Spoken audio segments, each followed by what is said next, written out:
It's now confirmed 3 U.S. troops were killed by a drone strike linked to Iran.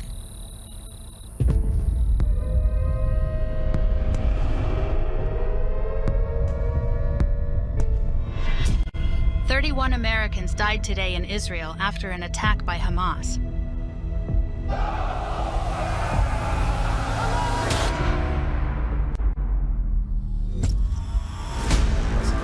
According to NBC, a Chinese spy balloon that flew across our country gathered intelligence from U.S. military operations.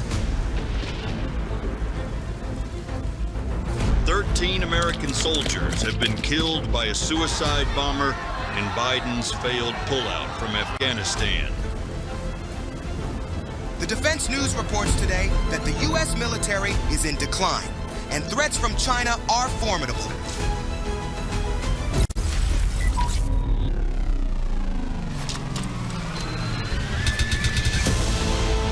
Prevailing view among Americans is that U.S. influence in the world is weakening, and China's is growing.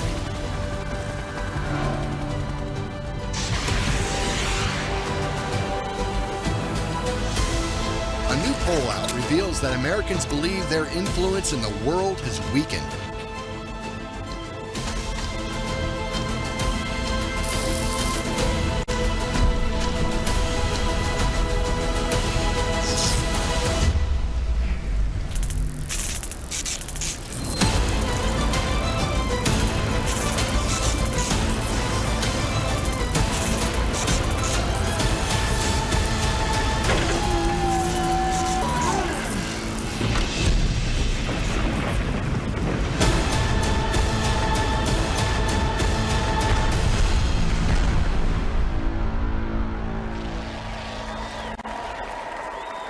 Ladies and gentlemen, the chairman of the Republican National Committee, Michael Whatley of North Carolina.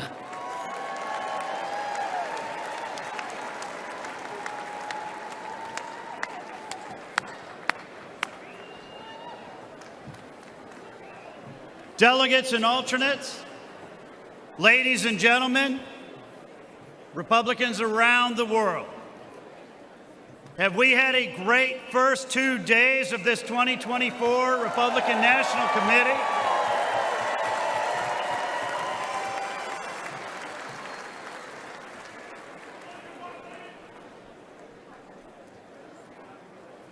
You know, when you think about where we are as a country today,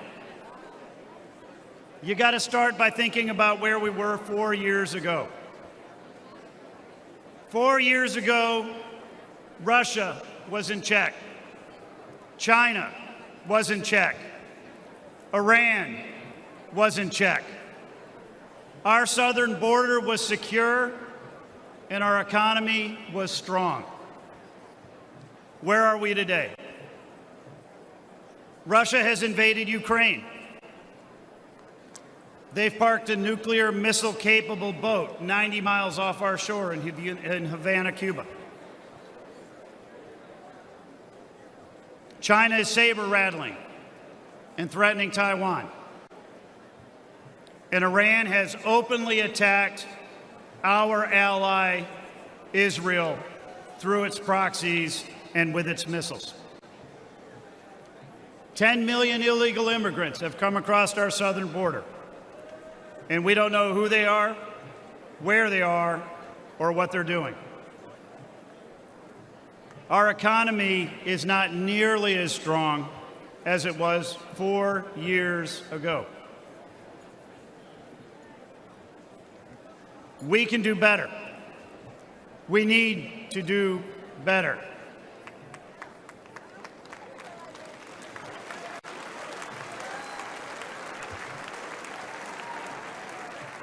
Tonight, we are going to hear from great speakers from across the Republican Party. We are going to hear from President Trump's son, Donald Jr.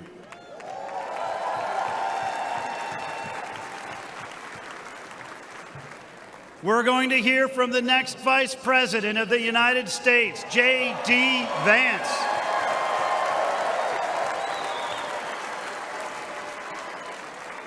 And we are going to hear from real Americans who are going to tell their stories about how we need to make America strong again.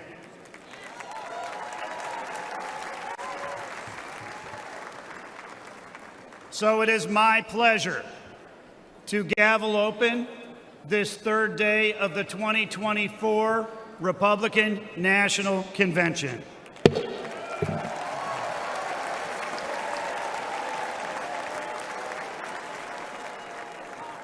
Offering today's invocation, please welcome Delegate Evelyn Nunez-Jones from California.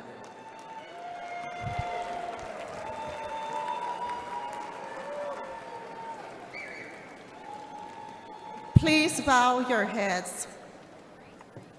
Lord, we thank you for the opportunity to be together in this room. It has been a long journey for many of us, especially for President Trump and his family. Please remember our fellow patriot, Cory Campetori. At this time, we invite you, Holy Spirit, to be part of our convention. We praise you, Heavenly Father. We seek for you to guide the steps of this delegation, the steps of our President Trump, and the steps of his newly chosen Vice President, J.D. Vance. Remove all stumbling blocks. Jesus Christ, we ask for a new restoration of America, especially for our children.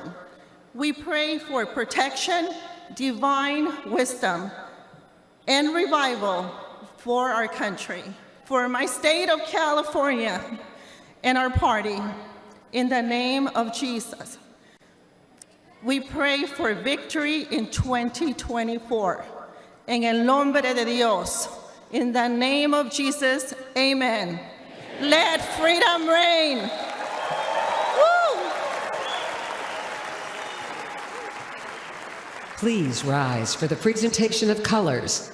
The colors are presented by Scouts of America, Troop 222 of Racine, Wisconsin. Let's give them a warm welcome.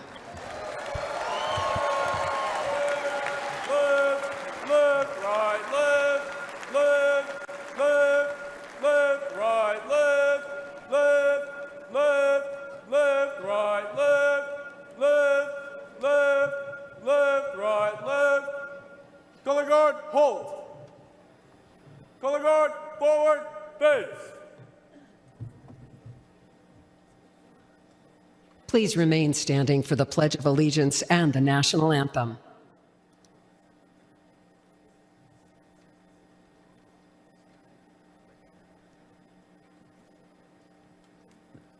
Ladies and gentlemen, please welcome John Coughlin from New Hampshire to lead us in the Pledge of Allegiance. I pledge allegiance to the flag of the United States of America and to the republic for which it stands, one nation, under God, indivisible, with liberty and justice for all. Thank you. Now, to perform the national anthem, please welcome Jenny Thiel.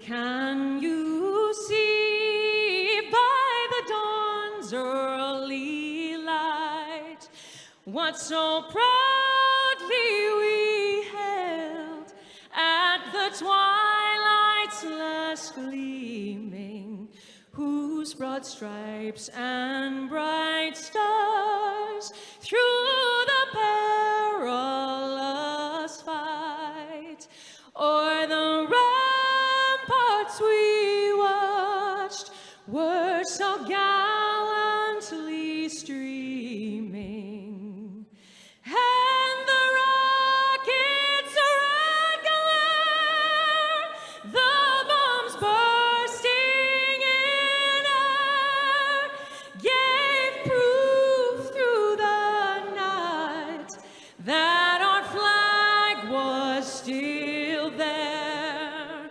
Oh, say does that star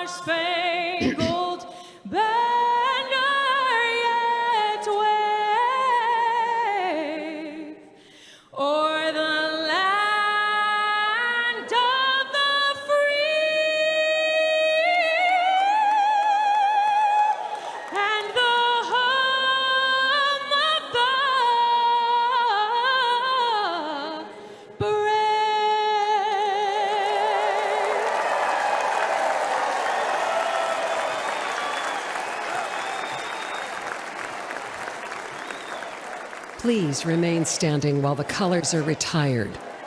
Color guard, right, base. Color guard, forward, march.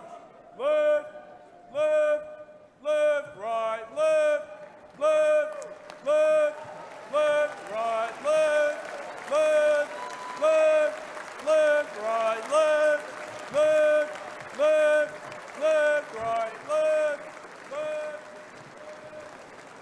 Before his weakness, America had strength. Strength respected by our allies, feared by our adversaries. Strength that kept Russia out of Ukraine. The Middle East at peace. Iran's nuclear efforts stalled. Our borders safe and secure. Terrorists ISIS destroyed. And American soldiers out of war. Because that's what a strong leader does. And our soldiers always knew this commander-in-chief had their backs.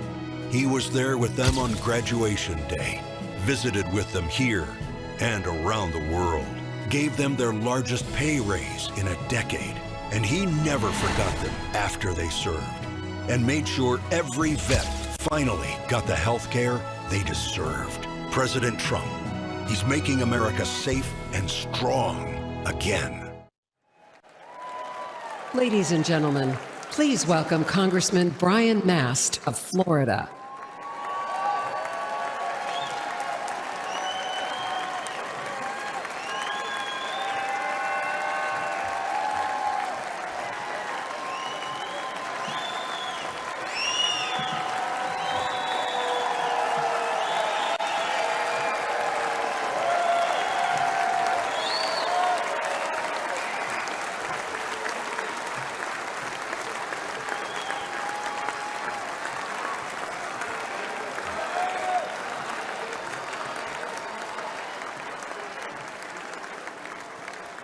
Good evening, America. I'm Congressman Brian Mast. Now, I've got to start with a salute to every warrior standing guard around the globe on an aircraft carrier, in a foxhole, on a base somewhere, in this audience, or just watching from home. We love you, veterans.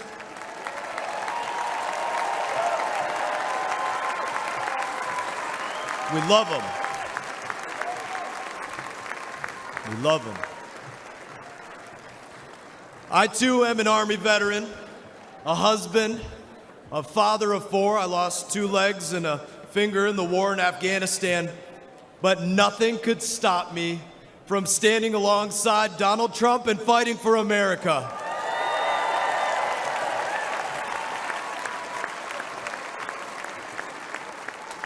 Every one of you American service members and every veteran knows the dangers when we join the armed forces, but we risk our lives because we believe in America.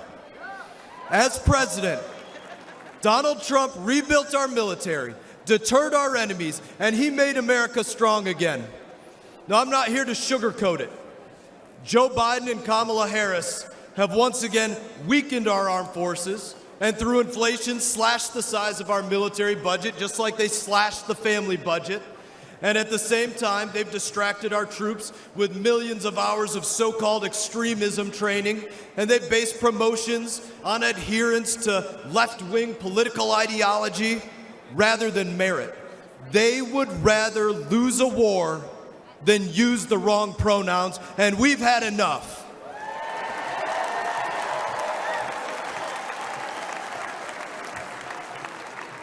Donald Trump knows that our military needs warriors and not woke weaklings lecturing our warriors.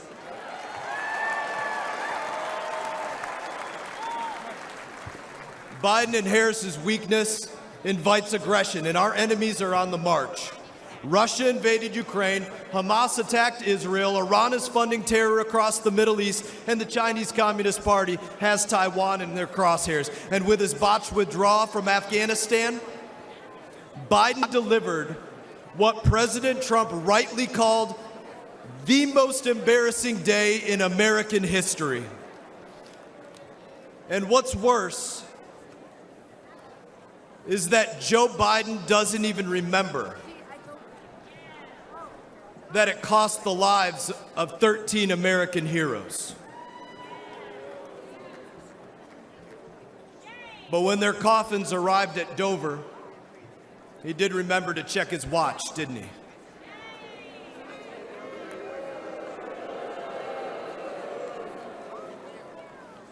Nearly 2,500 of my brothers and sisters gave their lives in that war.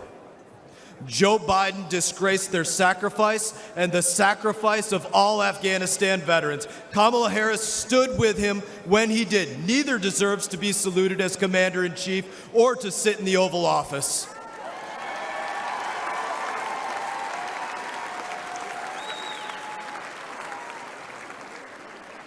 American veterans and American service members deserve better. America deserves better. And with Donald Trump, you know that we don't just get better, we get the best. Donald Trump restored American strength before. Donald Trump will restore American strength again. And with your vote, we won't just make America strong again, we will make America stronger than it's ever been. May God bless you, God bless our troops, and God bless the United States of America.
Ladies and gentlemen, please welcome Congresswoman Nancy Mace of South Carolina.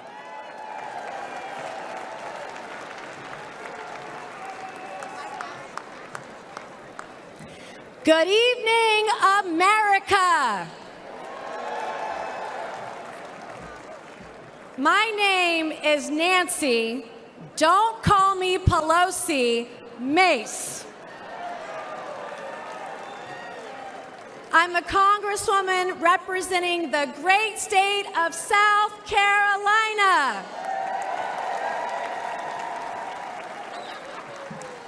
At the age of 17, I learned that dropping out of high school might not have been the best idea. So I took my first job at a fine dining establishment some of you may know as the Waffle House. Denny's was a little too highbrow. While Waffle House was an important part of my journey, it would not be my destination. I soon went from making waffles to making history. 25 years ago, this high school dropout became the first woman to graduate from the Citadel, the Military College of South Carolina.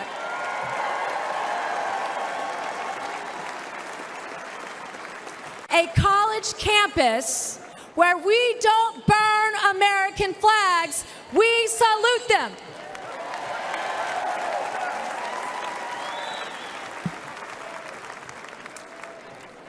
I'm a single mom and a rape survivor.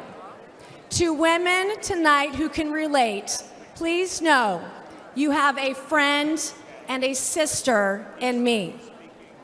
And I will fight like hell for you.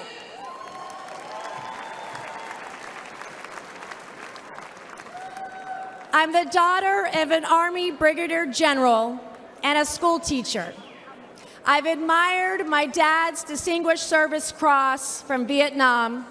I've endured the rigors of a Citadel education.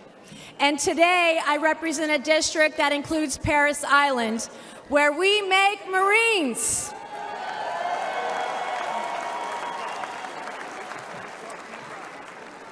What we're witnessing today is proof that strength preserves peace and weakness invites war. We can never project strength around the world when weakness stands in the White House.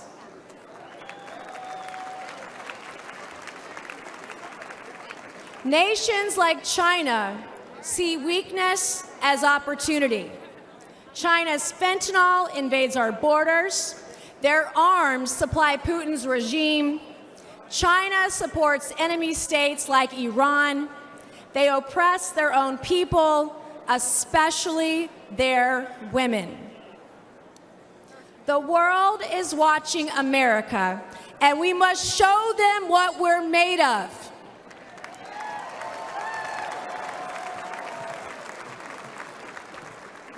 And I know a strong leader when I see one. Donald Trump stood up to China before, and he will do it again.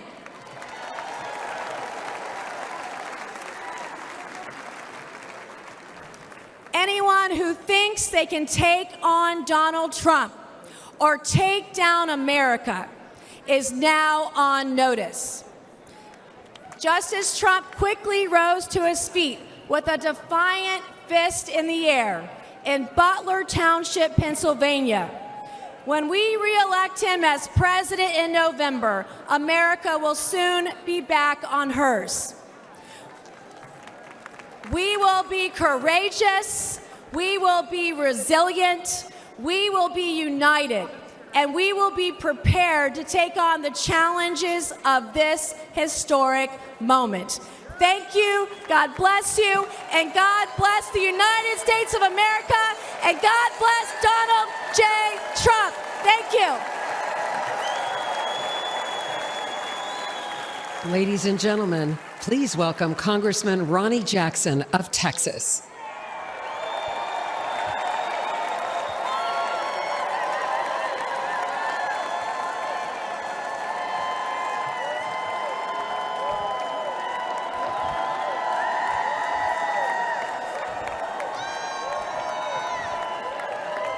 All right. All right, all right. Good evening, everybody.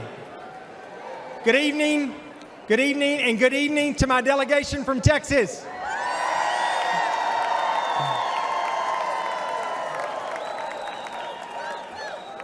My name is Dr. Ronnie Jackson, and I'm the congressman from the 13th Congressional District of the great state of Texas.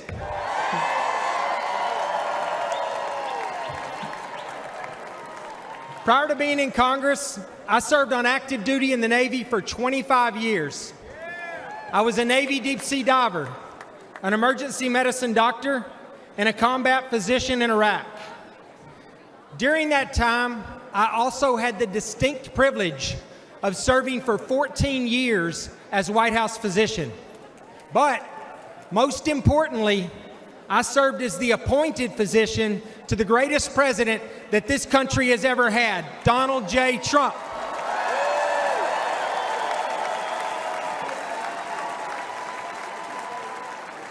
And not only that, but now I can say I served a president who literally took a bullet for our country.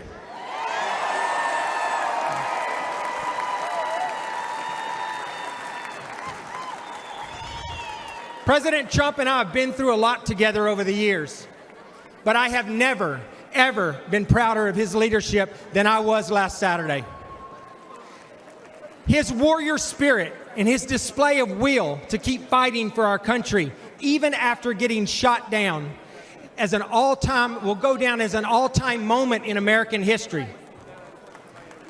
I know firsthand from my time at the White House that being a president is an unrelenting 24/7 job. Time off truly just doesn't exist. Our president needs to make clear and decisive decisions in a moment's notice. When the phone rings in the middle of the night, the president must be ready. Unfortunately, our current president is not ready for that call. Let's not kid ourselves. Father Time has not been kind to Joe Biden. And China, Russia, Iran, and North Korea, they do not respect Biden's 10 a.m. to 4 p.m. schedule. And we would not be in this situation were it not for Joe Biden's staff and his family.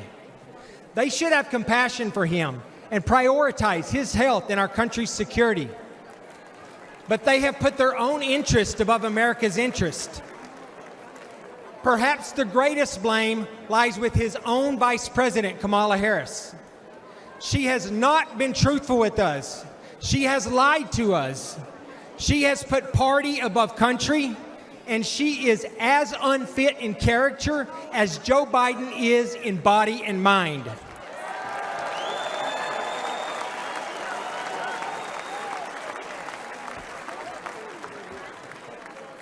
Between the wide open southern border, the botched Afghanistan withdrawal, record high inflation, and the devastating crime in our streets, this administration has now produced a legacy of failure, disappointment, and danger. There is simply too much at stake to have someone who can barely shuffle to a podium be the one that is responsible for the safety and the security of our country.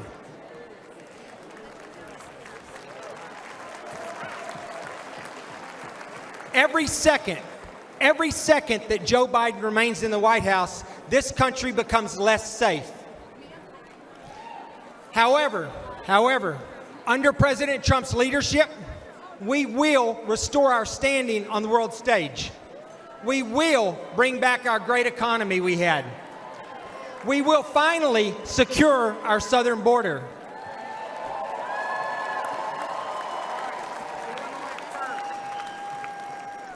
We will rebuild our great military.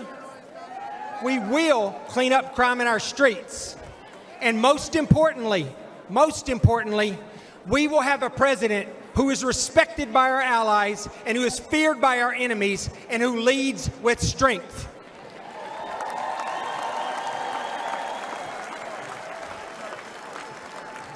Let me close by saying the path forward is simple.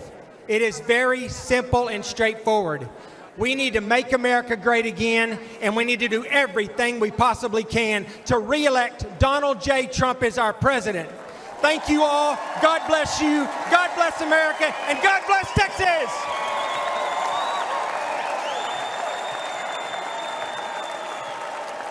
Ladies and gentlemen, please welcome former Acting Director of National Intelligence, Richard Grenell.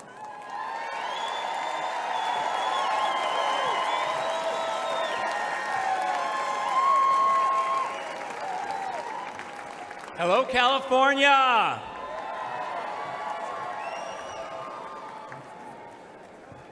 Last weekend, the American people bore witness to the instinctive courage of President Trump.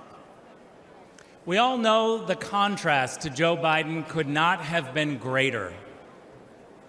Tonight, I want to talk to you about why President Trump's strength and grace, which now even his opponents struggle to deny, have consequences beyond American borders. From 2001 to 2008, I served as America's spokesman at the United Nations. Back then, Republicans believed America's duty was to spread democracy by military force. We were misled about weapons of mass destruction. We intervened in other countries' affairs and signed treaties that only benefited other nations. We spent too many years ignoring America's priorities. That's what happened when Washington stopped being the capital of the United States and started being the capital of the world. There was only one man with the strength to call out the lies and failures of both Democrats and Republicans: Donald Trump. Donald Trump doesn't care if you're gay or straight, black, brown, or white, or what gender you are. He knows that we are all Americans and that it's time to put America first. After 16 years of wars and chaos, the world looked different when President Trump was in the White House. Russia invaded Ukraine under both Obama and Biden, but Putin did not dare escalate under President Trump. Under Trump, China was challenged. Under Trump, the Balkans were more peaceful. Under Trump, the Middle East signed historic peace deals. Under Trump, Iran was broke. Under President Trump, we put American interests first.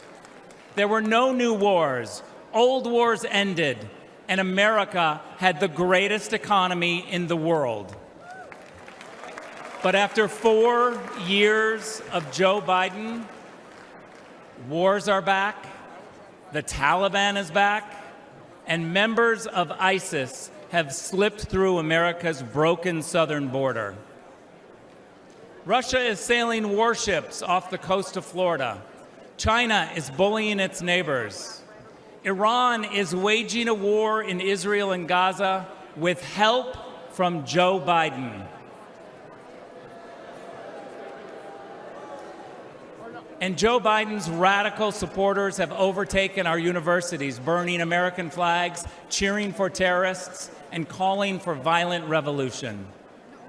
The reason the world is on fire is because President Biden is weak in more ways than one. But Donald Trump's opponents here and abroad now see clearly his incredible courage and resilience. They stand in fear and awe at the thought of his return. By voting for President Trump, you are casting a vote for the strength and grace that will bring peace and prosperity back to you, your family, America, and the world.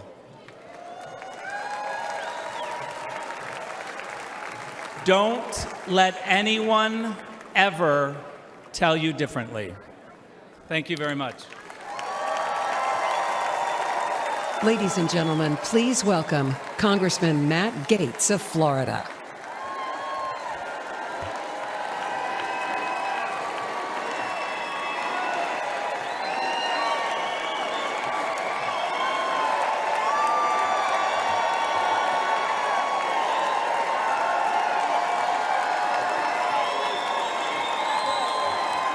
Donald Trump is unstoppable. Elect him president again, and America will be unstoppable too. Meanwhile, Joe Biden's been out of it. Democrats have been hiding the real Biden for years. We saw people in the witness protection program more often than we saw unscripted Biden. Under Biden-Harris, America has fallen sicker, lonelier, and poorer. Under Trump, we prospered, we were richer, inflation was low, and there were 2 genders. Under Biden-Harris, inflation has gotten so bad you can no longer bribe Democrat senators with cash alone. You have to use gold bars just so the bribes hold value. Oh, the swamp draining will recommence soon, and I will be President Trump's strongest ally in Congress to pass term limits, to stop taxpayer funding for political campaigns, to ban members of Congress for life from becoming lobbyists, and for the same reason you don't let the referee bet on the game, ban members of Congress from trading individual stocks. I am proud to stand before you, the only Republican in Congress who takes no lobbyist money, no PAC money. It's not good for me. I work for you, not them. President Trump, he'll never defund our police, but he will defund foreign aid to countries that hate us. And President Trump understands that if it isn't racist to check ID for a hunting license or welfare benefits or a fishing license, then it is okay to demand an ID to vote everywhere in this country in every election that's held.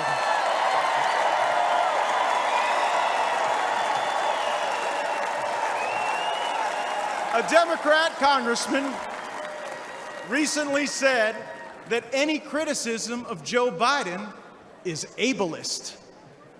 I don't think it's too much to ask that the American president be able to do the job. Kamala Harris isn't able to do any job.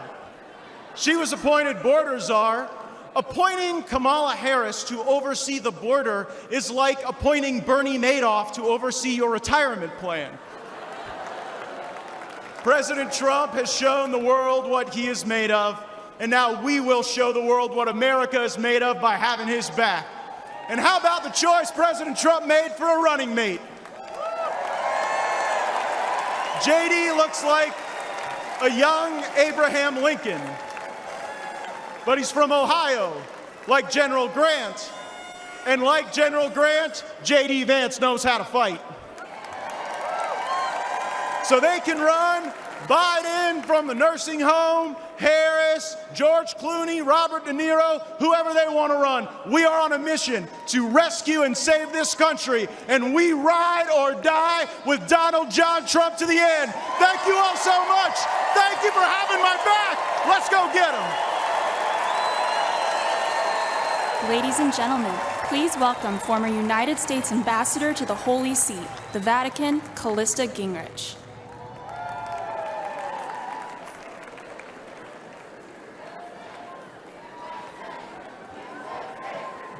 Good evening.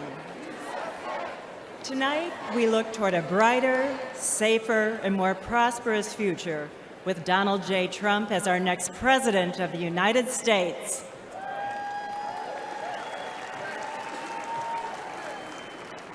When I served as President Trump's ambassador to the Vatican, I witnessed the importance of having a president who stands up for religious freedom.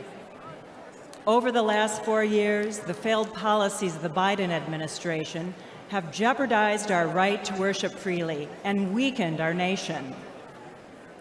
Freedom of religion is one of our nation's most important foundational principles. Throughout our history, the right to practice our faith has been at the heart of the American experience. Today, this fundamental right is under attack. In recent years, the radical policies, rules, and regulations imposed by our own government have threatened people of faith. However, we have reason to hope. In our lifetime, no president has done more to advance and defend religious freedom than President Donald Trump.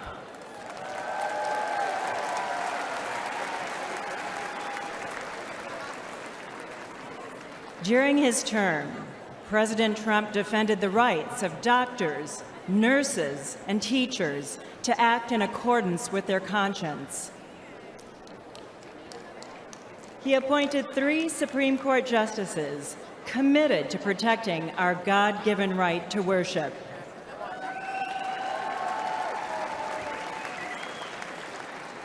He expanded school choice and defended the First Amendment freedom of every student to practice their faith in public schools.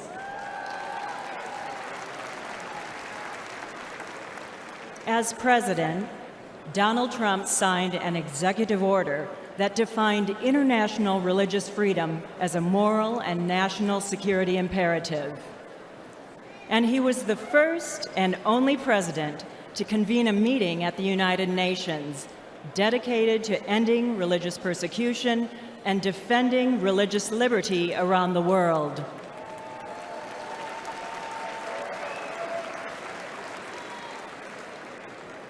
Tragically, many of President Trump's policies have been replaced by the Biden administration's anti-faith agenda that uses the power of the government to impose its far-left ideology on religious believers.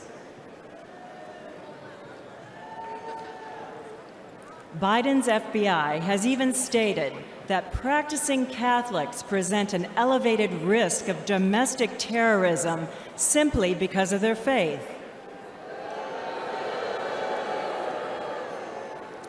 Unlike President Biden, President Trump has a proven track record for promoting and protecting religious freedom at home and abroad.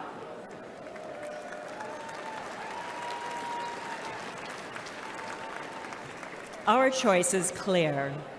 We need strong leadership, bold action, and unwavering commitment to preserve our God-given rights.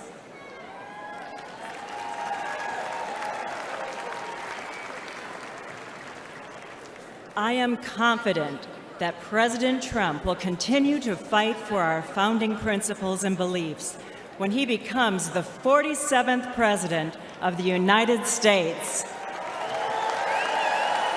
Thank you. Please welcome Newt Gingrich.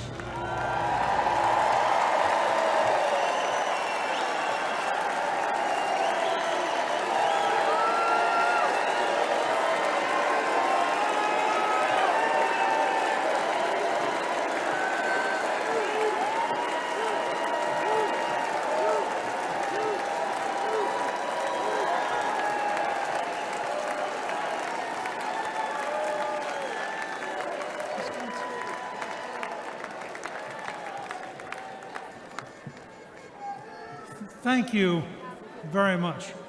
That's a very warm welcome.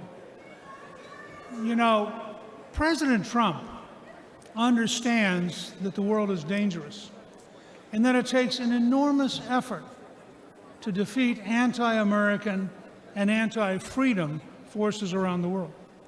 He also understands that when faced with multiple adversaries across the globe, the Reagan principle of peace through strength is the only road for safety for the America and the American people.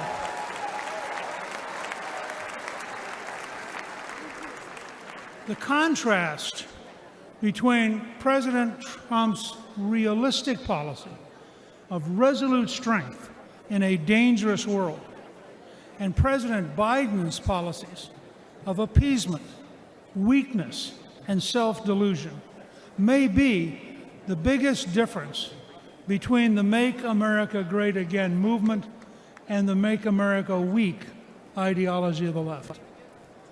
We have to remember that the greatest threat to American safety is not Biden's brain. The greatest threat is Biden's policies and the people he appoints to implement them.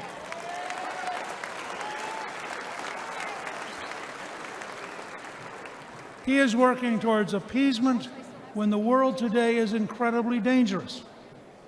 A growing coalition of dictatorships is actively trying to undermine American power and conquer America's allies. a religious dictatorship in Iran, which chants death to America, is on the verge of having nuclear weapons. Russia's dictator has unleashed the deadliest European war since World War II.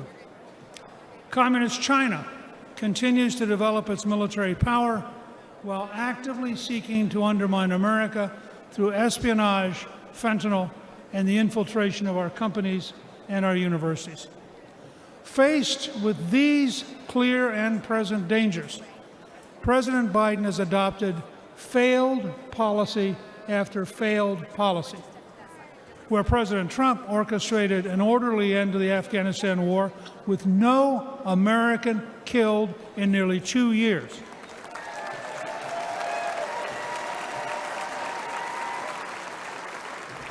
Biden ordered a chaotic, panic-filled withdrawal that left 13 American troops and hundreds of Afghans dead. Where President Trump insisted on keeping Bagram Air Base, which is located within 1 hour of the Chinese nuclear facilities, President Biden gave it to the Taliban, who are now allied with Communist China. Where President Trump brokered the Abraham Accords and was moving the Middle East toward peace and cooperation, President Biden's weakness and confusion led to a terrible Hamas assault, killing more than 1,200 innocent people in Israel. Under Trump, we achieved peace through strength. Under Biden, we have war, suffering, death, and a world teetering on the edge of World War III. Like Prime Minister Winston Churchill and President Abraham Lincoln, President Trump understands that only a firm, courageous policy of strength will work in a dangerous world. The message for this November is clear. You can vote for weakness and war with Biden, or you can vote for strength and peace with President Trump.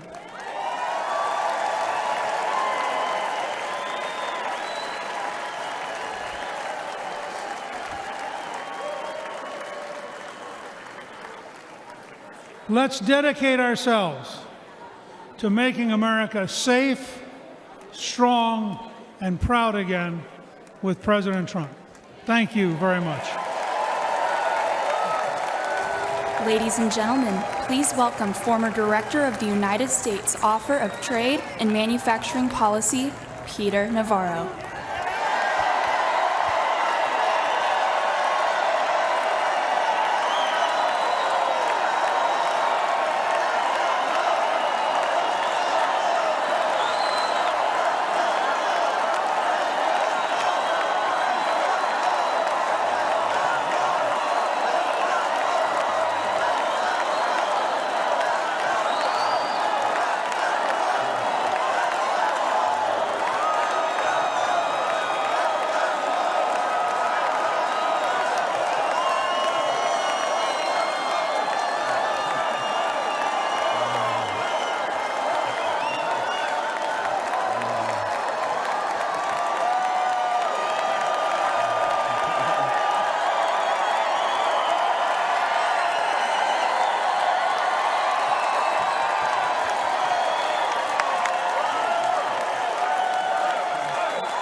This is a beautiful thing. I think you folks just want to know if you can see my MAGA tattoo I got there. Yes, indeed. This morning I did walk out of a federal prison in Miami. Joe Biden and his Department of Injustice put me there. Tonight I'm here with you in this beautiful city of Milwaukee. I've got a very simple message for you. If they can come for me, and if they can come for Donald Trump, Be careful, they will come for you. If we don't control our government, their government will control us. If we don't control all three branches of our government, legislative, executive, and judicial, their government will put some of us, like me and Steve Bannon, in prison and control the rest of us. Here's how it went. Here's how I got in prison. The legislative branch came for me first. Your favorite Democrat, Nancy Pelosi, created your favorite committee, the sham January 6th committee, which demanded that I violate executive privilege. What did I do? I refused. The J6 committee demanded that I betray Donald John Trump to save my own skin. I refused.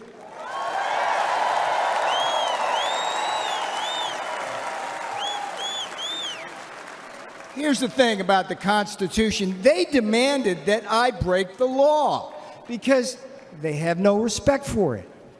I refused. And a Democrat majority in the House then voted to hold me in contempt.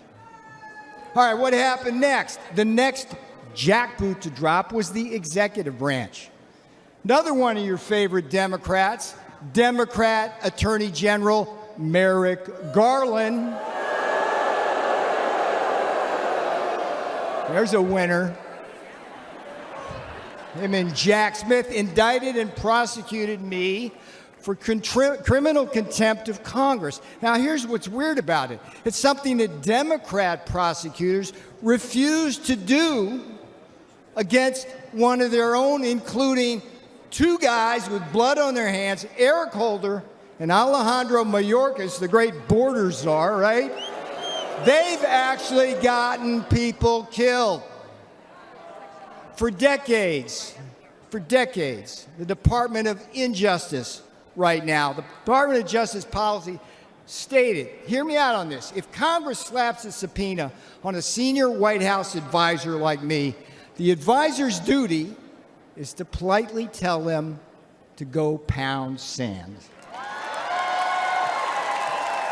That's exactly what I did. So far we got two branches, legislative and executive. The judicial branch delivered the final blow. Just as, here's another favorite of yours, just as Democrat Judge Juan Marchand, you know this guy? Did to Donald John Trump in his Manhattan kangaroo court, another Democrat judge, a guy named Ahmed Maida, keep your eye on this guy, Ahmed Maida, Obama appointee, they stripped me of every possible defense, and then what?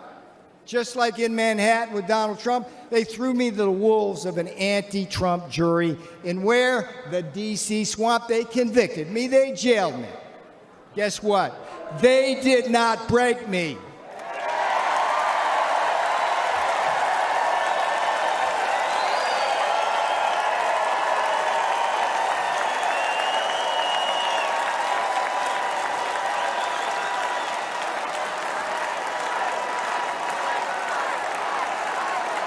And they will never break Donald Trump. They will never break Donald Trump. All right, now here's the most important thing I'm going to tell you. You may be thinking this couldn't happen to you. Make no mistake, they're already coming for you. Joe and Kamala, they threw out the woke blue carpet across the Rio Grande, opened our borders to what? Murderers and rapists. When Donald Trump said it, thank you for saying that, when Donald Trump said murderers, rapists in 2016, they go, oh, racist, whatever. We read the papers. It's murderers and rapists. Murderers and rapists, drug cartels, human traffickers, terrorists, Chinese spies.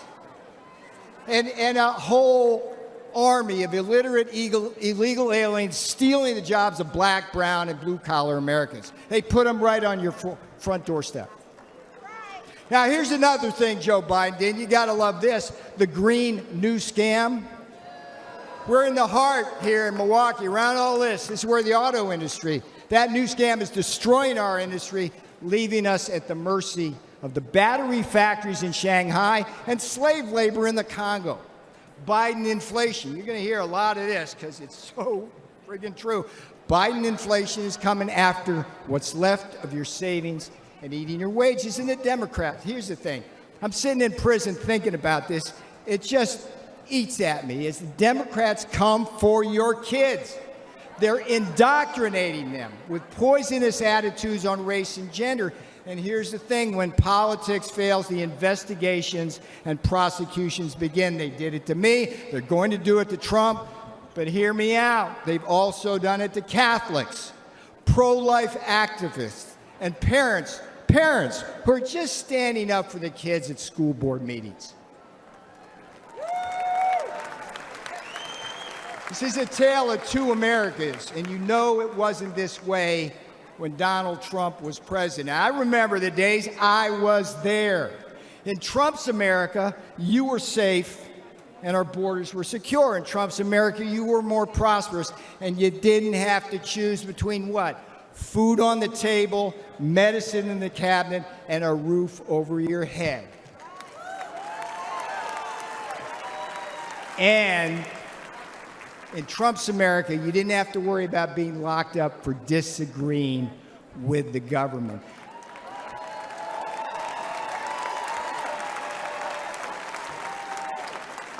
I went to prison so you won't have to.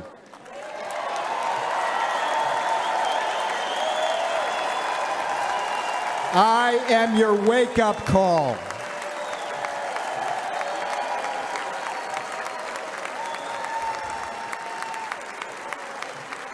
All right, this is where I'm going to have fun now, because I'm going to leave you now with the last three words my beautiful fiancé said when I left that morning for prison. They weren't, "I love you." That was a given. She simply said, "We got this. We got this."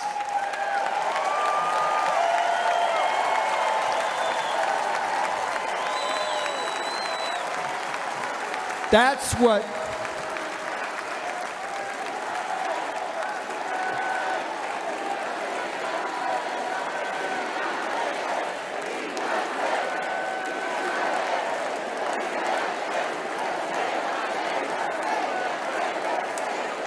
bring my girl out now. That's what these lawfare jackals don't understand. When they put people like me in prison and fire figurative and now literal bullets at Donald Trump, they also assault our families.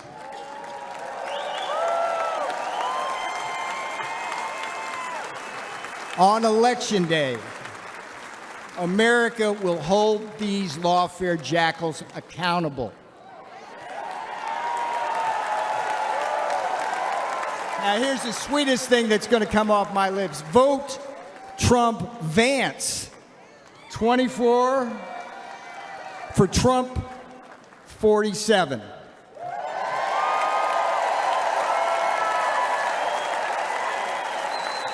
I'm Peter Navarro. I went to prison so you won't have to. This is my beautiful girl. She did the time with me. That's what these friggin' Democrats don't understand. They do this to our families. She's my girl. Yeah. I love you. Let's win. Do not let up. Do not let up. Pedal to the metal till November.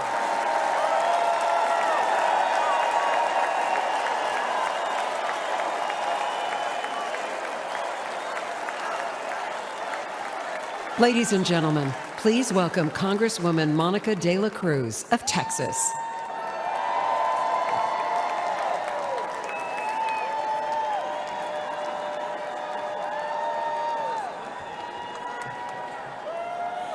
Hello, Milwaukee. On behalf of the great state of Texas, it is an honor to be with you tonight.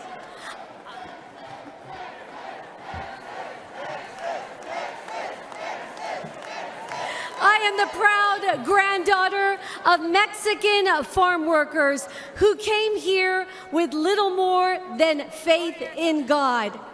They never had much money, but they instilled in us strong Texas values. They taught me that through hard work, anything is possible in America. And then I proved it.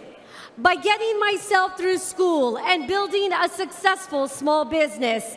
It wasn't easy, but I'm living proof that the American dream, el sueño americano, can become reality.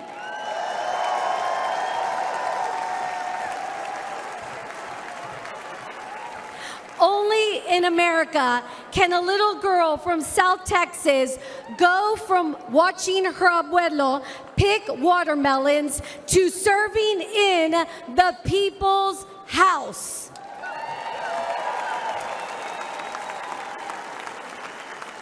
Now, as a mother, I often think about my kids' future, and I'm worried. The American dream is slipping away. Joe Biden and Kamala Harris make it impossible for hardworking Americans like the people in my community to get ahead.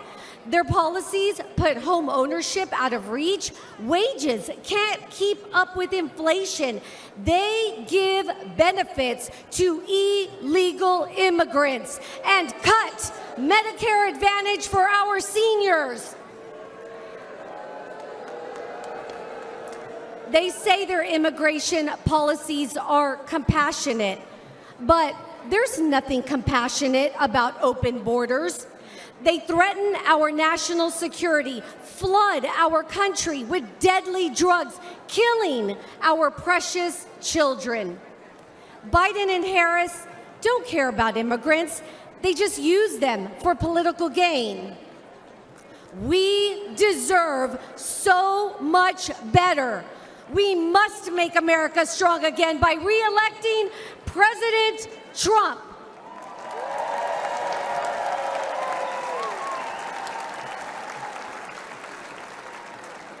Under his leadership, we can put hardworking Americans first again, end this border crisis. We can restore peace and prosperity, creating an amazing future with endless possibilities, and we can rebuild the most vital institution of all, the American family.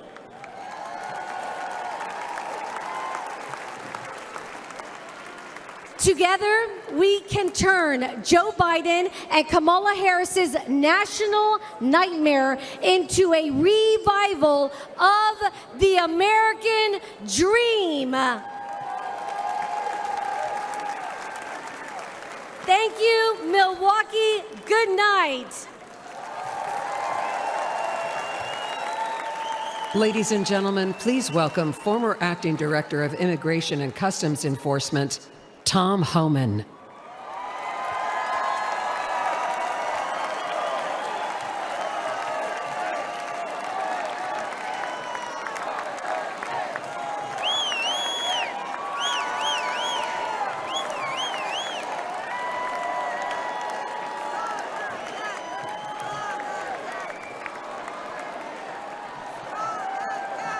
Thank you. How you doing? My home state, New York. Where's New York at? Give me a shout. Damn right. Look, for those who don't know me, my name is Tom Homan. I began my career as a Border Patrol agent in 1984. After 34 years, I became the first Director of Immigration and Customs Enforcement, ICE, that actually came up through the ranks. I've worked for 6 presidents, starting with Ronald Reagan. Every president I've worked for said they're going to secure the border. President Trump actually did it.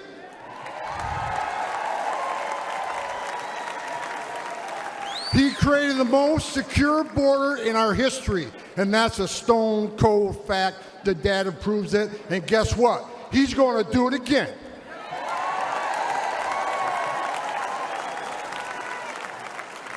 Under President Trump, we cut illegal immigration by 90%, the lowest level in 45 years. Deportations rose to the highest level ever, including historic numbers of illegal alien gang members and criminals. Most importantly, 4 years under President Trump, we had 13 people we arrested on a terrorist watch list. Joe Biden, 381. And let's remember, we got over 2 million known gotaways. How many of them came from a country that sponsored terrorism? God help us. Biden is the first president in American history to come into office and unsecure a border. Who the hell does that? On their first day in office, Joe Biden and Kamala Harris suspended deportations. They stopped the border wall. They canceled Remain in Mexico. They reinstated catch and release. They proposed amnesty for millions, along with free health care. And now we have a record illegal immigration, a record number of women and children being sex trafficked, a record number of Americans dying from fentanyl, a record number of known as suspected terrorists sneaking across our border. And here's what you need to know. This isn't mismanagement. This isn't incompetence. This is by design, and it's a choice. It's national suicide.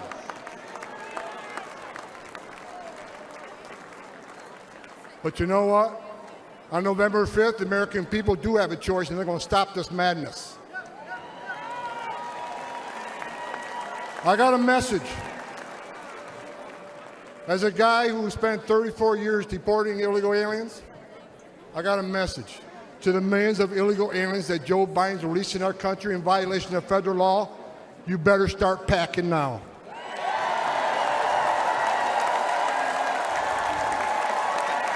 You're damn right.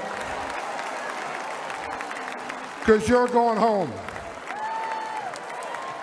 I got another message to the criminal cartels in Mexico. You smuggled enough fentanyl across this country to kill 148,000 young Americans. You have killed more Americans than every terrorist organization in the world combined.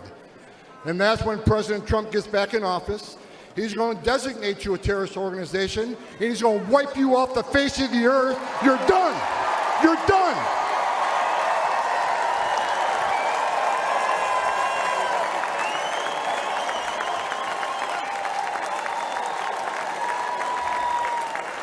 President Trump is going to end the Biden-Harris open border madness. We will stop the drugs and the crime from pouring into your neighborhoods. President Trump has proven to the American people that he's a warrior. And he's going to make America safe again, and you can take that to the bank.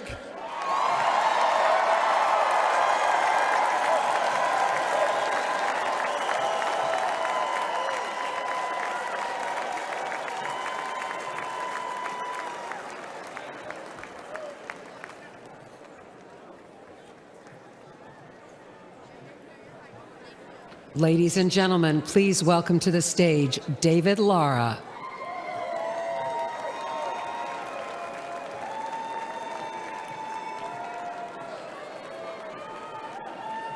Hello, Milwaukee. Quiero dar un saludo a toda la comunidad y audiencia hispana. I am a proud husband and father of a small business in San Luis, Arizona, a town that sits directly on the U.S.-Mexico border. We are the front line of the Biden's border crisis. Small towns like mine bear the brunt of the chaos. Imagine crowds rushing the port, overwhelming Border Patrol when they know they don't have enough agents to detain everyone. Imagine strangers terrorizing your homes, your neighbors, your yards, and local schools going fearful to let children walk home. Imagine the fire department using off-road vehicles to bring your neighbors to the hospital because the ambulances are taken by so-called asylum seekers. Imagine being treated as second-class citizens, as chaos and crime overwhelm your streets. I don't have to imagine this. I've watched it with my own eyes. I've seen my town suffer because Biden and Kamala Harris want the illegal immigration crisis to continue. And no amount of suffering has changed their mind or convinced them to finally put Americans first. In San Luis, Mexican drug cartels use school children as mules. Let that sink in. Deadly drugs flow through our town, bringing crime and violence. San Luis wasn't always this way, and Joe Biden and Kamala Harris do not care. In fact, they seem satisfied. They have done nothing to stop it and everything to make it worse. They have never set foot on my border town. 4 years ago, President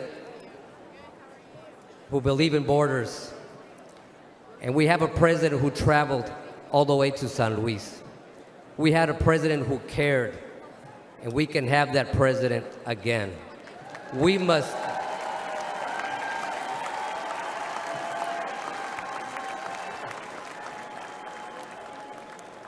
re-elect President Trump to close the border, the crime, and stop the drugs from pouring in.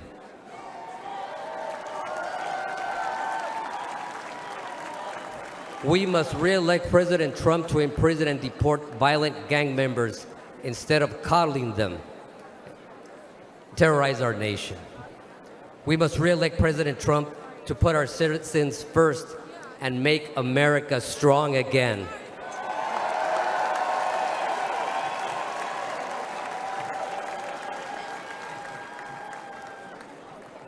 Los Latinos estamos con Trump. Thank you, Milwaukee. American Latinos for Trump.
Ladies and gentlemen, please welcome Arizona ranchers Jim and Sue Chilton.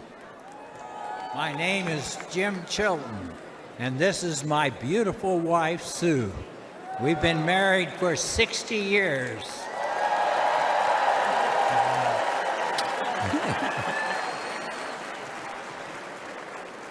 I'm a fifth-generation rancher from Arivaca, Arizona, the great state of Arizona. 5.5 miles of our ranch is the U.S.-Mexico border. It's a known route for drug smuggling and human trafficking. On the screen, you'll see footage from our ranch. Since Joe Biden took office, our hidden cameras have recorded over 3,500 drug packers and others dressed in camouflage marching north through our ranch.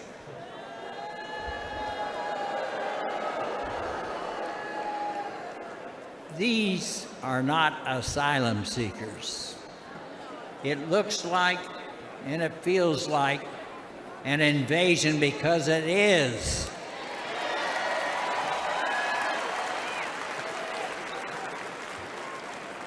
In April alone, over 5,000 additional unvetted aliens entered our ranch claiming economic asylum. We know firsthand that Biden's open border is our nation's greatest national security threat.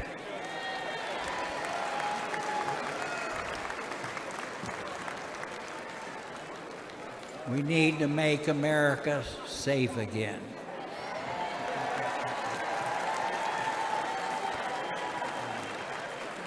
Every time Jim leaves the ranch house, I have to worry that he won't come back alive. Our house has been broken into twice. A Border Patrol agent was shot 5 times by drug smugglers on our ranch.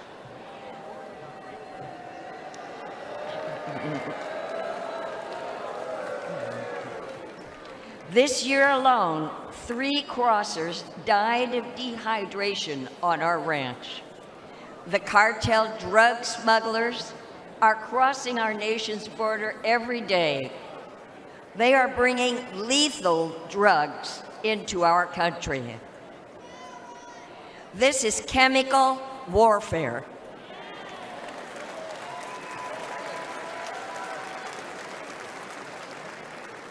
It's killing Americans. Under President Donald Trump, it wasn't like this. And if we bring him back, I know he'll stop it again.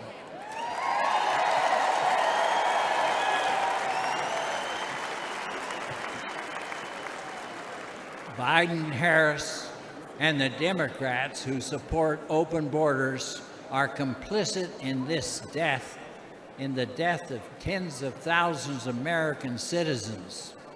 When Joe Biden took office, the Trump wall was nearly complete on our ranch. But Biden halted the construction and stopped the installation of all the planned electronics. Since then, crossing on our ranch has increased 5-fold. 5-fold.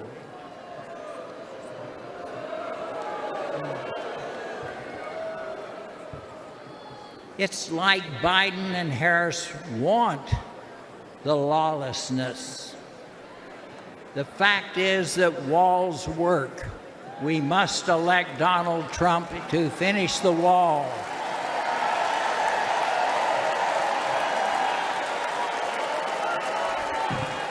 To stop the cartels.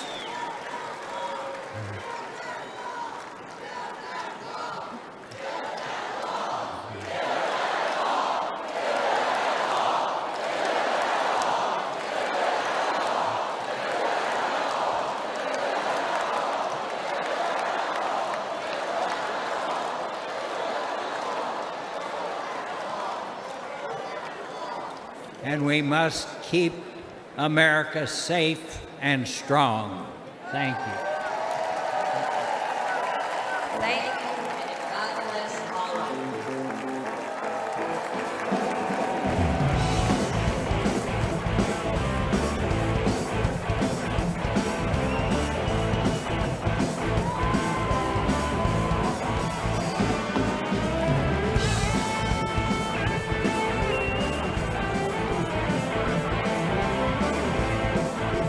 As Commander-in-Chief, he always had his soldiers' backs, was always there to support them and their families.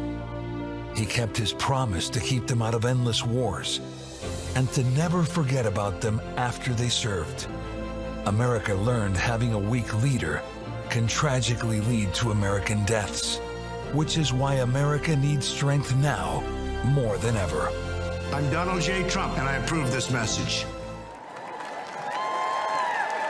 Ladies and gentlemen, please welcome the Governor of Texas, Greg Abbott.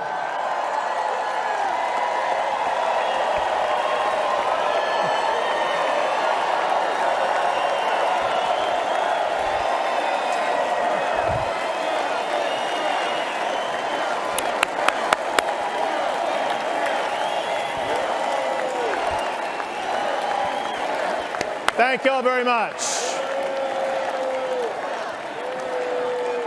Thank y'all very much. Thank y'all very much.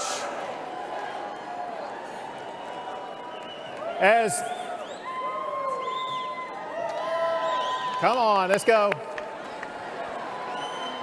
As governor of the largest border state, the great state of Texas,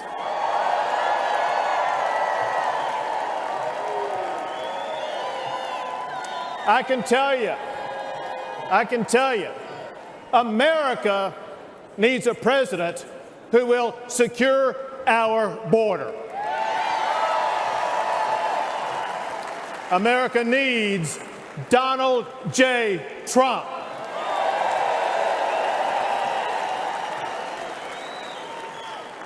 The president's most sacred duty is to secure our country.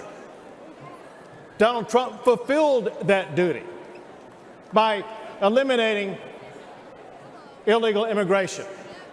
Under President Trump, we had the lowest illegal border crossings in about 4 decades. By contrast, however, Joe Biden deserted his duty. On his first day in office, he gutted President Trump's policies. And the result has been catastrophic. Under Joe Biden, illegal immigration has skyrocketed. Under his watch, around 11 million immigrants have crossed our border illegally. That's more than the entire population of Michigan. It's twice the population of Wisconsin. Biden has welcomed into our country rapists, murderers, even terrorists. And the price that we have paid has been deadly. Among the many victims was 12-year-old Jocelyn from Houston, Texas, raped and murdered by 2 illegal immigrants. She's one of thousands whose lives have been destroyed by Joe Biden's open border policies. To make matters even worse, Biden is even fighting tooth and nail to stop Texas and other Republican states from securing our own borders. I deployed thousands of National Guard soldiers to build hundreds of miles of razor wire barriers. Give it up for our National Guard.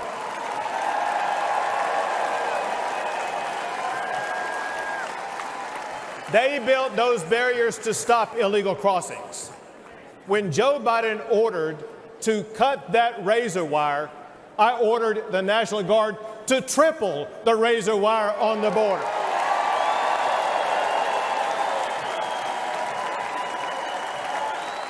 When Biden took 50 acres of Texas border property to illegally process up to 5,000 illegal immigrants a day, I directed the Texas National Guard to take back our land and wire it shut.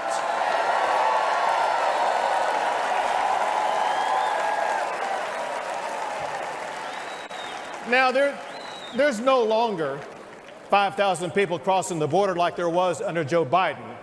Now that the National Guard wired that shut, on average, there is one illegal immigrant crossing the border at that location a day. When Joe Biden and Kamala Harris refused to even come to Texas and to see the border crisis that they created, I took the border to them. I began busing illegal immigrants to Washington, D.C.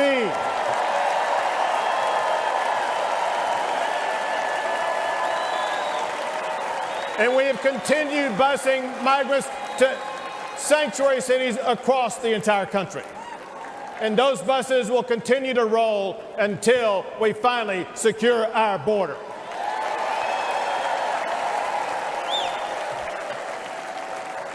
Fortunately, I see hope on the horizon, because on November the 5th, Joe Biden will be fired.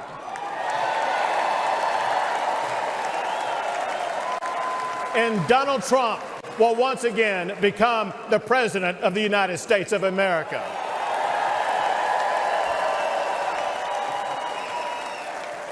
He will enforce the immigration laws. He will fight the Mexican drug cartels. And he will arrest the criminal illegal immigrants and put them behind bars. Or send them back.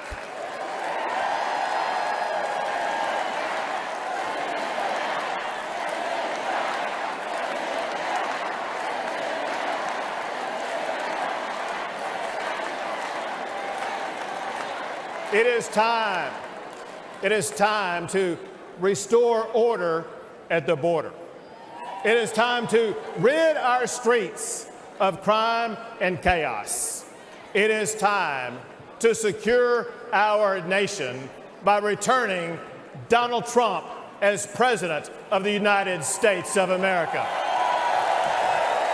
Thank you all. God bless.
Ladies and gentlemen, please welcome petroleum engineer and energy advocate, Sarah Phillips.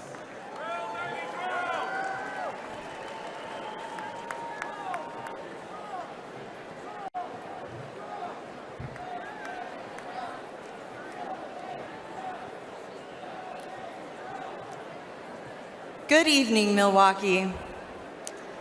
This past Saturday, I was at the Trump rally in Butler.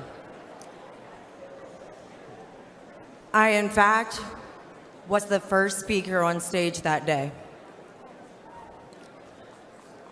As you can imagine, it was a terrifying experience, but nothing was going to stop me from being here to support President Trump.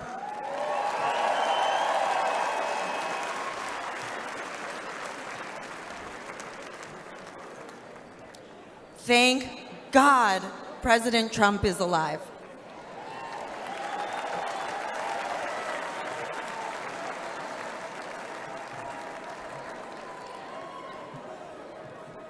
I'm Sarah Phillips, and I'm honored to speak to you about one of the most important issues in this campaign, energy.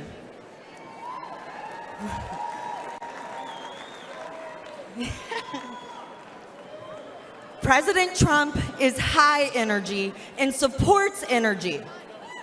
Biden is low energy and is against energy. The difference is significant for you and significant for our country. President Trump understands that abundant, affordable energy is vital to our economy and to our national security.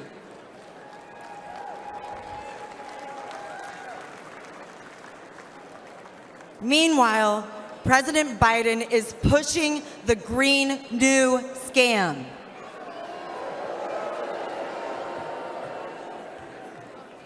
President Biden declared war on the oil and gas industry since day one. He canceled the Keystone Pipeline, overrode congressionally directed oil lease sales in Alaska, and has proposed massive tax hikes on oil and gas. His campaign against responsible development of oil and gas is crushing everyday Americans like you and me. I know this firsthand. As a petroleum engineer who worked on the front lines as a roughneck, I have witnessed the safe and environmentally responsible way America develops oil and gas resources.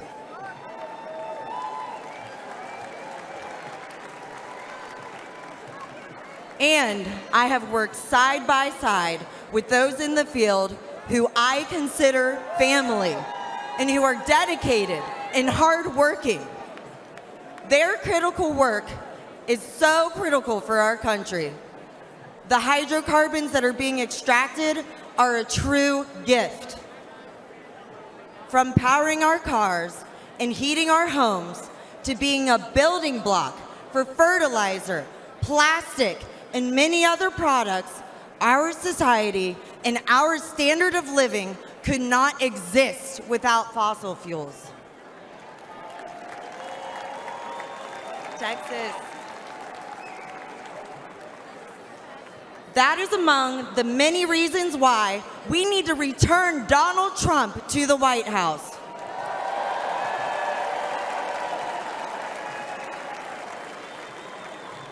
With President Trump back in charge, we'll not only be energy independent, we'll be energy dominant.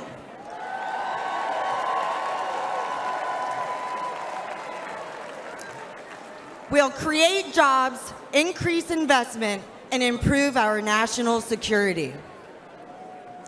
Under President Trump's leadership, America's great economic revival will be powered by American energy.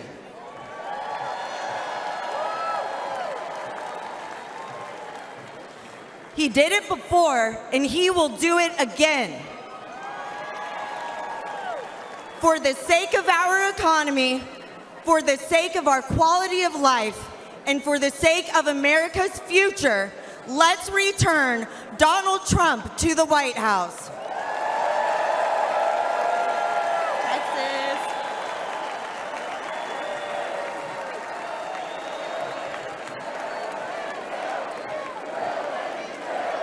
Drill, baby, drill. Drill, baby, drill. Drill, baby, drill. Drill, baby, drill.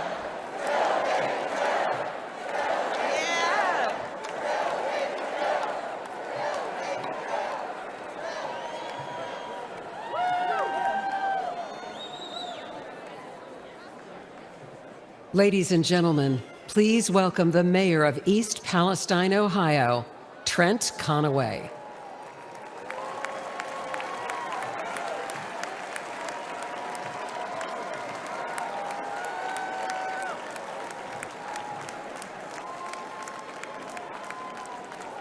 Good evening. February 3rd, 2023 began like any other Midwestern day, but in a heartbeat, everything changed. I'm Trent Conaway, the proud mayor of East Palestine, Ohio.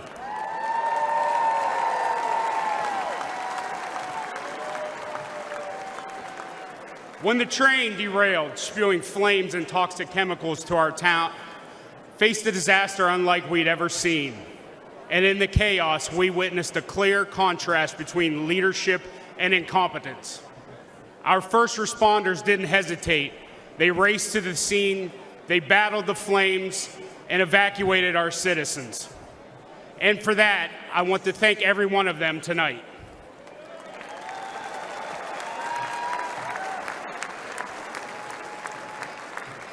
Unfortunately, the Biden administration's federal response was much different. It consisted almost entirely of meetings and press events. They talked and talked, but they delivered little help. Then there was the clear difference between former President Trump and President Biden. For the longest time, the White House was silent, and we never heard a word from Vice President Harris. I guess we weren't their type of folks. No Hollywood elites or Wall Street billionaires live in East Palestine, just hardworking Americans.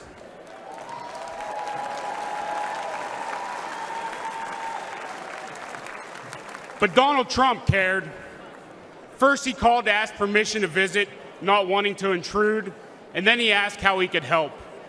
When he arrived with fresh pallets of drinking water, he met with everyone, from first responders to local officials and residents. He toured the derailment site. He listened to us, and he shared a meal with volunteers at a local McDonald's.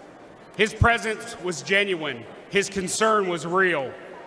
After a year of criticism, President Biden finally did show up. His appearance was brief, forced, and scripted. He met with a select few and then left. We needed so much, and he delivered so little. I know a thing or two about train wrecks now, and let me tell you, that's what the Biden administration has been.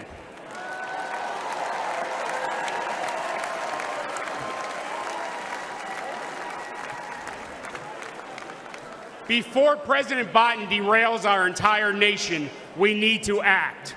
We need a leader who values small-town communities as much as big cities. We need a president who loves all Americans.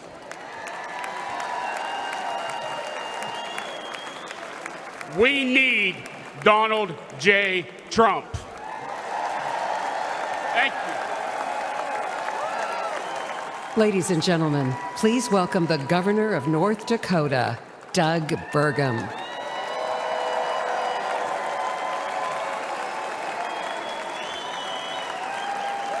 Hello, Milwaukee. And hello, North Dakota. Feels good to be here. The last time I was in Milwaukee, in this building, standing behind a podium was for the debate, and I stood on one leg for 2 hours. You guys might remember I blew my Achilles the day before. But to kick things off, I have a question for you, and I need your help answering so nice and so loud that everyone at home can hear you. Are you ready? Who will make America energy dominant? Again, who will make America energy dominant? Well, that's pretty good, but it's after 4 p.m. in D.C., so how about one more time loud enough to wake up Joe Biden? Who will make America energy dominant? That's right, because when President Trump unleashes American energy, we unleash American prosperity, and we ensure our national security. Serving as a governor with President Trump was like having a beautiful breeze at our back. He cut taxes and he cut red tape. Serving as a governor under Joe Biden has been like a gale force wind in our face. Biden's war on energy hurts every American because the cost of energy is in everything we use or touch every day. Biden's red tape has raised the price of the gas in your car, the cost of food on your table, the clothes on your back, and it's even raised your rent. Biden's green agenda feels like it was written by China, Russia, and Iran. Let's look at Biden's EV mandates. Where do nearly all the batteries and rare earth minerals come from? China, you know. And the day that Biden halted permits for clean U.S. natural gas export facilities, just think about the party they must have thrown that night at the Kremlin, because Biden's policies are making Russia and Iran filthy rich. And they're using that money to fund wars and terrorism against our allies. At home, Biden is acting like a dictator. He's using mandates to shut down reliable baseload electricity. That's why your electric bills have soared upwards as our nation's electric grid reliability spirals downward. 4 more years of Joe will usher an era of Biden brownouts and blackouts. Imagine no electricity for your fridge, your lights, or air conditioning. President Trump will ensure that there is power for you, and importantly, that we have the power as the United States to beat China in the AI arms race.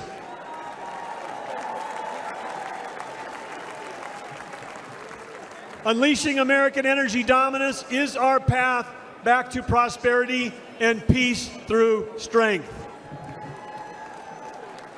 Teddy Roosevelt encouraged America to speak softly and carry a big stick. Energy dominance will be the big stick that President Trump will carry.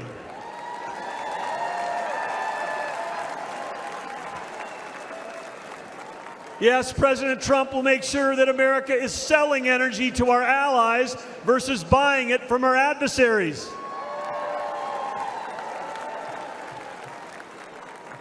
Innovation has always been the source of American greatness, and President Trump champions innovation over regulation. Last year, over that whole year, my wife Catherine and I traveled all across America. As all of you know, it's rural America that feeds the world, that fuels the world, and defends the world. Small towns with a huge impact, and rural America is Trump country.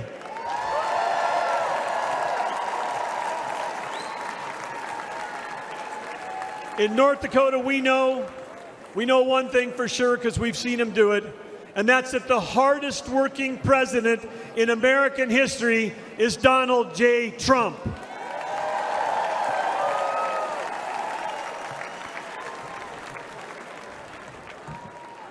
President Trump cares deeply about every American, rig workers, truck drivers, roughnecks, and yes, America's great farmers and ranchers.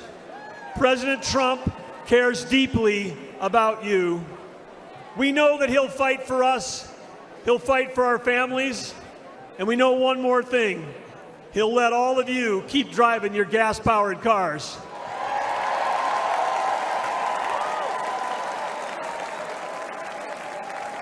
When President Trump unleashes energy dominance, he will make America affordable again. He will make America strong again. And when President Donald J. Trump and J.D. Vance together, they will make America great again.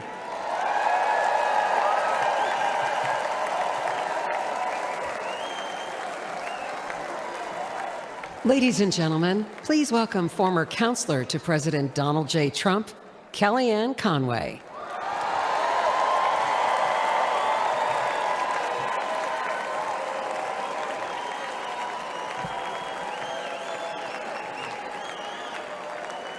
Good evening, Patriots. 8 years ago, Donald Trump shocked the system and defied the doubters to become the 45th president of the United States. He didn't want fortune or fame, power and position. He already had all of that. Donald Trump and his family made enormous sacrifices to run and to serve as president. He didn't need to do it. He wanted to do it. My relationship with Mr. Trump was forged under fire in a foxhole in 2016 after he asked me to be his campaign manager.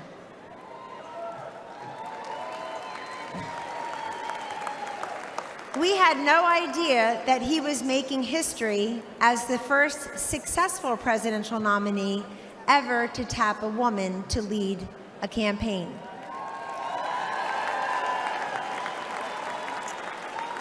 But that was a natural for Donald J. Trump.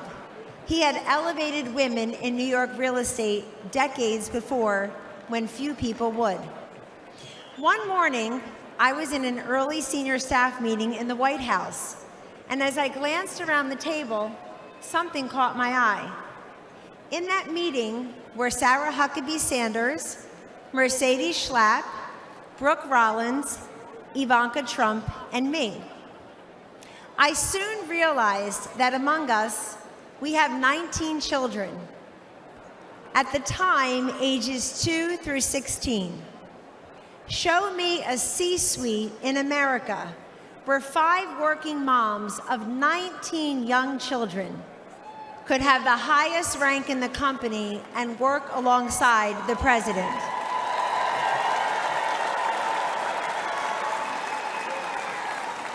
In the Trump White House, we lived it. Sure, he saw something in me and the other working moms that perhaps we do not see in ourselves. But more importantly, he sees what's best and what's possible for millions of decent, hardworking Americans.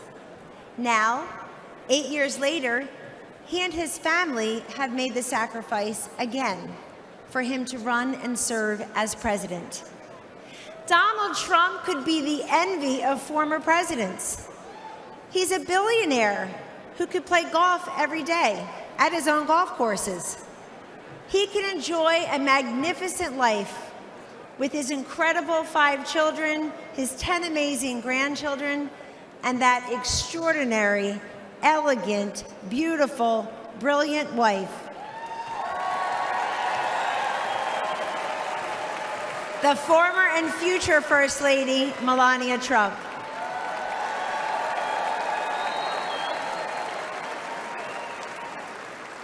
He does not need to do this, but we need him to do this. How often do we hear, "I want Trump's policies without Trump's personality"? Well, good luck with that.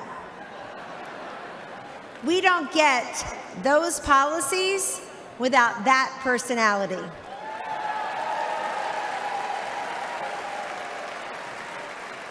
Taking out al-Baghdadi and Soleimani, ending the ISIS caliphate, recalibrating trade deals, restoring sanity, growth, and fairness in our economy, making our southern border more secure and sovereign, supporting school choice, protecting life, respecting workers, backing our blue, our military, and our border patrol.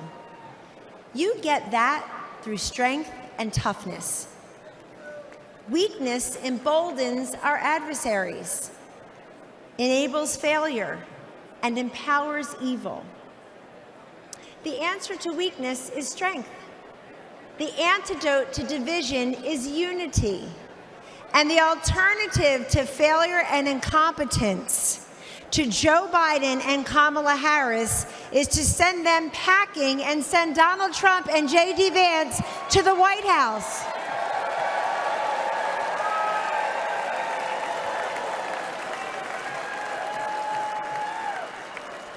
If you know someone who is skeptical about the Republican Party or who is cynical about politics, don't dismiss them.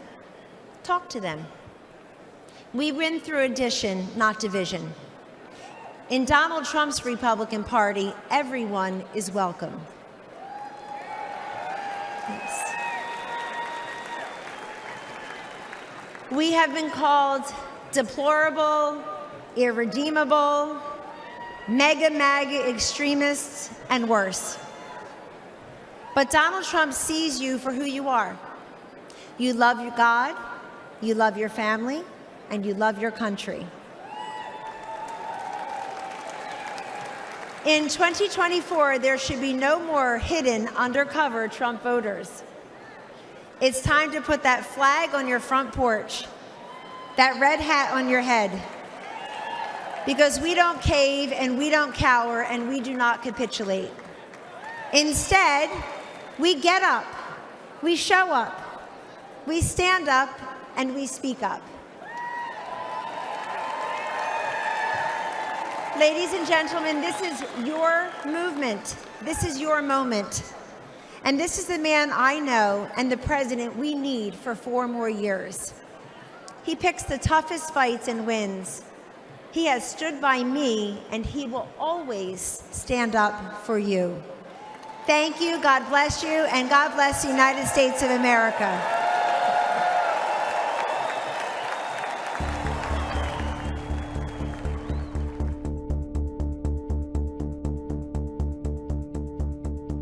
I would describe Joe Biden as an absolutely horrible commander-in-chief and a danger to every single person wearing the uniform.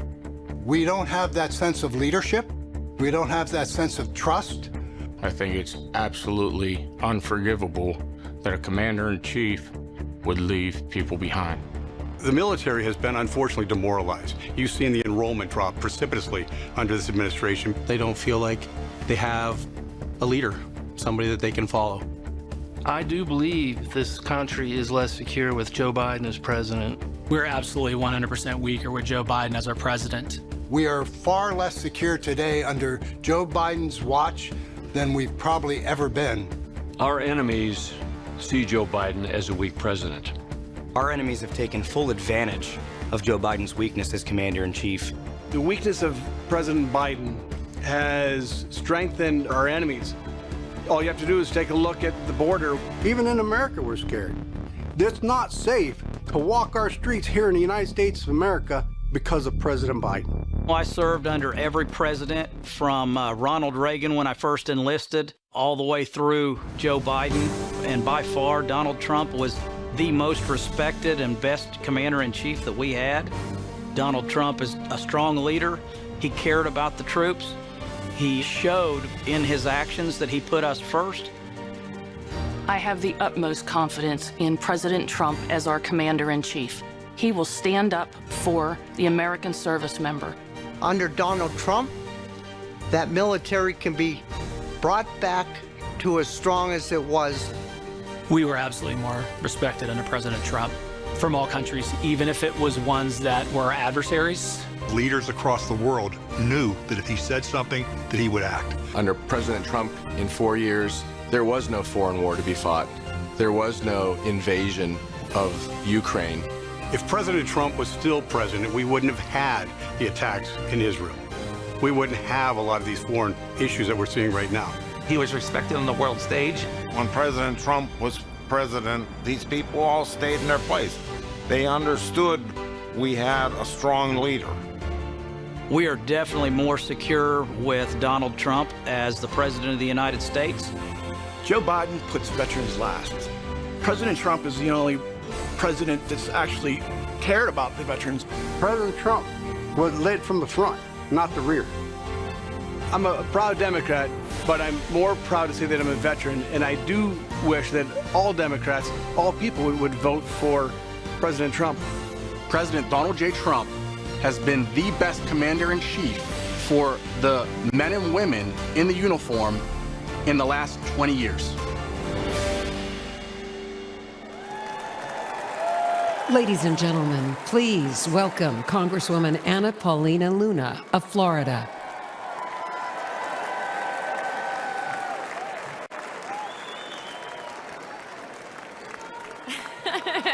Thank you. Thank you. I'm Congresswoman Luna, and I represent the great people of Florida.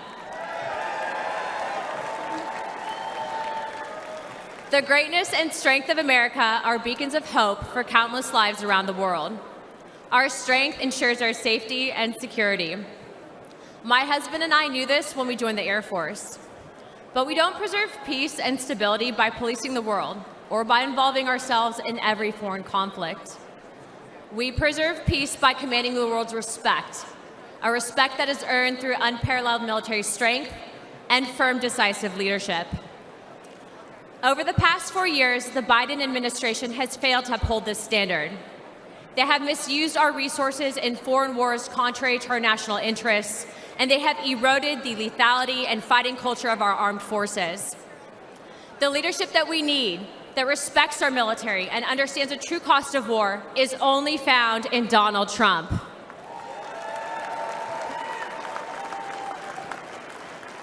He will make America strong again.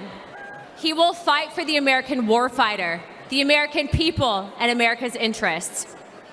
Hawks and globalist elites do not sway President Trump. He knows the cost of military action like I do.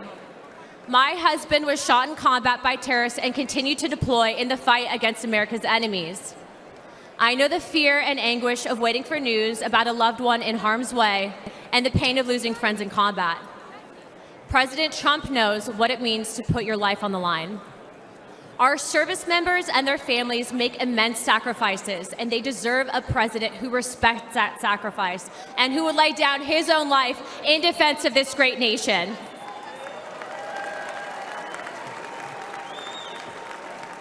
President Trump has demonstrated he's ready to do just that.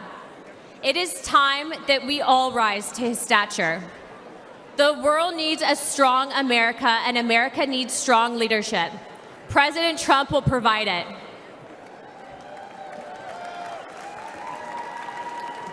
Regardless of race, gender, color, or creed, I urge you to vote for Donald Trump and J.D. Vance on November 5th.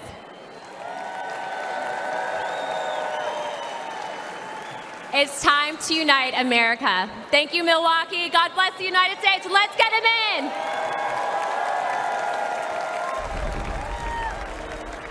It was Christmas Day. We boarded Air Force One in complete and total darkness, in the pitch black of night. We landed in war-torn western Iraq. No lights on the runway. There were hundreds of troops packed into a dining hall. They had absolutely no idea that the president and first lady were about to walk into that room. And when they did, it was a sight and a sound and a scene that I hope I never forget. That room absolutely erupted. That was the kind of patriotism President Trump brought back to our country. One of the young soldiers yelled from the back of the room, "Mr. President, I re-enlisted in the military because of you." And without missing a beat, the president said, "And son, I am here because of you." Ladies and gentlemen, please welcome Medal of Honor recipient, David Bellavia.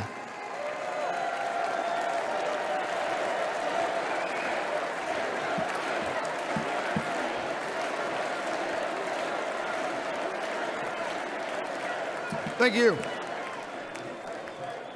In 2019, President Donald Trump awarded me the Medal of Honor for my service in Fallujah during the Iraq War.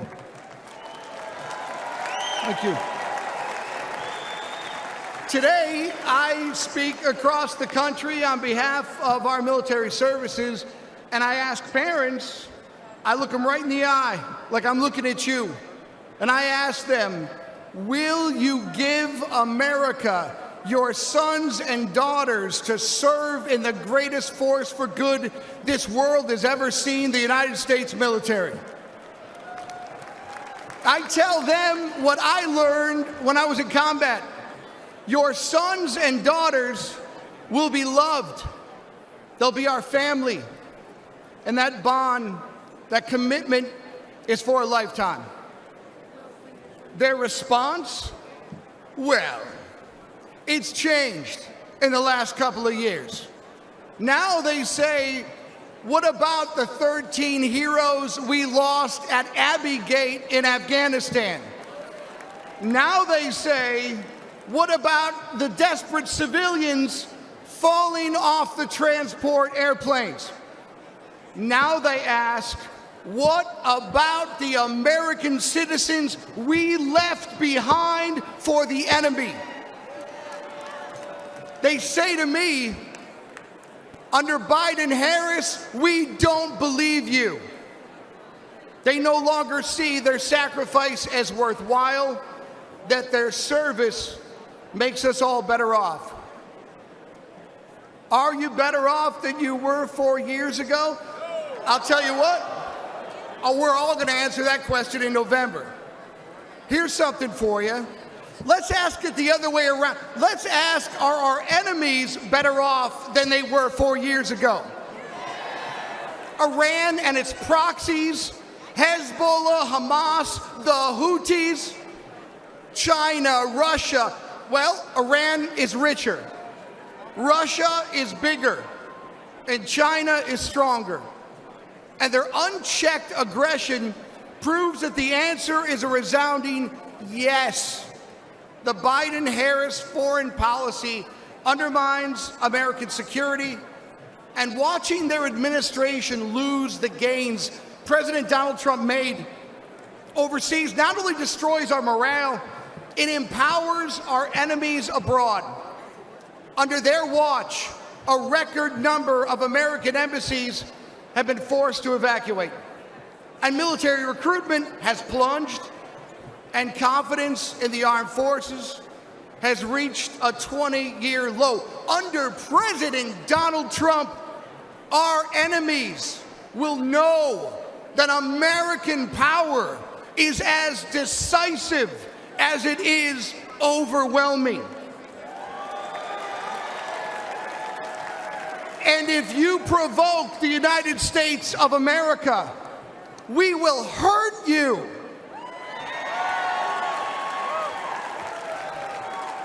And if you threaten citizens of the United States of America, we will hurt you for generations to come, so help me God. Donald Trump is a commander-in-chief that I am confident to tell parents is at the helm. Donald Trump loves America. He too has bled for the nation that he loves.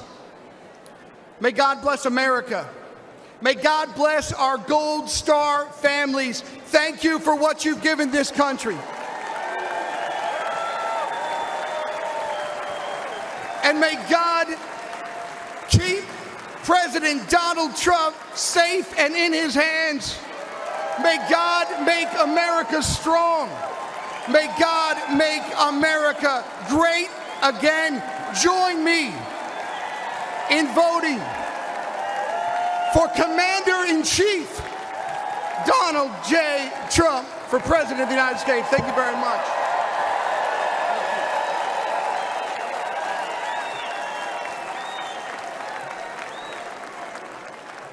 Ladies and gentlemen, please welcome Afghanistan war veteran, Scott Neal.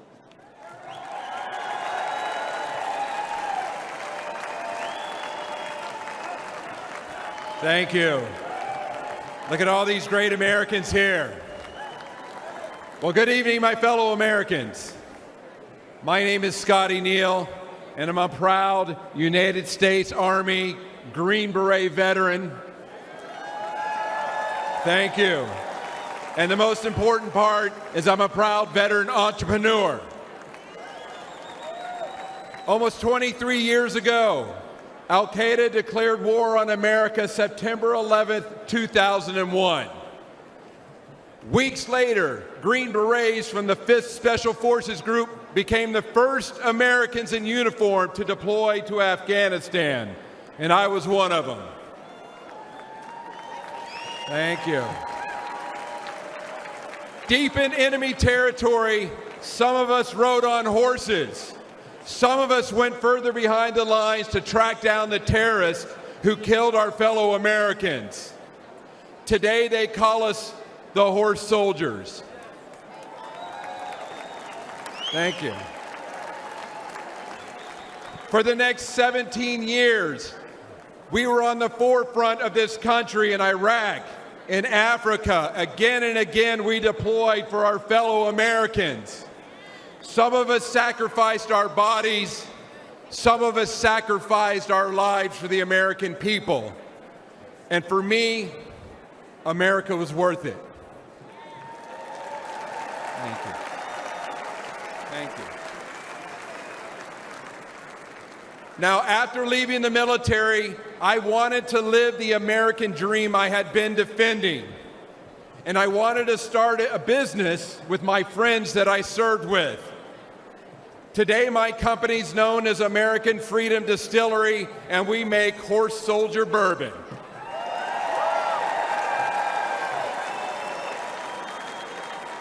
We are building our forever home in the great Commonwealth of Kentucky.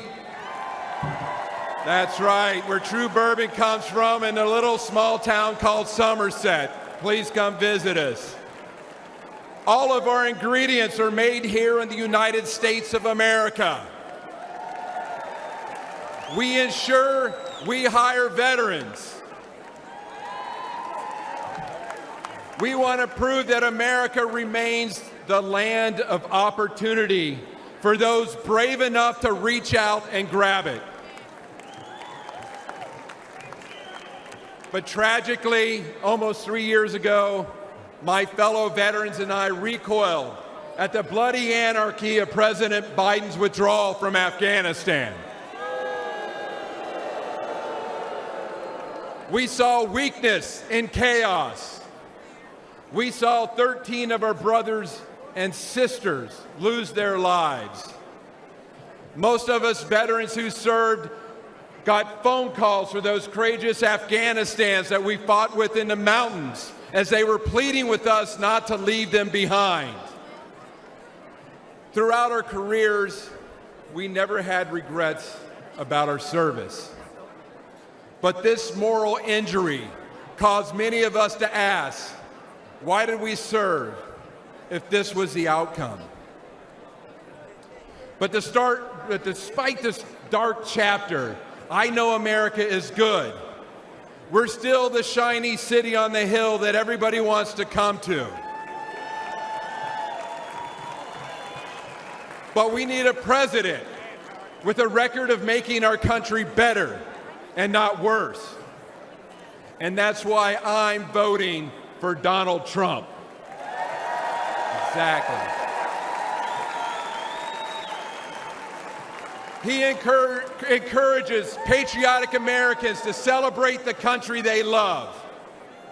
He supports anyone brave enough to reach out for the American dream and to fight for it. And he's the only candidate in this race who embodies the American determination and decisiveness. Let's make America strong again.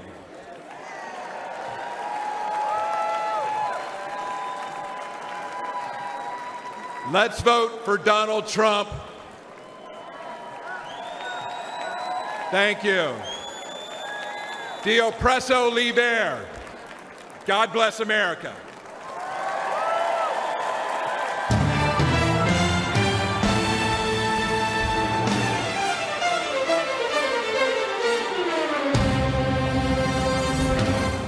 This is a man's world.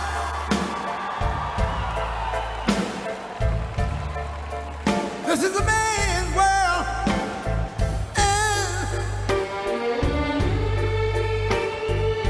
But it wouldn't be nothing. Ladies and gentlemen, please welcome the next President of the United States, President Donald J. Trump.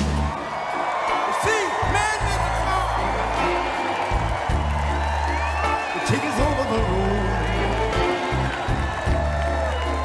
Man made the train, carry the heavy load. Man made the electric lights,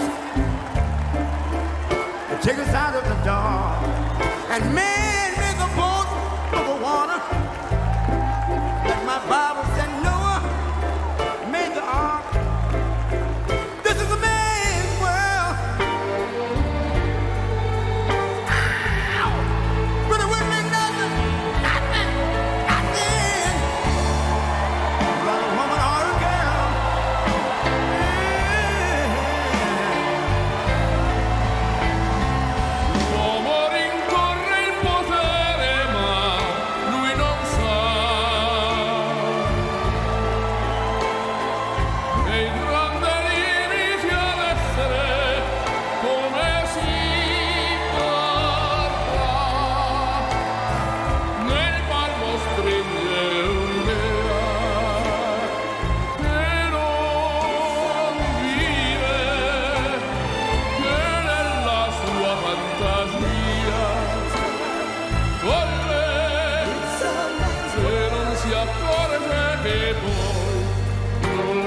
and a baby boy. Man, make them happy, because man, make them toys. But after, man, make everything you can. Man, make lira, pesos, dollars, rubles. Ladies and gentlemen, please welcome Kimberly Guilfoyle.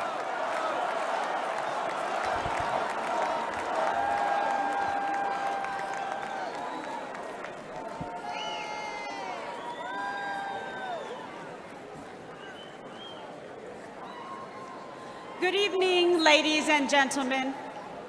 Like you, I have spent much of my time the last few days in prayer.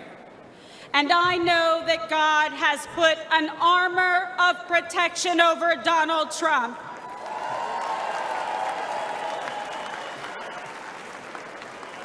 We are all reminded that love for our nation and the beauty of life itself transcends all hatred and political divisions. I stand before you tonight more convinced than ever.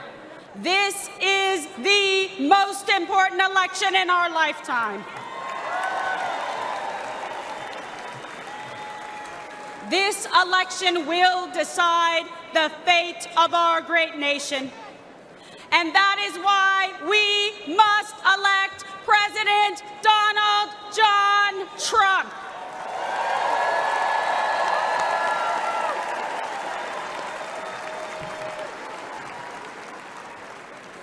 This is not just a choice between Republicans and Democrats. This is a choice between safety or chaos, wealth or poverty, national sovereignty or open borders.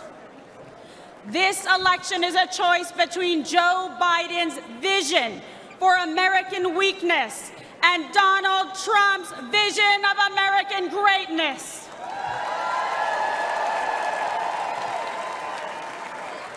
Donald Trump will once again make our country strong, safe, and prosperous. He will make America feared by our adversaries and respected by our friends.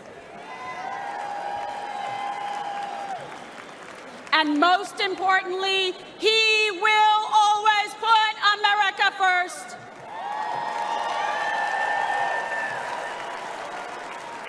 After 4 years of Joe Biden's disastrous America Last agenda, our country is more dangerous, vulnerable, and impoverished than anyone had thought possible. President Trump handed Biden a booming economy and a strong nation. All Joe had to do was leave it alone and take a nap.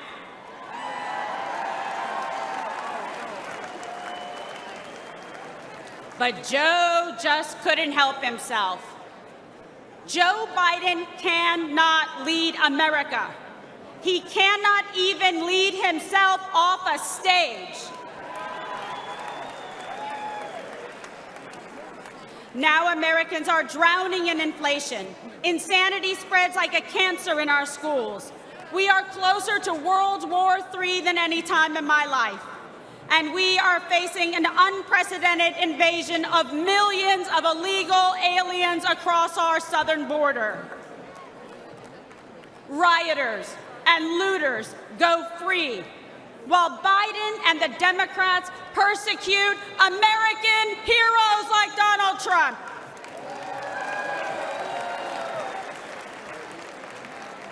Tens of millions of Americans are made to feel like enemies in our own country. An enemy for wanting to defend our border, for not wanting our children indoctrinated in school, for not wanting to erase our history, for praying to our God, saying what we think, and fighting for what we believe. It is no wonder that the heroes who stormed the beaches of Normandy and faced down communism sadly say they don't recognize our country anymore. This is not an accident. The powerful elites in the swamp will say anything to crush and destroy the America First movement. But we will never give up, and neither will Donald J. Trump.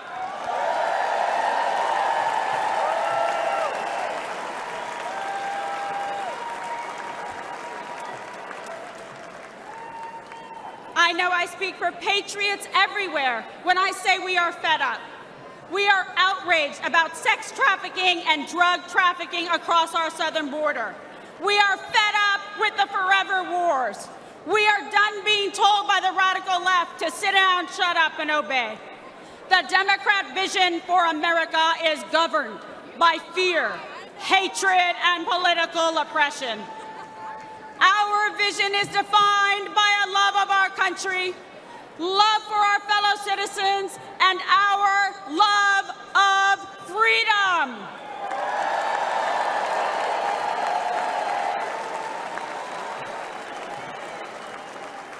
In our vision, we will secure the southern border and deport the violent criminal aliens once and for all.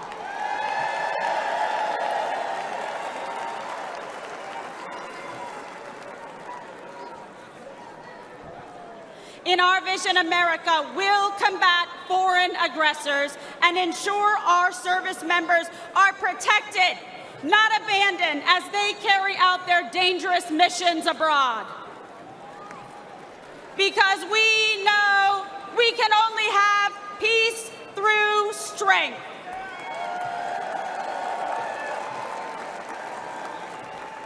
We will restore an era of national pride where freedom of speech is respected and cancel culture is ended. Where high school girls only compete with other girls, not biological men.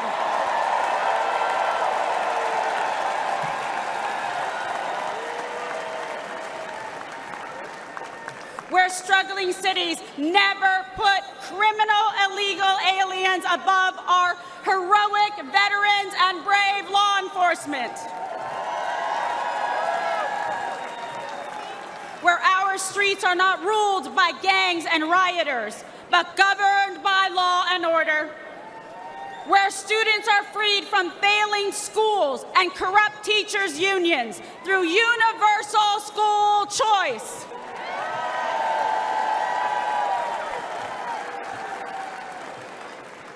Where our most sacred institutions are not weaponized against political opponents, but are fair, equal, and just. And where we teach our children to love our country, learn our history, and respect our American flag.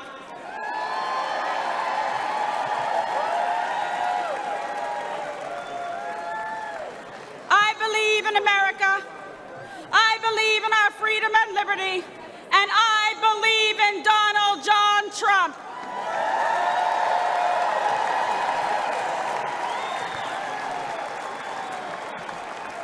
And I want Joe Biden, Kamala Harris, and all of the radical Democrats to know this. We will not be bullied into obedience. We will not cower in silence. We will fight for America because we love America.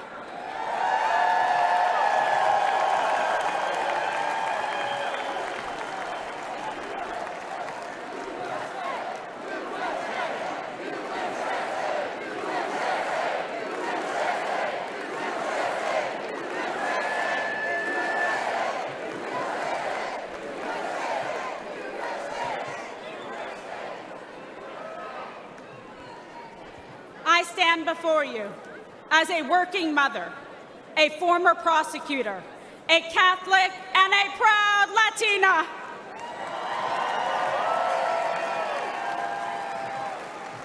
I know personally what every American has now seen with their own eyes. I know the measure of the man that stands before us. Donald Trump will never stop fighting for you.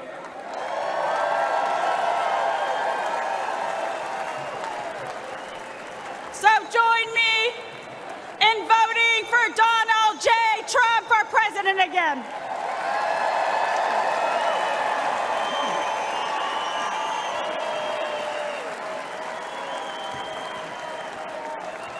Victory is in our sights.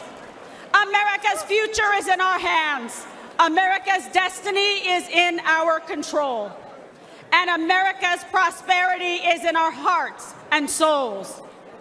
America, this is your moment.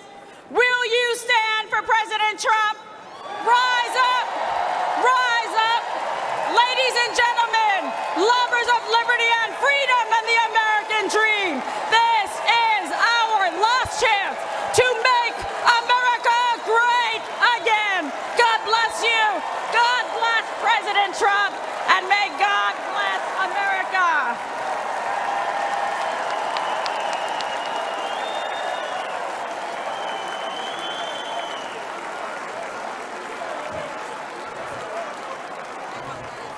Ladies and gentlemen, please welcome Congressman Michael Waltz of Florida.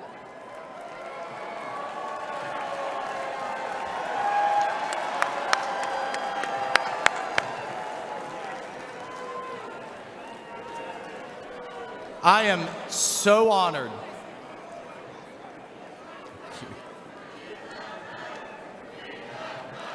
Thank you. Thank you. Thank you. Hello, Patriots. I am so honored to stand before you as a 27-year Army veteran and the first Green Beret ever elected to Congress. And I'm joined tonight by my beautiful wife, Julia, who, oh, by the way, has more combat tours than I do. Look, folks, we have deployed all over the Middle East, all over Africa, all over Afghanistan, and I have never in my lifetime seen the world falling apart like it is under Joe Biden.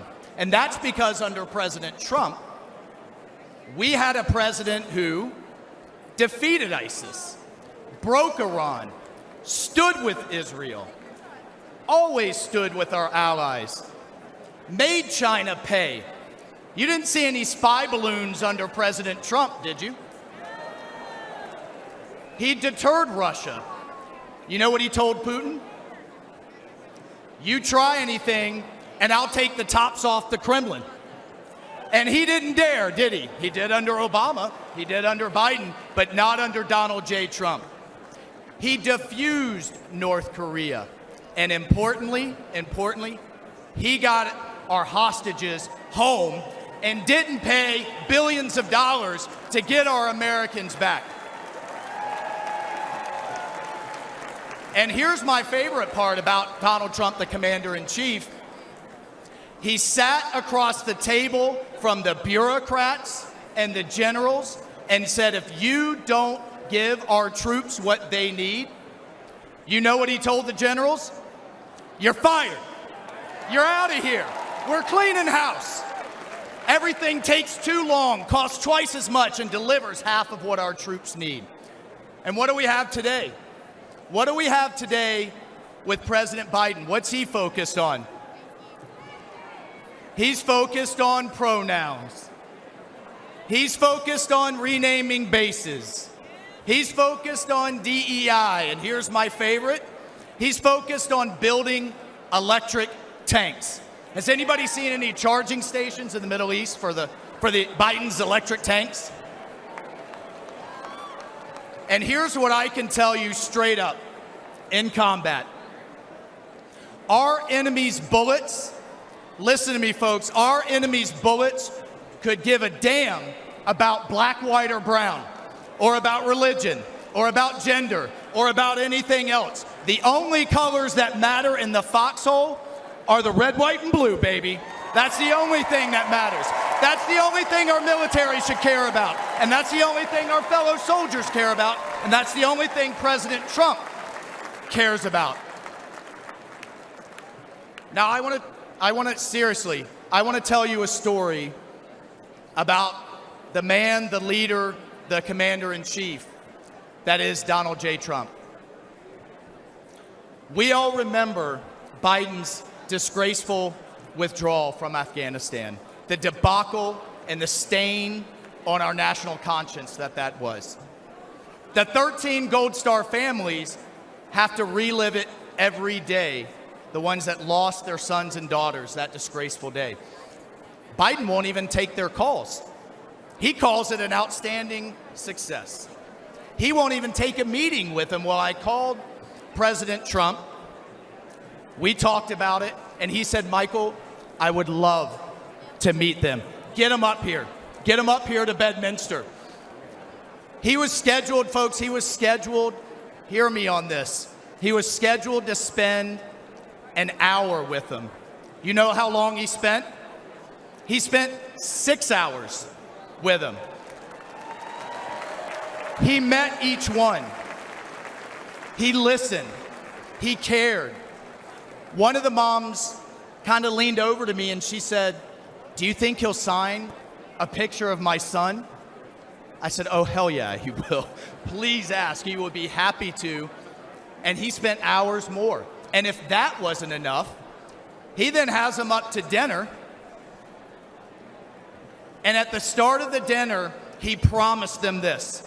When he gets back in the White House, he will release all the tapes, all the videos, all the records, all the emails, and give these families the accountability and the transparency that they deserve and that they will never get from Joe Biden.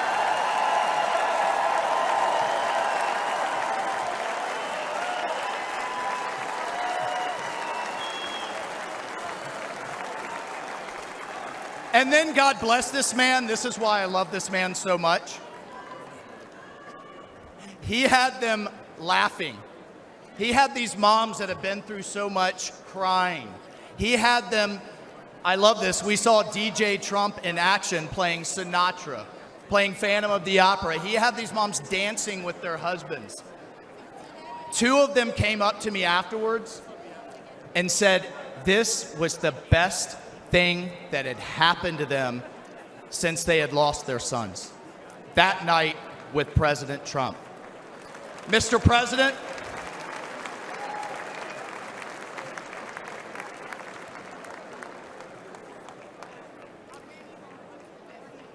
Mr. President, you helped them heal. And I will forever, and they will be forever, and America will forever be grateful to you for that.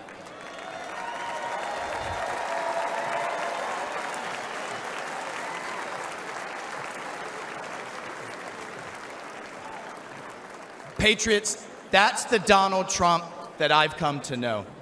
That's the Donald Trump and the commander-in-chief we all know. That's the Donald Trump the media never wants you to see. That is the Donald Trump we must have as commander-in-chief back in the White House this November. We need it, the country needs it, the world needs it, because we will once again have peace through America's strength. God bless you. I salute you. Let's go fight, fight, fight, and let's win.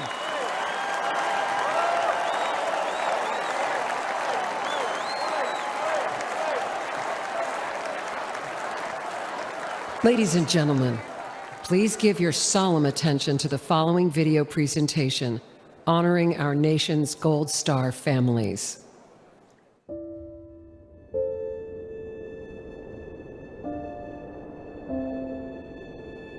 I'm Jim McCollum. I'm the father of Marine Lance Corporal Riley James McCollum, and I'm here to speak for him. My name's Alicia Lopez. I'm Herman Lopez, and we're the parents of our son, Hunter Lopez, a U.S. Marine stationed in Camp Pendleton, San Diego, California, who passed away on August 26, 2021 in Kabul, Afghanistan. My name is Abby Sanchez, and I am the voice for my brother, Corporal Humberto Sanchez. My name is Coro Braceno, and I am Corporal Humberto Sanchez's mother. My name is Stephen Nakui. I'm here for my son, Kareem Nakui. I'm here today to give my son a voice. My name is Cheryl Jules. I am Sergeant Nicole G's aunt. She was a U.S. Marine that was killed in the Kabul, Afghanistan withdrawal. My name's Christy Shamblin, and I'm here for Sergeant Nicole G., United States Marine, who was killed in the Afghanistan exit. My name's Kelly Barnett. I'm here to give a voice to my son, my best friend, Staff Sergeant Taylor Hoover.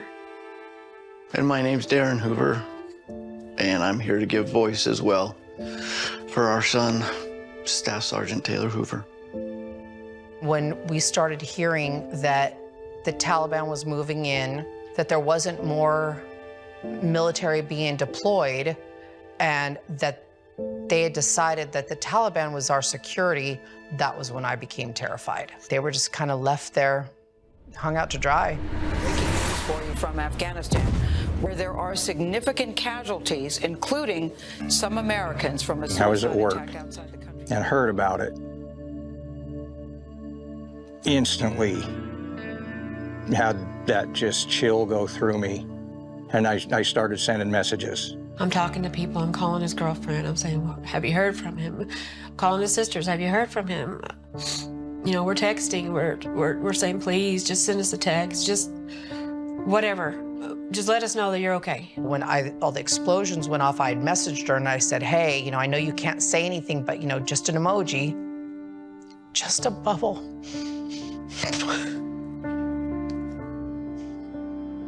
And then 3:30 in the morning that night, I got the knock on the door. You know, there's no other reason 2 Marines are standing on your door. Right away, they told you, we have news about your son, and he just passed away. I just start screaming. I throw myself on the floor. I pull up the street and I see a white van. And once I saw them, I knew.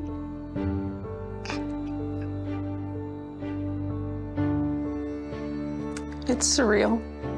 Seeing all those flag-draped coffins in the back of a C-17 is something you'll never forget. And it really drives home that, you know, these young men and women gave the ultimate sacrifice. They had all the families within this large room. The president showed up, and that was, it wasn't what I was expecting. You know, this guy's sitting across from me on that tarmac, and he keeps looking at his watch. Biden did not want to be there. I don't know what he wanted to do, but he did not want to be there. He looked at his watch multiple times. I saw it 3 times. He didn't say anything about Riley. And to this day, he has yet to say those 13 kids' names. And that makes me so upset because those kids were serving their country. Those kids, they were giving their life for this country. And I always said they were thinking that their commander-in-chief was gonna have their back because they were fighting for this country, and that didn't happen. The administration, the White House, our president has never once mentioned their names, not one of them. Honestly, I don't feel like Joe Biden cared. He just had no empathy for us at all. I do think incompetence played a huge factor in what happened. Bad decision, bad leadership, and it all starts at the top. Joe Biden should not be leading this country. There was no point in making that hard deadline August 31st. It was 100% a political stunt. He let my son down. He let the 13 down. He let the 45 wounded down. He let those 174 civilians down. He let our country down. And then what it hurts the most is that they could be here.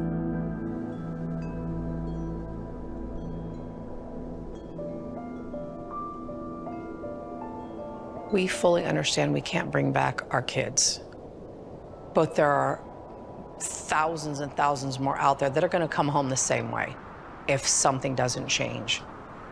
We're the United States of America. We can do better by our men and women that are risking their lives for this country. We can do better for them than that.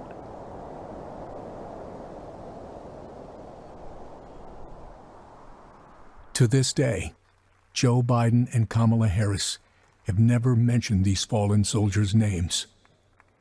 President Trump will never forget them.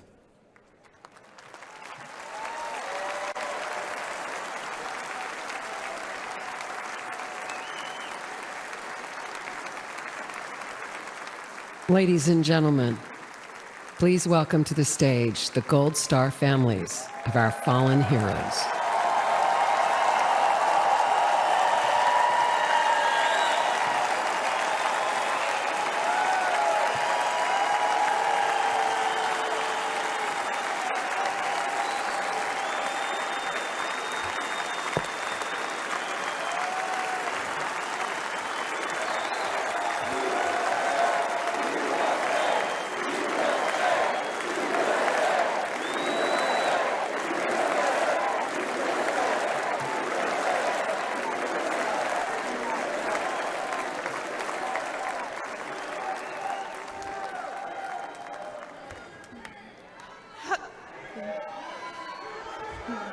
Hello, America.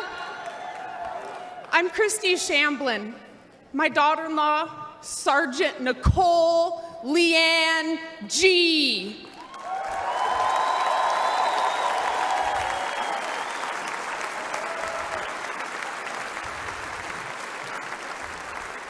Was a United States Marine, and she was killed at Abbey Gate in Afghanistan, alongside 12 of her brothers and sister-in-arms. While Joe Biden has refused to recognize their sacrifice, Donald Trump spent 6 hours in Bedminster with us.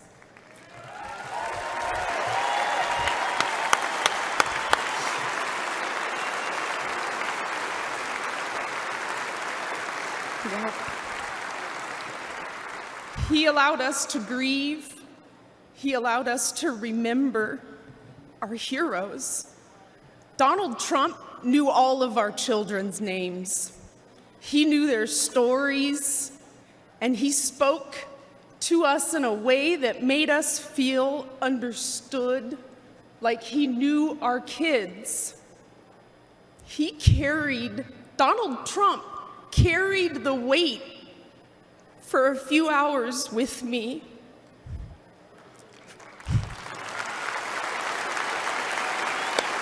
Yeah.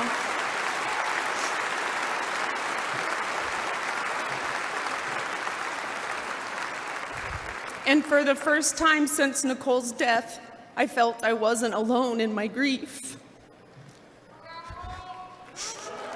Thank you.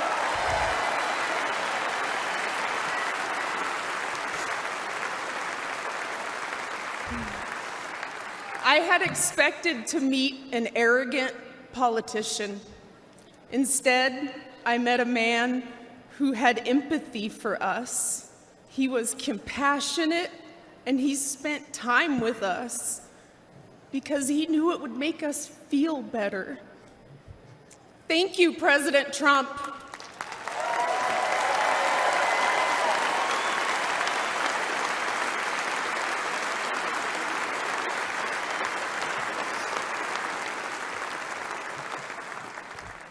I'm Cheryl Jules, Nicole's aunt. Joe Biden said the withdrawal from Afghanistan was an extraordinary success. An extraordinary success. Look at our faces. Look at our pain and our heartbreak. And look at our rage. That was not an extraordinary success. The humiliation of our nation was not an extraordinary success.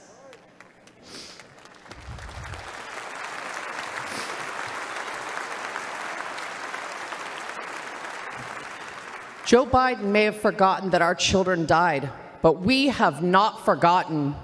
Donald Trump has not forgotten.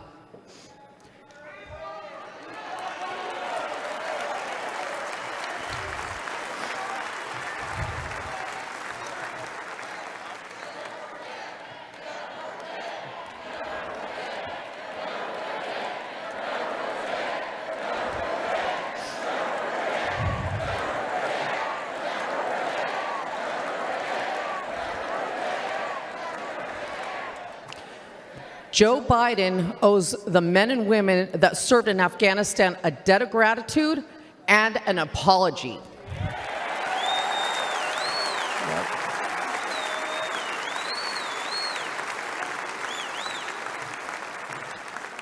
Donald Trump loves this country and will never forget the sacrifice and bravery of our service members. Join us in putting him back in the White House.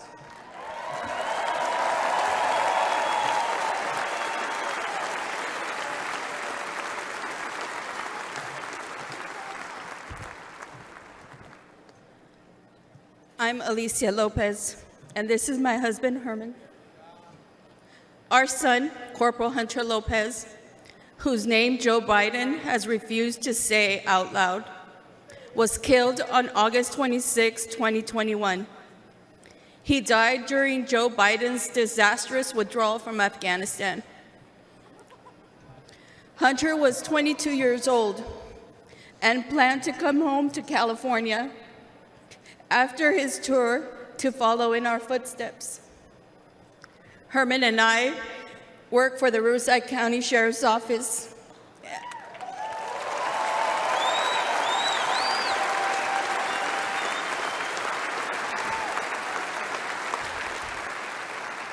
And our family has a tradition of service in law enforcement.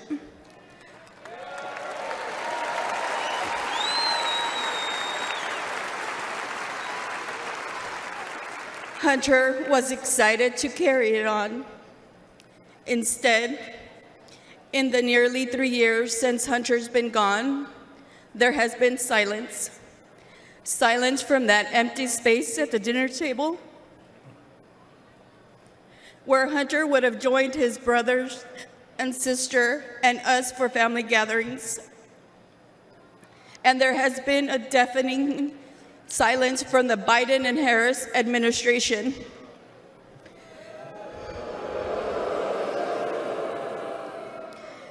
Despite our pleas for answers and accountability, they have pushed us away and tried to silence us.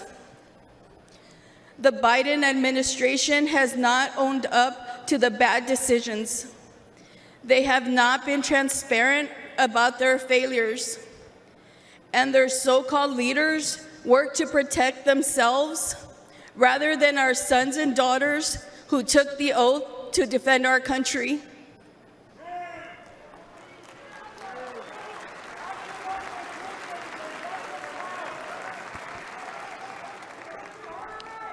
Thank you. When Hunter and the other service members' bodies were returned to the U.S. in Dover, Delaware, Joe Biden met the plane.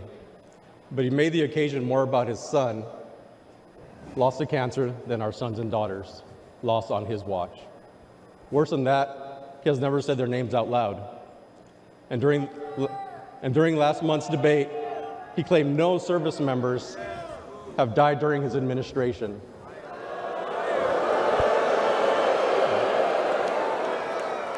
None. That hurt us all deeply.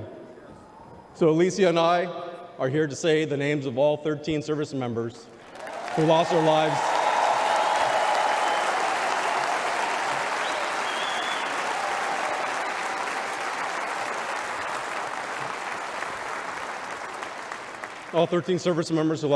at Abbey Gate. David Espinoza.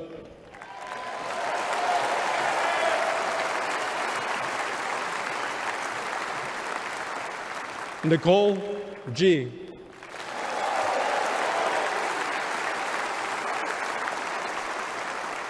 Taylor Hoover.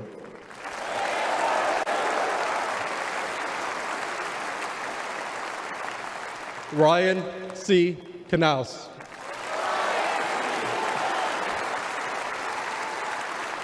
Riley McCollum.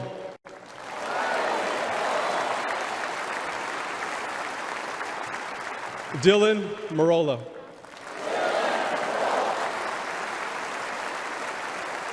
Kareem Nakui.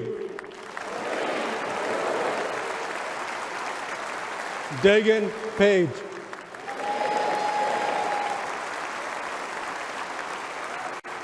Johani Pichardo.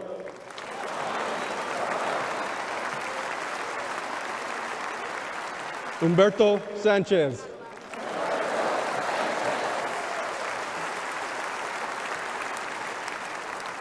Jared Schmitz.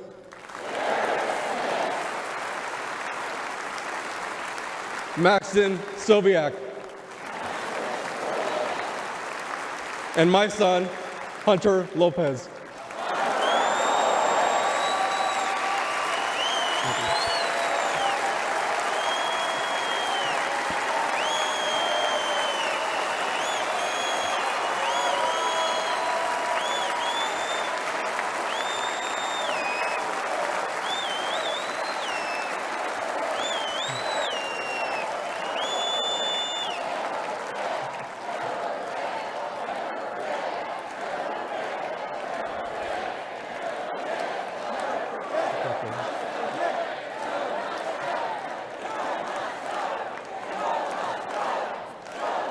Joe Biden has to go.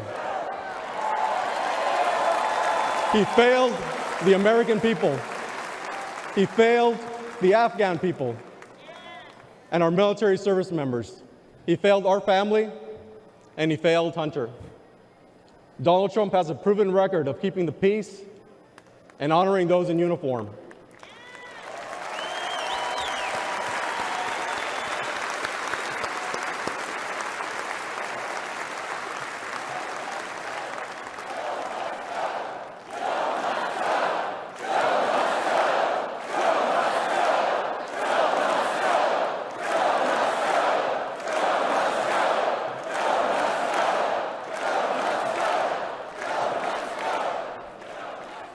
All of us on this stage recognize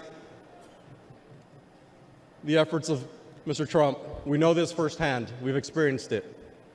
Whenever we've met with him, he has demonstrated compassion. He has joined us on our mission for answers, and he has given hope to our extended Gold Star family.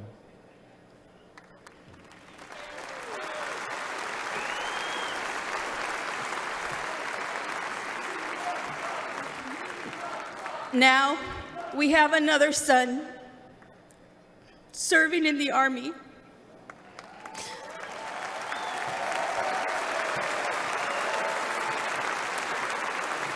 And we do not trust Joe Biden with his life. We have faith that Donald Trump to lead our military. Please join us in supporting Donald Trump for President and Commander-in-Chief.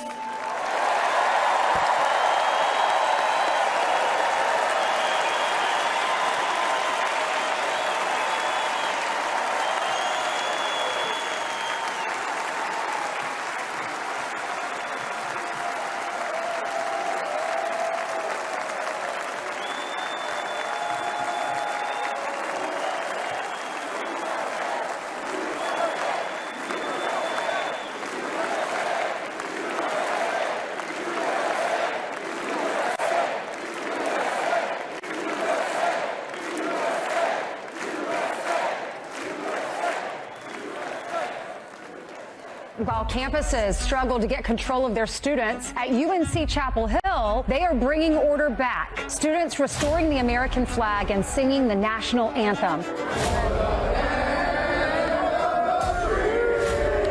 Protesters began to take down the American flag, and that's when the guys stepped in. Patriotic fraternity brothers stepped in and said, "Not today, Hamas." The group of frat brothers defended the American flag from anti-Israel protesters. I held the Israeli flag, and they held up the American flag while protesters chanted at us, screamed at us. I was told to kill myself about 50 times, called a white supremacist, a fascist. They protected the flag for an hour. They were pelted with bottles and rocks. But they stood strong. I think the most popular college students right now are the ones at UNC. God bless those UNC frat guys for taking down the Palestinian flag and putting up Old Glory. Giving us some hope there that not all college students have gone woke. They should be celebrated for, and what might be more rare is their bravery, their willingness to stand up and exhibit that patriotism and protect America. All is not lost. In every corner of America, there are many people that love this country. I'm very proud of these boys and very, very proud that we have parents that are raising good kids like this in our country. I love America. There are still patriots in this country that actually want to fight and would, sacrifice themselves for this flag, this country. It's good to know that there's some patriotic young men out there supporting the flag still out there. Don't bend the knee to these people.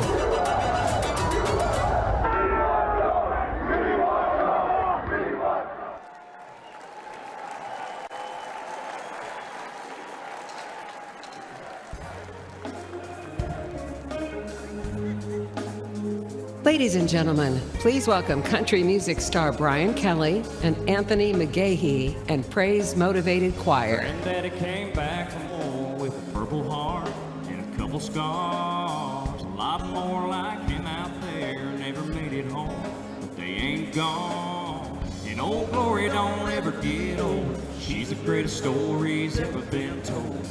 You can try, but you can't take it, can't break this American spirit, that red, white, and blue.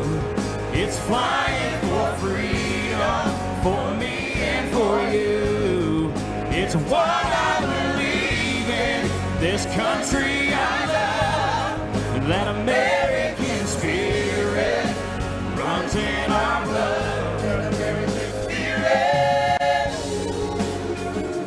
Ladies and gentlemen, please welcome the fraternity brothers from the University of North Carolina, Chapel Hill, who protected our American flag. Service members and the brave defenders, the infant daughters and the first responders, the earner strappers and the giving lifers, all running on.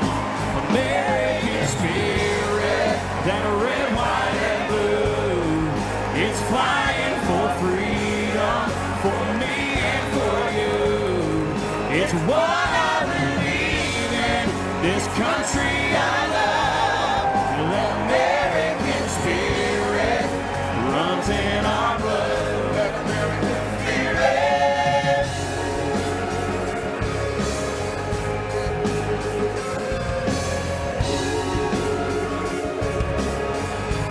American spirit.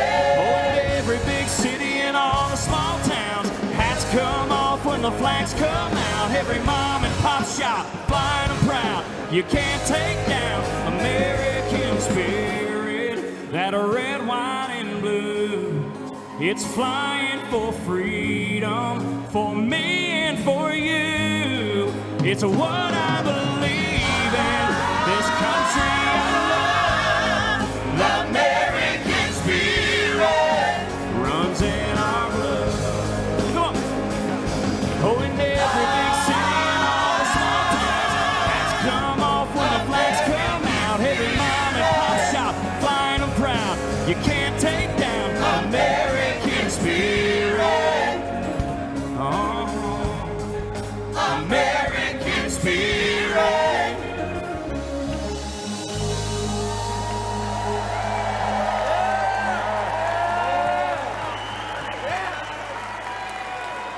When a mob tried to take down the American flag on our campus, we knew we couldn't let that happen. We stood guard, we held it up, and we did not let it fall. It was all about respect, not just for the cloth, but for everything that the flag stands for. Too many people have sacrificed everything for it. The least we can do was keep it flying. And tonight, we are proud to honor our flag again.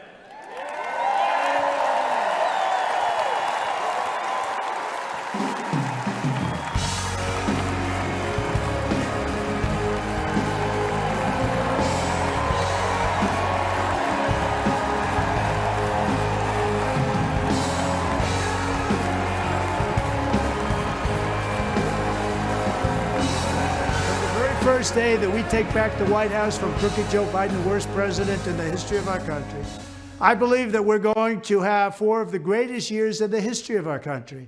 I will once and for all secure our elections. We're going to go to paper ballots. We're going to have same-day voting, voter ID. We're going to do it properly. We're going to have good, secure, beautiful elections.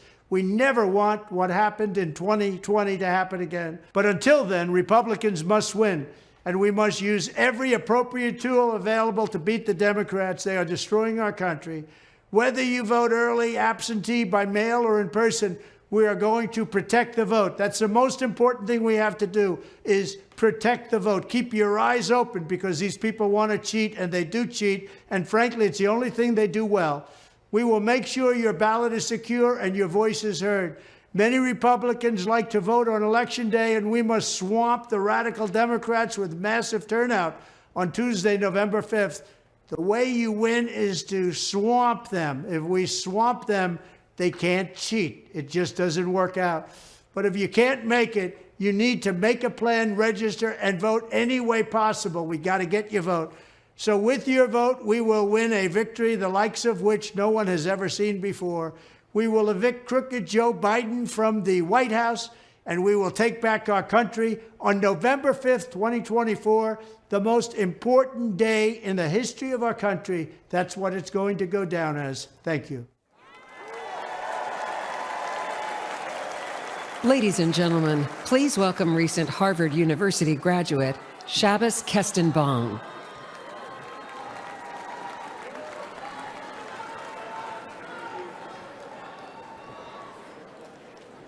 My name is Shabbos Kestenbaum. I am a proud first-generation American. I am a proud Orthodox Jew. And as of 5 months ago, I am the proud plaintiff suing Harvard University for its failure to combat anti-Semitism.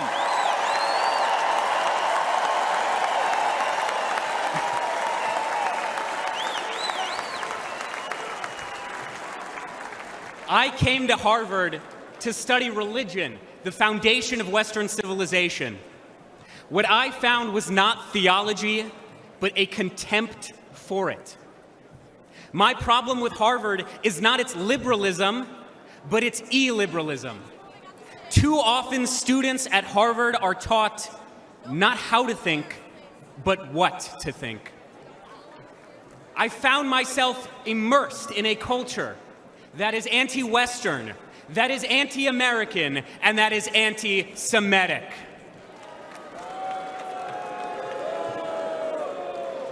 After October 7th, the world finally saw what I and so many Jewish students across this country experienced almost every day.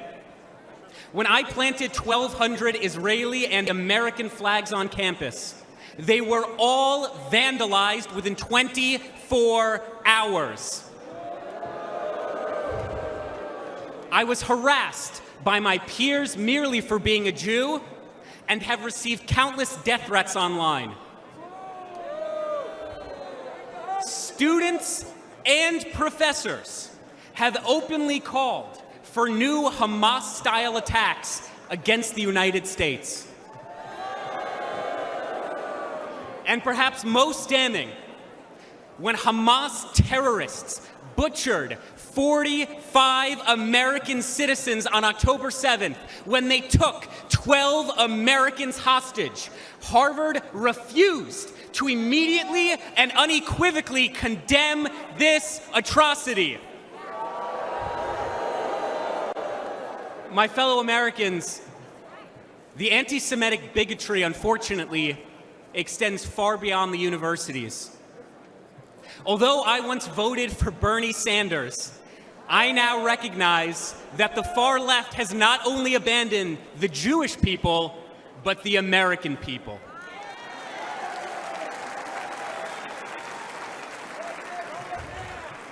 The Democratic Party, the party I registered to vote for the day I turned 18, has become ideologically poisoned. And it is this poison, it is this corruption that is infecting far too many young American students. Let's be clear. The far left's anti-Semitic extremism has no virtue, and the radicalism on our campuses and on our streets has no moral legitimacy.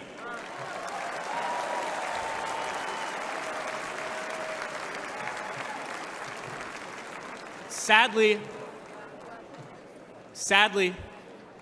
the far left-wing tide of anti-Semitism is rising. But tonight, we fight back. I am proud to support President Trump's policies to expel foreign students who violate our laws, harass our Jewish classmates, and desecrate our freedoms.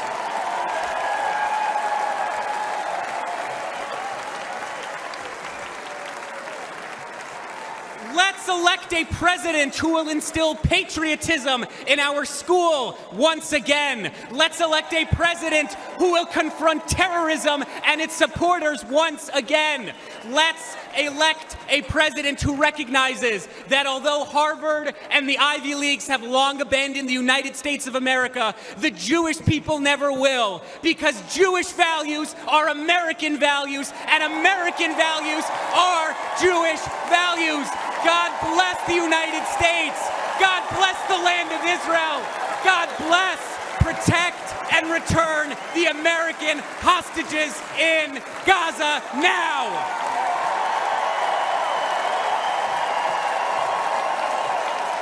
Ladies and gentlemen, please welcome the parents of an American hostage held in Gaza, Orna and Ronan Nutra.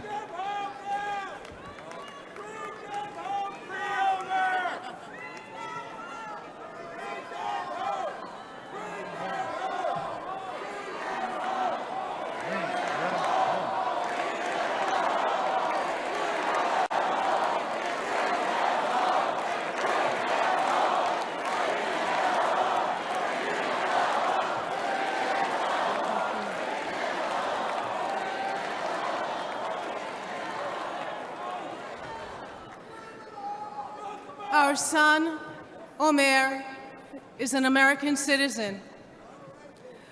For 285 long days and nights, Hamas terrorists have been holding Omer imprisoned in tunnels underneath Gaza.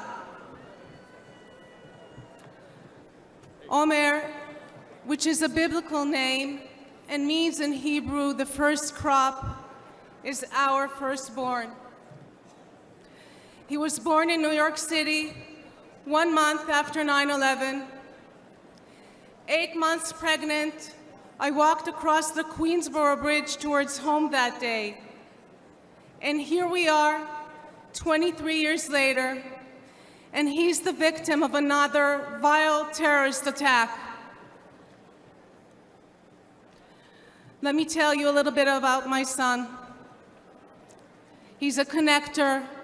He's an extremely social person. He loves sports. In high school, he was captain of the soccer ball, volleyball, and basketball teams. He's a natural leader.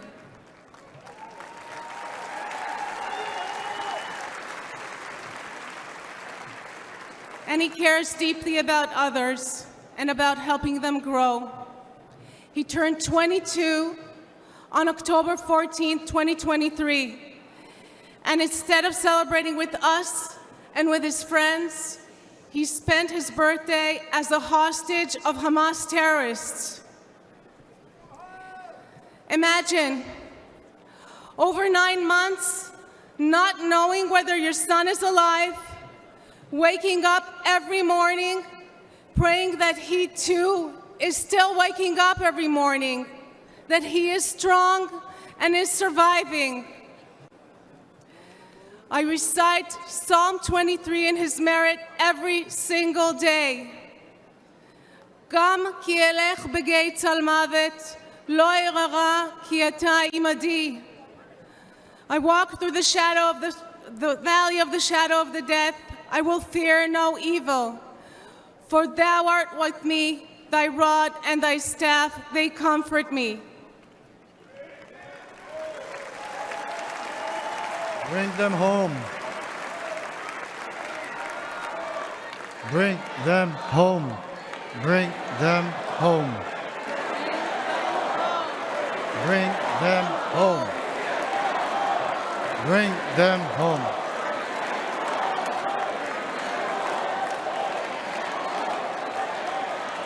During the brutal October 7 attack on Israel, over 1,200 people were slaughtered. Of them, 45 were American citizens. Where is the outrage? Where is it?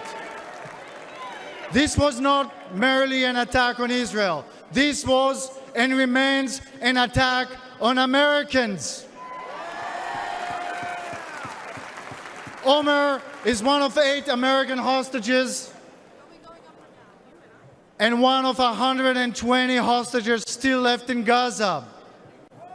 Citizens of 24 countries and 5 different religions, still held by Hamas, denied basic human needs, their lives threatened every day. President Trump called us personally right after the attack when Omer was taken captive. We know he stands with the American hostages. We need our beautiful son back.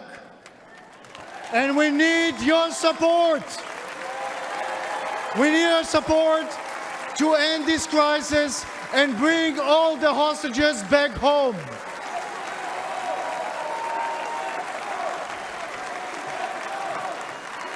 Them home. Bring them home. Bring them home. Bring them home. Bring them home. Omer, we love you. We won't stop fighting for you. Say it with us. Bring them home. Bring them home. Bring them home. Thank you, everybody. God bless Israel and God bless America.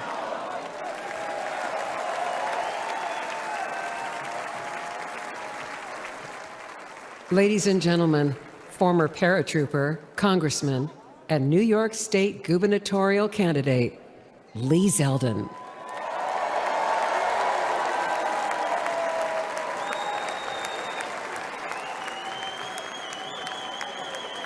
Hello, Wisconsin.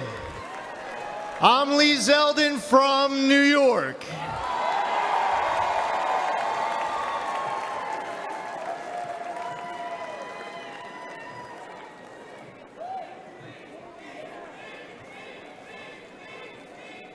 A nation led by President Trump is a nation stronger, safer, and more secure.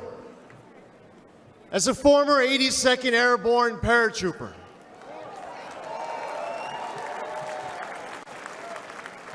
I want a military focused on being the world's greatest fighting force, not its biggest social experiment.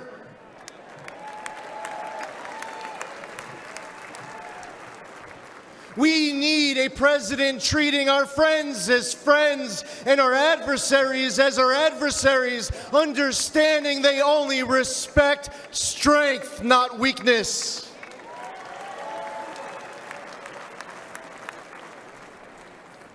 I was on the House Foreign Affairs Committee under 3 presidents, but only one ended wars without starting new ones. President Donald Trump.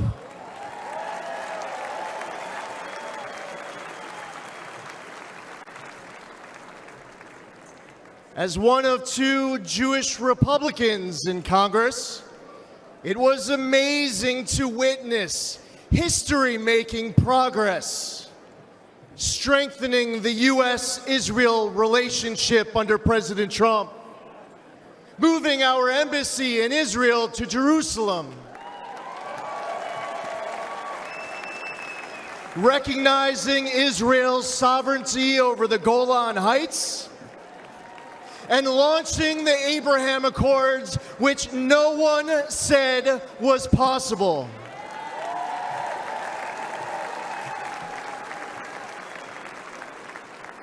Soleimani and the ISIS caliphate were eliminated.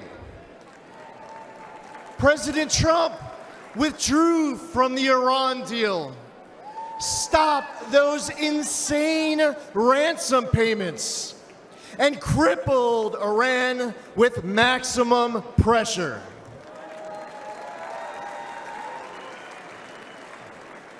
But then, everything went downhill under Biden.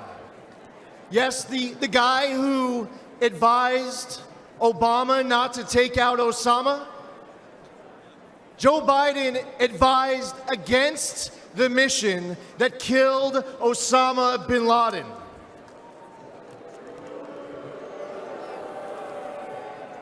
As an American, and especially as a New Yorker, that's unforgivable. Even in his prime, he had bad judgment. And it's only gotten worse with age. We cannot count on Biden to make this kind of crucial 3 a.m. decision. Heck, we can't rely on him at 3 in the afternoon.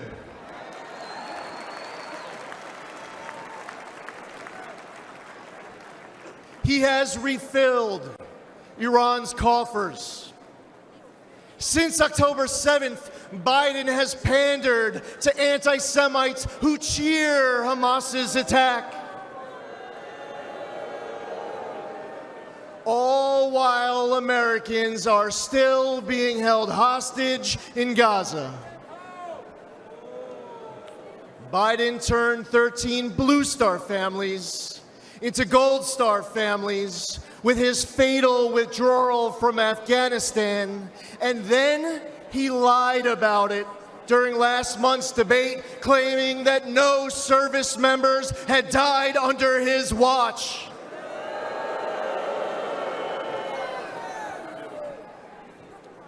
We must elect President Trump. Whether building an Iron Dome defense shield at home, countering China and other bad actors abroad, or securing our borders, he will make America strong and respected again. President Trump risks everything for us.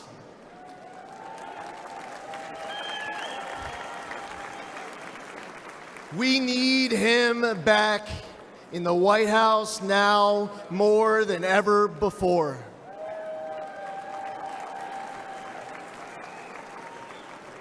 To make America great again, we must first, and God willing, we will expand the Republican majority in the United States House of Representatives. We will flip the United States Senate. We are going to elect J.D. Vance, our next vice president. And we will make Donald J. Trump the 47th president of these United States. Thank you. God bless you. God bless President Trump and his family, and God bless America.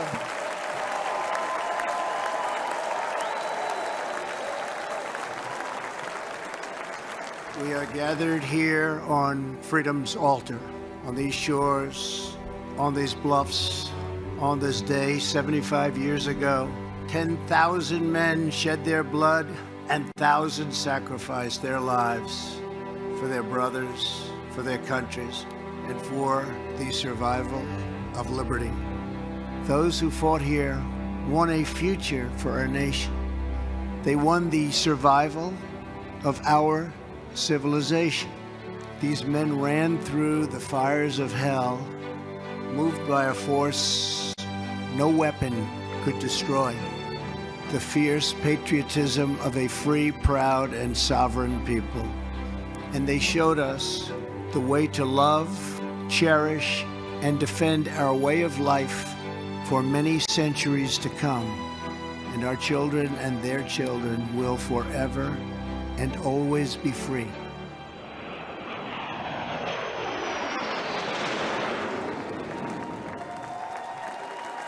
Ladies and gentlemen, please welcome World War II hero, William Peckrell.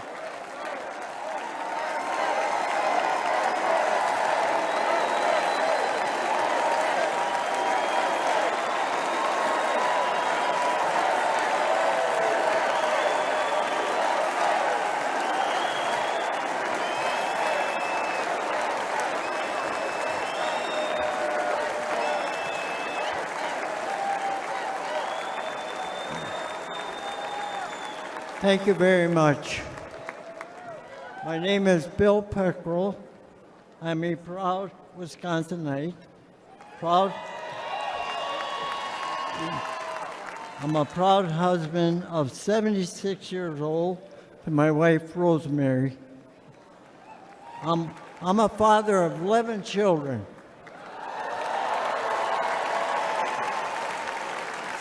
6 girls, 5 boys.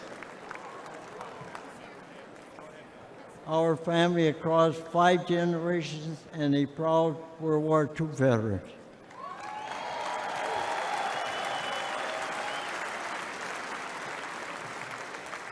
I'm 98 years old.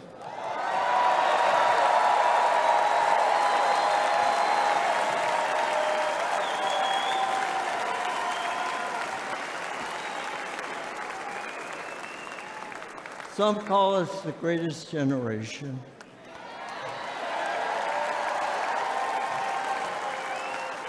That's an honor, considering America is the greatest nation in the history of the world.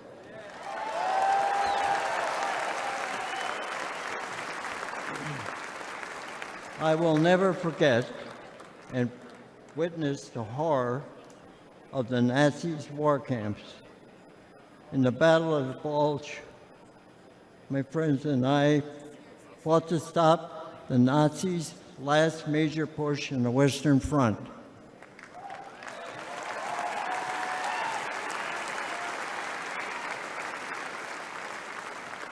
A few months later, Hitler was dead.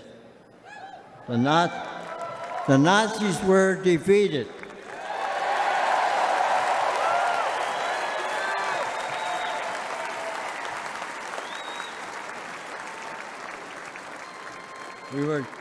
We gave thanks to Almighty God for delivering us from evil.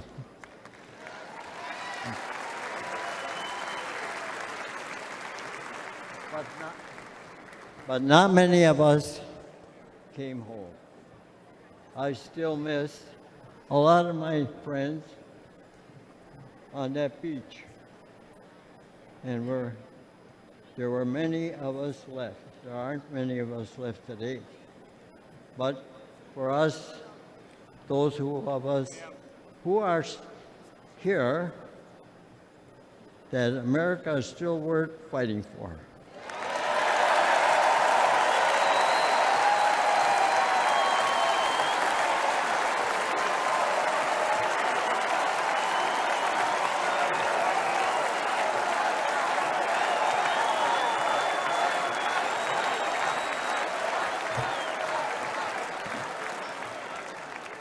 It hurts my heart to see what our current president and vice president have done to the country I love so well.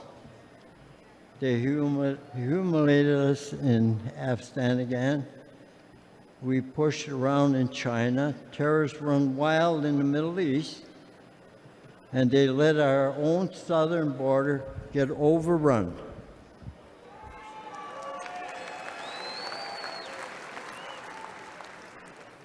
America, people say, America is an idea, but I believe America is much more than that.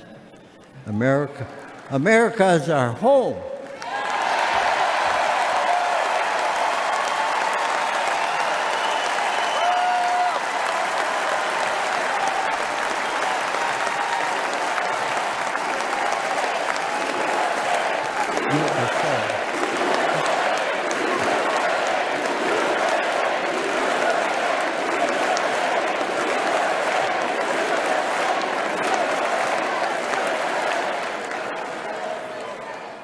You know, when I was fighting in Europe and I came back home, I kissed the ground, thanking God that I'm back home in my country.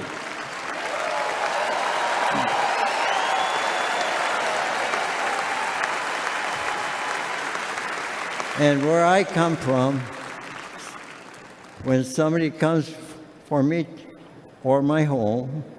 You dig in your boots in the ground and never look back.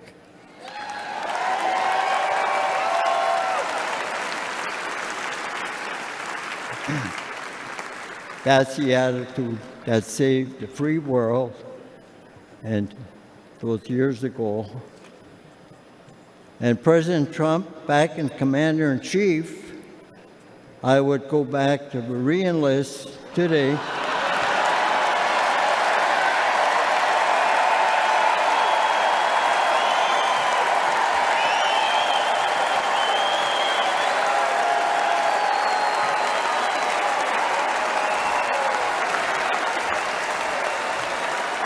And I would storm whatever beach my country needs me to fight again.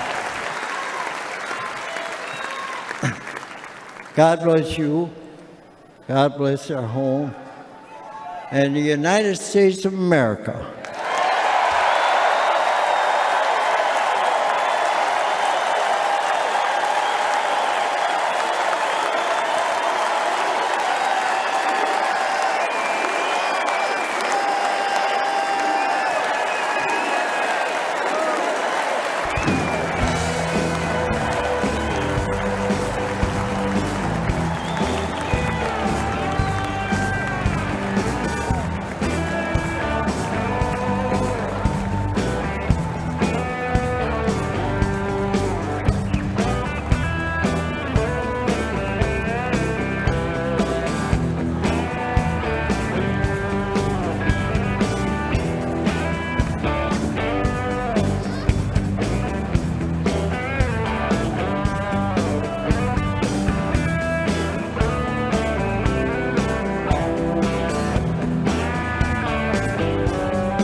Ladies and gentlemen, please welcome businessman and Executive Vice President of the Trump Organization, Donald J. Trump, Jr.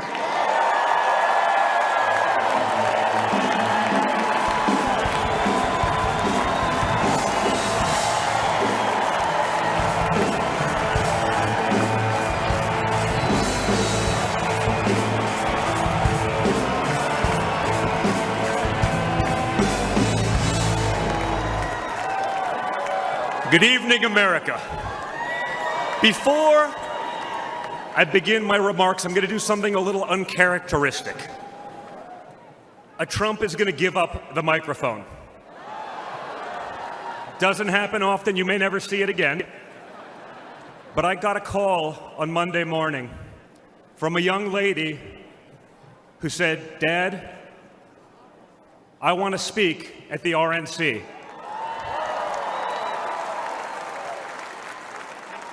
I want to speak at the RNC because I want America to know what my grandpa is actually like.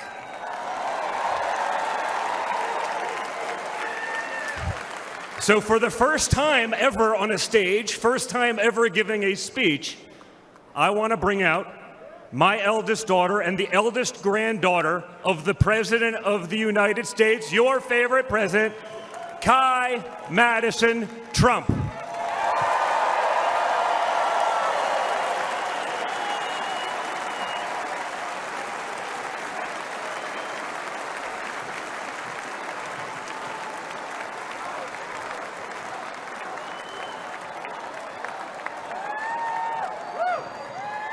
Hi, everyone. My name is Kai Madison Trump. I am the granddaughter of Donald Trump. I'm speaking today to share the side of my grandpa that people don't often see. To me, he's just a normal grandpa. He gives us candy and soda when our parents aren't looking. He always wants to know how we're doing in school. When I made the high honor roll, he printed it out to show his friends how proud he was of me. I know. He calls me during the middle of the school day to ask how my golf game is going and tells me all about his. But then I have to remind him that I'm in school and I'll have to call him back later. When we play golf together, if I'm not on his team, he'll try to get inside of my head. I know. And he's always surprised that I don't let him get to me. But I have to remind him I'm a Trump too.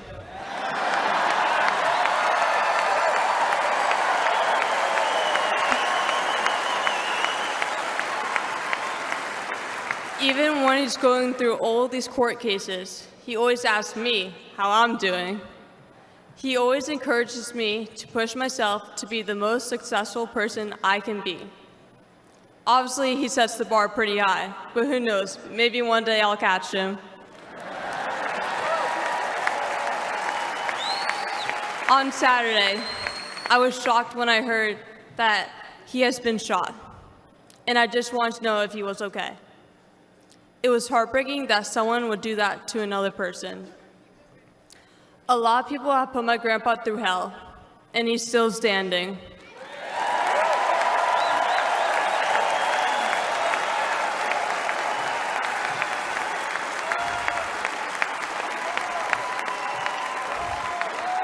Grandpa, you are such an inspiration, and I love you.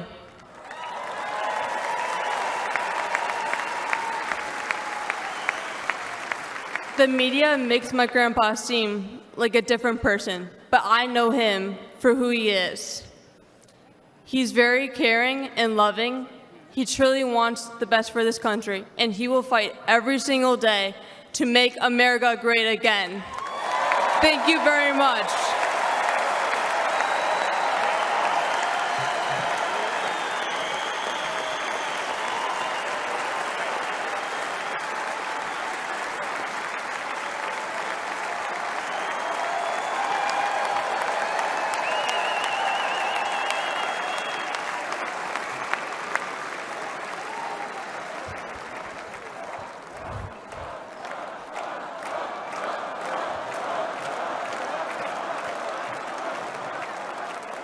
A lot of proud moments this week from my family. Thank you again, guys. Really appreciate that. That's not easy. That's the first time. I mean, this is what we call a large crowd for a speech, so incredible work, Kai. Now, back to business. Guys. Thank you, sir. Tonight we gather here in Milwaukee at one of the most crucial moments in American history. Just days ago, something that once seemed unimaginable became a terrifying reality. My father came under literal fire as an incredible patriotic rally turned into a tragedy. On a field in Butler, Pennsylvania, a brave firefighter died. Others were injured, and as those bullets rained down, we came millimeters away from one of the darkest moments in our nation's history. But we did lose an American hero that day. We wish that he were with us tonight, but his memory will live on forever in the hearts of his family, his community, and the nation that he loved.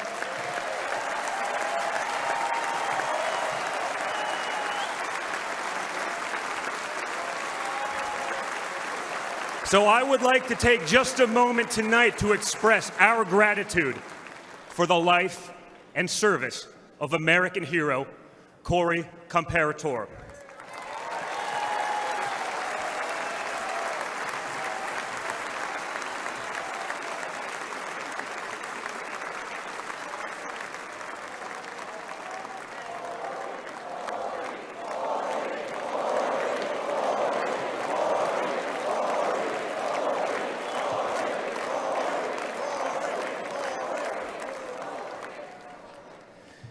They say you can't truly know how you'll respond in a moment of danger until you're actually confronted with it.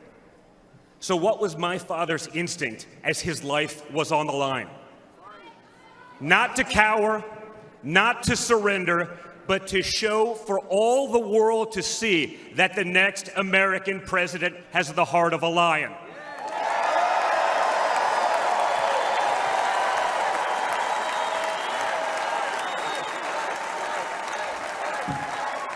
That the next American president has the courage to put the American people first once again.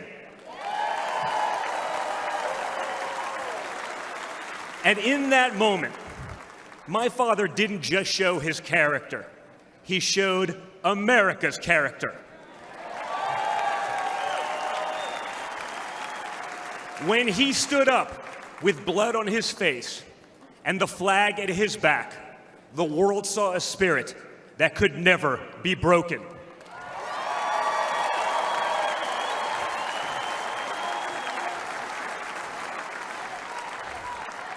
And that is the true spirit of America. America knows what it's like to be down. We know what it's like to be confused and to be afraid. Long before the attempt on my father's life, every American I met was filled with fear and anxiety. They were afraid our country was being torn apart. They were anxious about the massive and chaotic invasion of illegal aliens across our border. They were deeply concerned about partisan lawfare, education indoctrination, and attacks on freedom of speech. Most terrifying of all, they saw that our leaders didn't care, or worse, that they joyfully aided and abetted the erosion of our rights. And the lies. Oh yeah, the lies. We won't ever forget the lies. From left-wing politicians, from their allies in the media, when you hear them in a row, you fully understand the extent they have gone to divide this great nation. They lied about Russia collusion. They lied about Hunter's laptop. They lied about Joe Biden's fitness for office. They lied about the border being secure. They lied about inflation being transitory. They lied about how they would safely withdraw from Afghanistan. They lied about Biden being a, quote, moderate.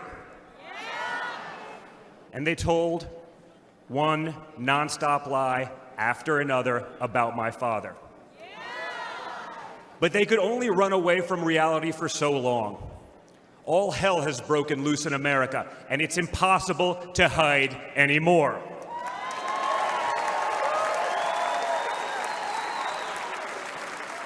Remember Build Back Better? Instead, we got broke, bumbling Biden. Nothing is built, nothing is back, and nothing is better.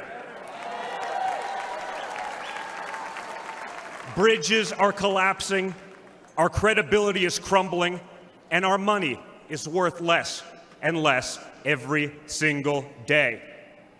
It was just one giant bait and switch, and normal Americans are the ones left holding the bag. Housing costs, gasoline prices, grocery bills just keep going up. Wave after wave of illegal aliens, deadly drugs keep pouring across our border. Meanwhile, pro-crime district attorneys have turned our cities into giant crime zones. They've turned criminals into victims, prosecutors into criminal defense attorneys, and police into public enemies. Left-wing activists are pretending to be educators, teaching our kids that there are 57 genders, but they can't even define what a woman is. On one hand, they think free speech protects their right to expose your children to explicit drag shows. On the other hand, they want to put you in jail for making a meme. It's like the entire world has been turned upside down. Does any of this sound like a country that's going in the right direction? And honestly, who is actually running the country anyway? It's obviously not Joe Biden. So who are they asking us to elect? Seriously, who's running things? Does anyone really know? Is it Jill? Is it Hunter? Barack Obama? Maybe it's the ghost of Corn Pop.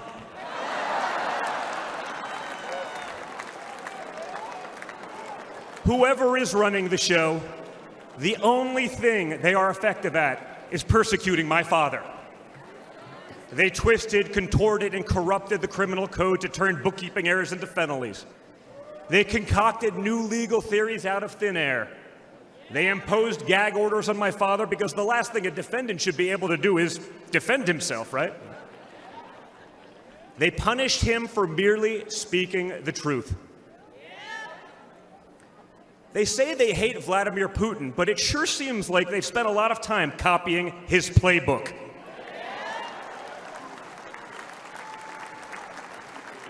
In this country, we don't criminalize political differences. We debate them. We vote on them. But we don't make you choose between picking a party or picking a jail cell.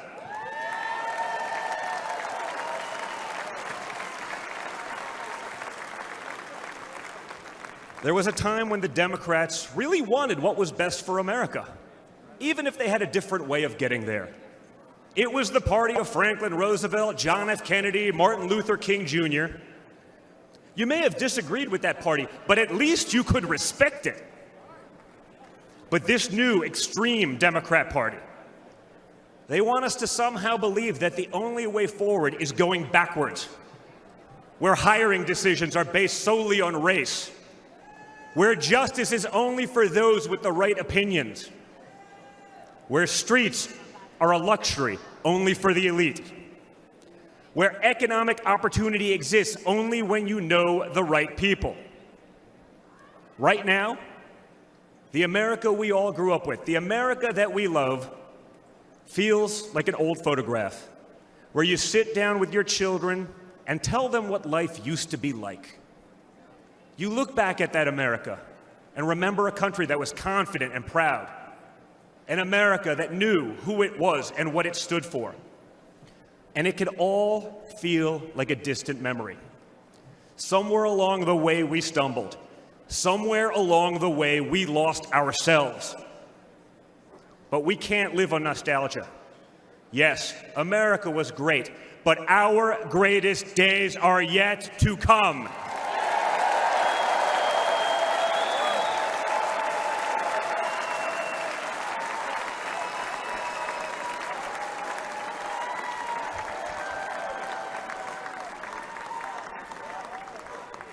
Because no matter how far off that old photo may feel, it's not the end of our story. We're like that man who stood on that platform and felt the bullet pierce his flesh just days ago in Pennsylvania. He may have moved to the ground, but he stood back up.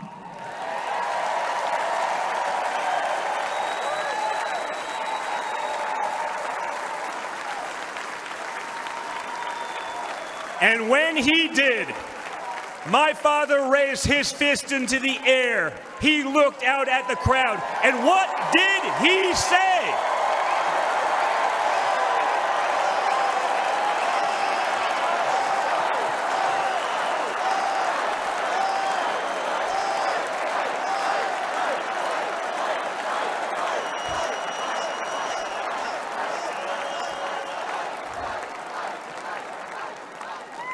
And we will fight. We will fight. We will fight with our voices. We will fight with our ideas. And on November 5th, we will fight with our vote.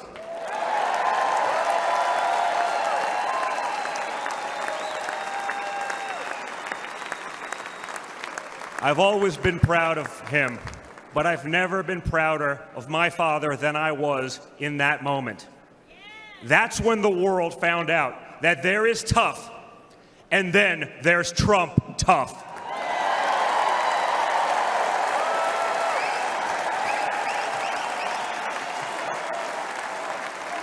And the good news is, America is Trump tough.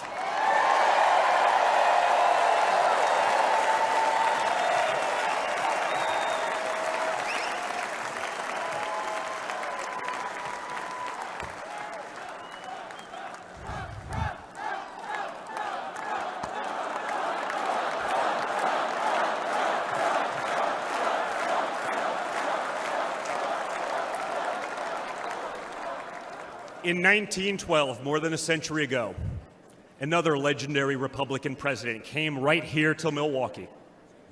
At a political rally less than 1 mile from where we stand tonight, Teddy Roosevelt was struck by a would-be assassin's bullet. But he didn't quit either. He finished his speech and he kept fighting.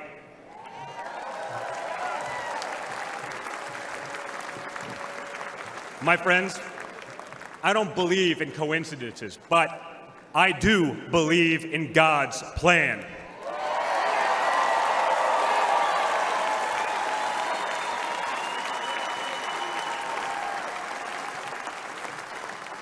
Today, Teddy Roosevelt's man in the arena has a name, and it's Donald J. Trump.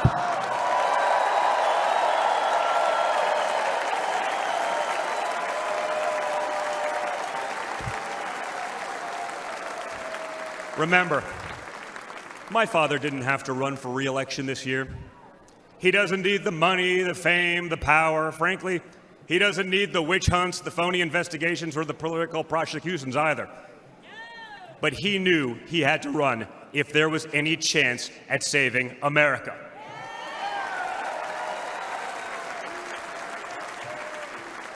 He's not doing it for himself. He's doing it for everyone here tonight, for everyone watching at home.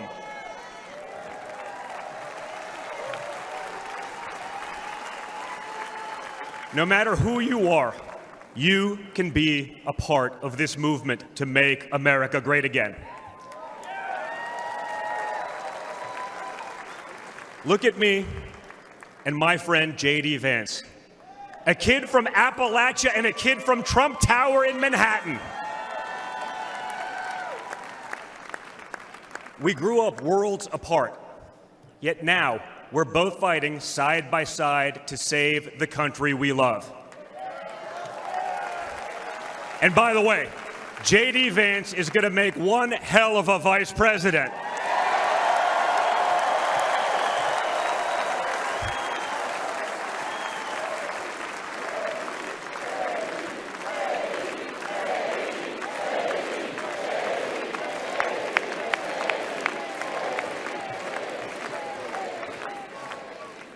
For those of you who have tuned out politics or have never even voted, I want you to know, if you're looking for a better life, a more prosperous future, a safer, more wholesome and patriotic place to call home, there's room for you in this party and in this movement.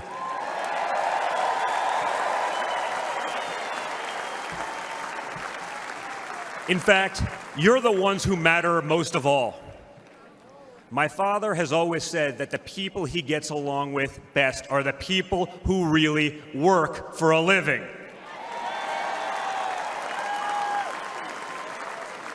It's because of his background as a builder in construction, right? In construction, it doesn't matter how smart your architect is if you don't have the best guys laying the bricks. People with grit, people who get their hands dirty. That's a big problem with Washington, D.C. Most of the bureaucrats who rule over us have never built anything in their lives. It's time to build something real, something tangible, something that will last and leave this country better off for our children. That's my father's mission.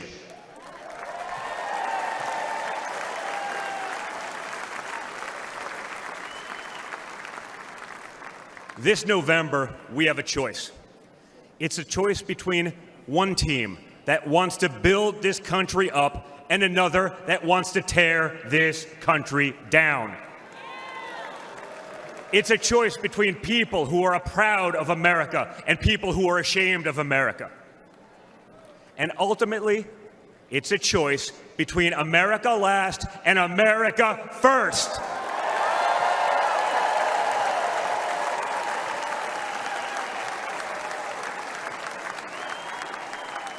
So if you love this country from the bottom of your heart, if you want to bring back common sense, if you want to save the American dream, if you want to stand up and fight for the future of our nation, you must re-elect my father, Donald J. Trump.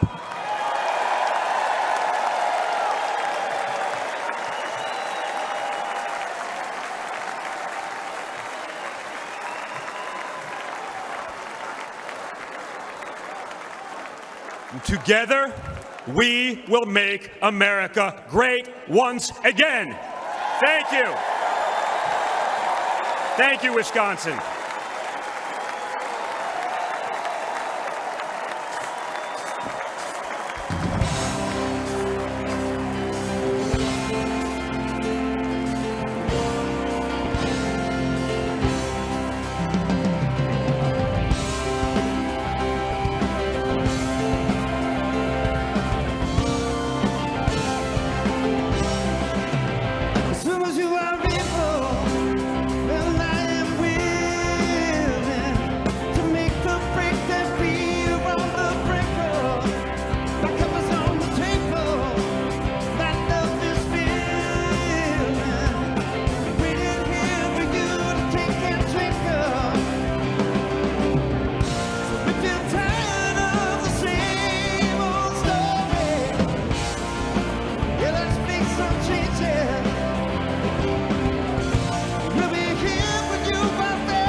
It's nothing short of a miracle that J.D. Vance is a household name, or a United States Senator, or our next Vice President. But here he is, born into poverty, his family torn apart by drug addiction. No money, no prospects, no future. J.D. joined the Marine Corps, used the GI Bill to attend college, then went to Yale and earned a law degree and shared his heartbreaking story in a best-selling book. Only in America is this story possible. But today, for many families, the American dream is now gone. And this is the team tough enough to bring it back.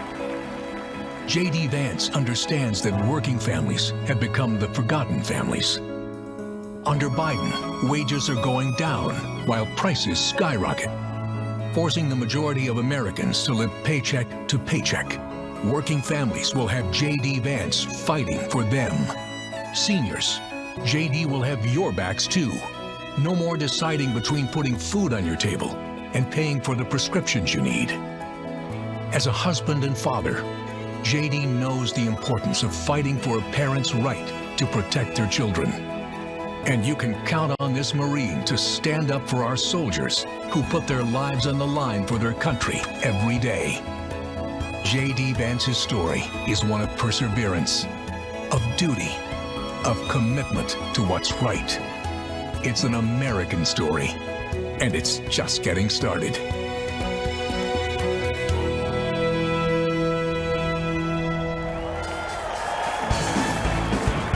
Ladies and gentlemen, please welcome Usha Vance.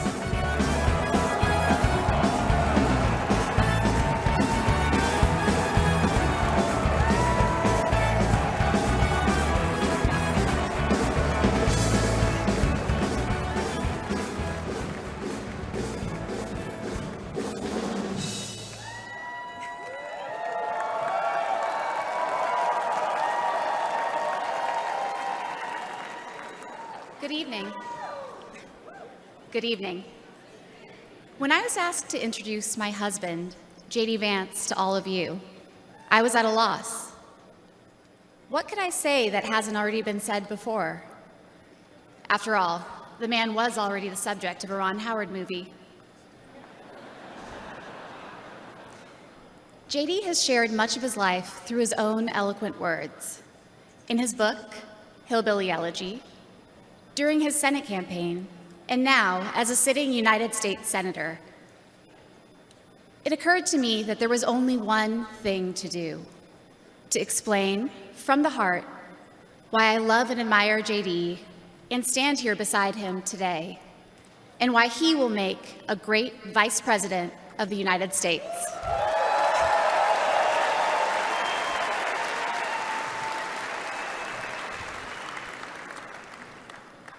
I met J.D. in law school when he was fresh out of Ohio State, which he attended with the support of the GI Bill. We were friends first because, who wouldn't want to be friends with J.D.? He was then, as now, the most interesting person I knew. A working-class guy who had overcome childhood traumas that I could barely fathom to end up at Yale Law School. A tough Marine who had served in Iraq, but whose idea of a good time was playing with puppies and watching the movie Babe. The most determined person I knew with one overriding ambition: to become a husband and a father, and to build the kind of tight-knit family that he had longed for as a child. My background is very different from J.D.'s. I grew up in San Diego, in a middle-class community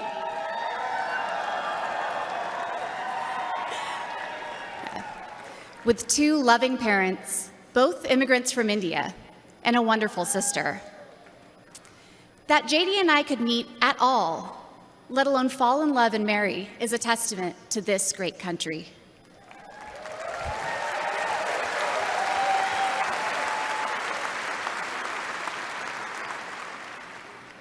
It is also a testament to J.D., and it tells you something about who he is. When J.D. met me, He approached our differences with curiosity and enthusiasm. He wanted to know everything about me, where I came from, what my life had been like. Although he's a meat and potatoes kind of guy, he adapted to my vegetarian diet and learned to cook food from my mother, Indian food. Before I knew it, he had become an integral part of my family, a person I could not imagine living without. The JD I knew then is the same JD you see today, except for that beard. And his goals in this new role are the same that he has pursued for our family: to keep people safe, to create opportunities, to build a better life, and to solve problems with an open mind. It's safe to say that neither JD nor I expected to find ourselves in this position, but it's hard to imagine a more powerful example of the American dream. A boy from Middletown, Ohio.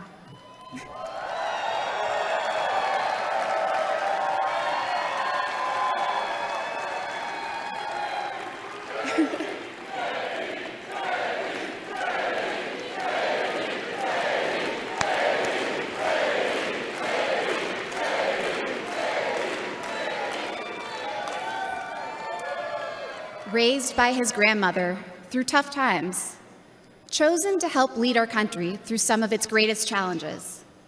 I am grateful to all of you for the trust you have placed in him and in our family.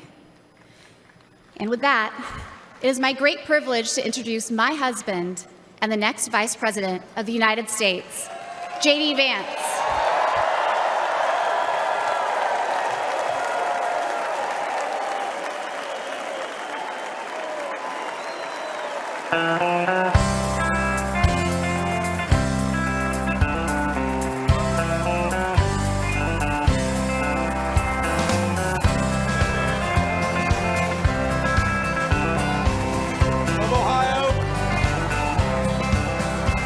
Why don't we liberate these United States? We're the ones who need it worst. Let the rest of the world help us for change, and let's rebuild America first.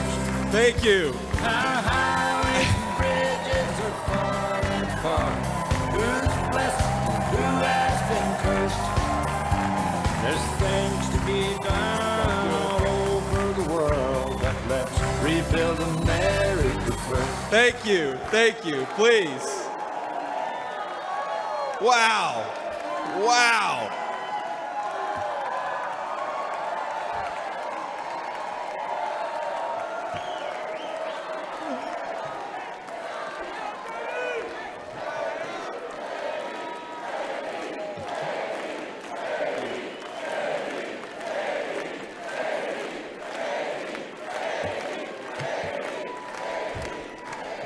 Yeah. First of all, aren't I a lucky guy? Isn't she lovely? Isn't it amazing?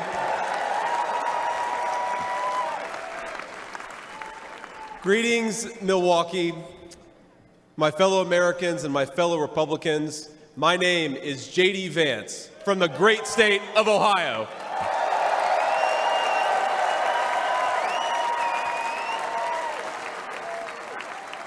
Tonight,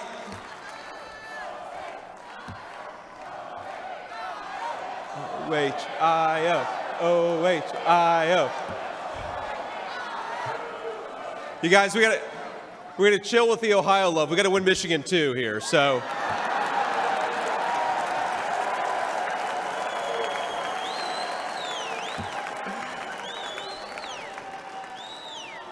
My friends, tonight is a night of hope, a celebration of what America once was, and with God's grace, what it will soon be again.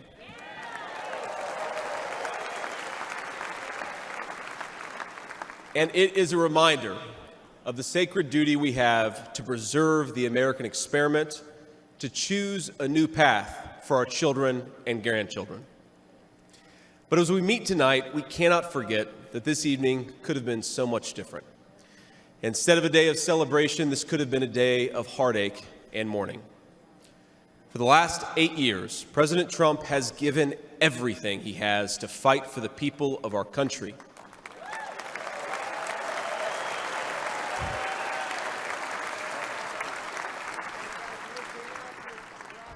He didn't need politics, but the country needed him. Did it? Now, prior to running for president, he was one of the most successful businessmen in the world. He had everything anyone could ever want in a life. And yet, instead of choosing the easy path, he chose to endure abuse, slander, and persecution. And he did it because he loves this country.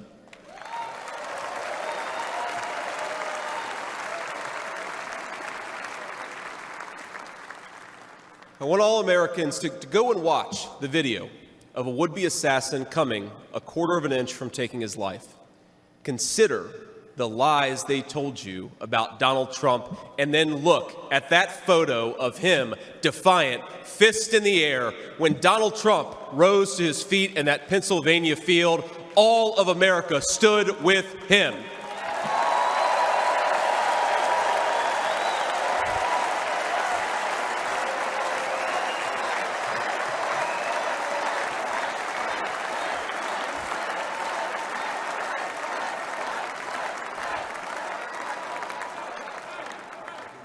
And what did he call us to do for our country?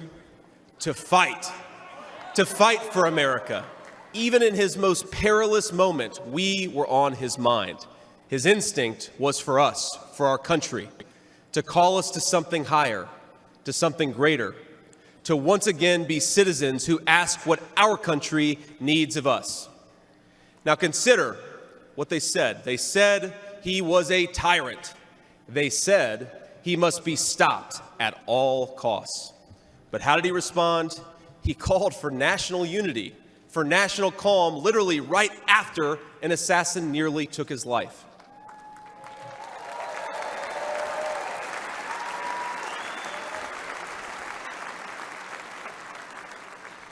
He remembered the victims of the terrible attack, especially the brave Corey Compertori, who gave his life to protect his family. God bless him. And then President Trump flew to Milwaukee and got back to work.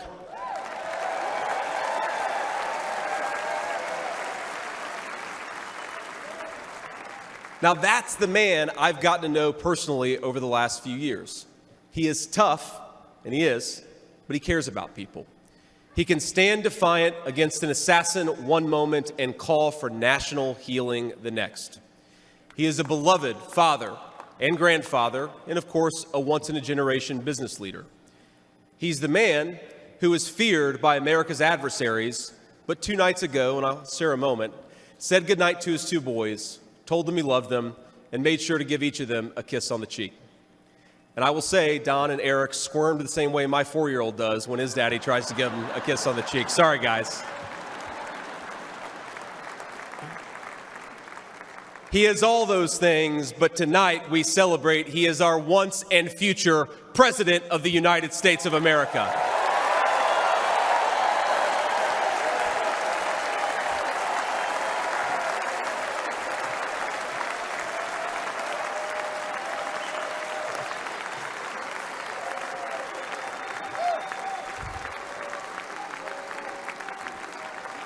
Now, I want to respond to his call for unity myself. We have a big tent in this party on everything from national security to economic policy. But my message to you, my fellow Republicans, is we love this country and we are united to win.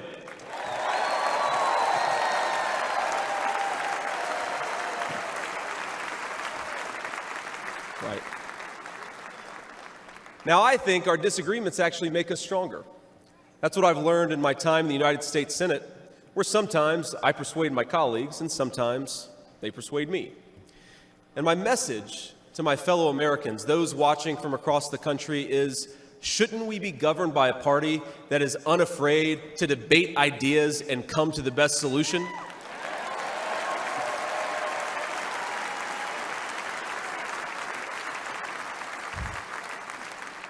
That's the Republican Party of the next 4 years, united in our love for this country and committed to free speech and the open exchange of ideas.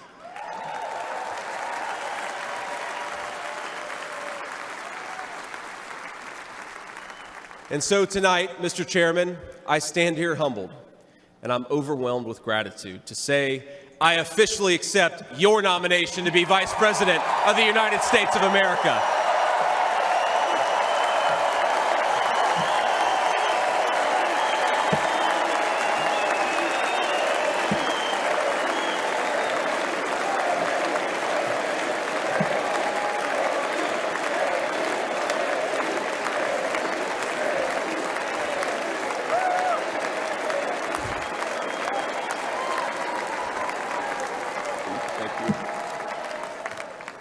Now, never in my wildest imagination could I have believed that I'd be standing here tonight.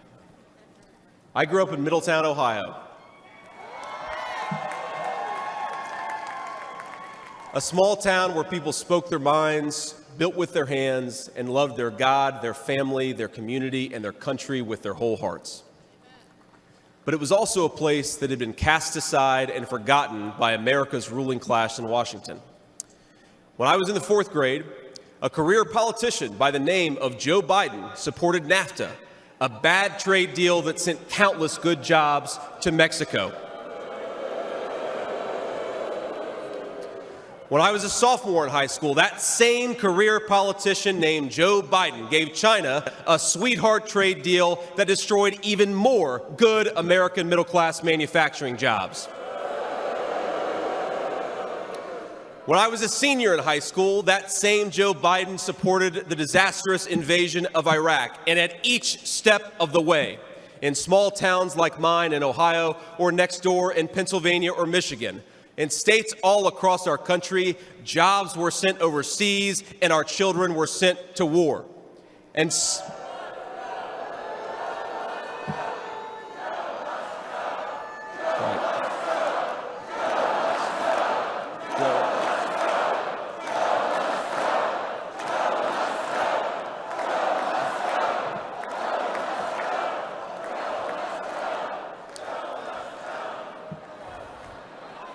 I agree. And somehow, a real estate developer from New York City by the name of Donald J. Trump was right on all of these issues while Biden was wrong.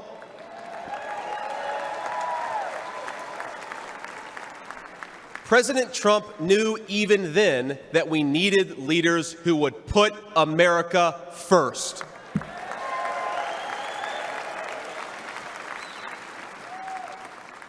Now, thanks to these policies that Biden and other out-of-touch politicians in Washington gave us, our country was flooded with cheap Chinese goods, with cheap foreign labor, and in the decades to come, deadly Chinese fentanyl.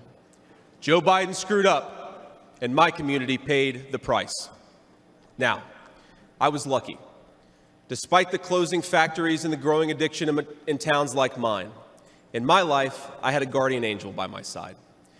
She was an old woman who could barely walk, but she was tough as nails.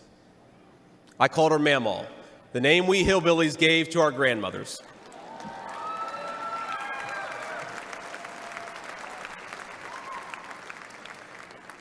Mamaw raised me as my mother struggled with addiction. Mamaw was in so many ways a woman of contradiction. She loved the Lord, ladies and gentlemen. She was a woman of very deep Christian faith.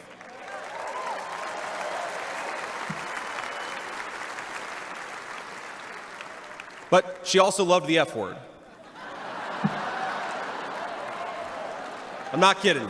She could make a sailor blush. Now, she once told me, when she found out that I was spending too much time with a local kid who was known for dealing drugs, that if I ever hung out with that kid again, she would run him over with her car.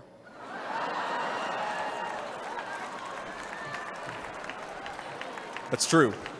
And she said, JD, no one will ever find out about it.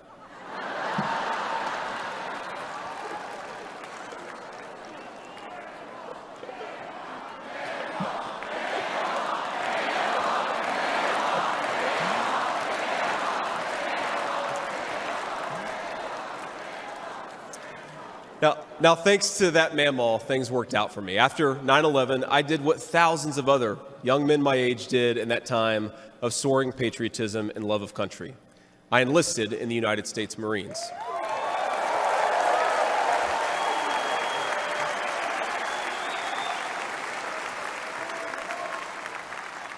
Semper Fi to my fellow Marines. Now, I left the Marines after 4 years and went to the Ohio State University.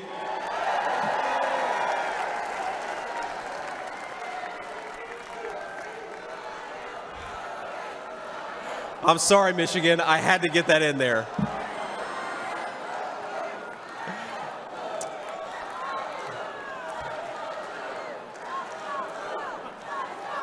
Come on, come on. We've had enough political violence. Now, after Ohio State, I went to Yale Law School, where I met my beautiful wife.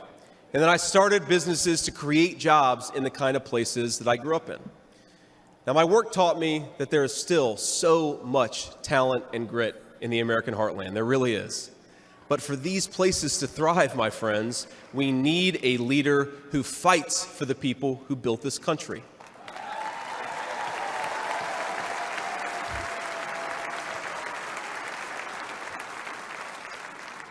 We need a leader who's not in the pocket of big business, but answers to the working man, union and non-union alike.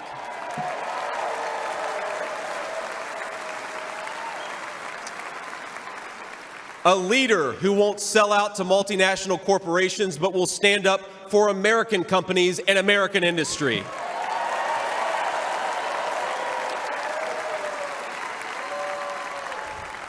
A leader who rejects Joe Biden and Kamala Harris's Green New scam and fights to bring back our great American factories. We need President Donald J. Trump.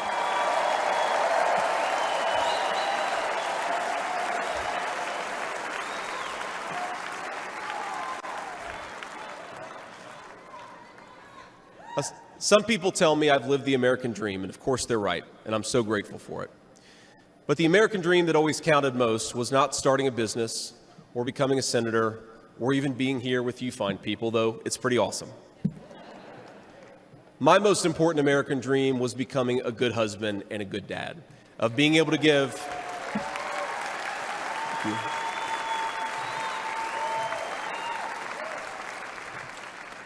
I wanted to give my kids the things that I didn't have when I was growing up, and that's the accomplishment that I'm proudest of.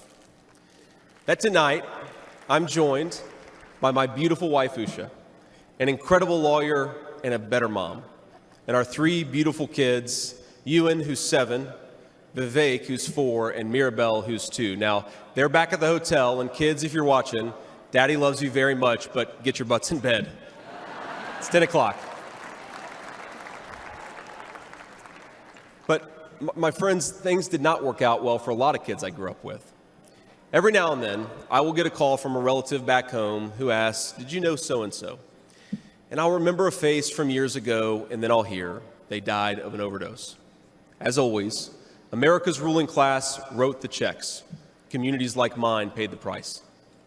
For decades, that divide between the few with their power and comfort in Washington and the rest of us only widened. From Iraq to Afghanistan, from the financial crisis to the Great Recession, from open borders to stagnating wages, the people who govern this country have failed and failed again.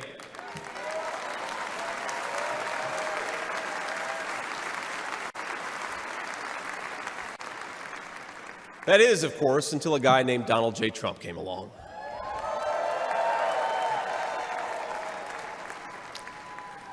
President Trump represents America's last best hope to restore what, if lost, may never be found again.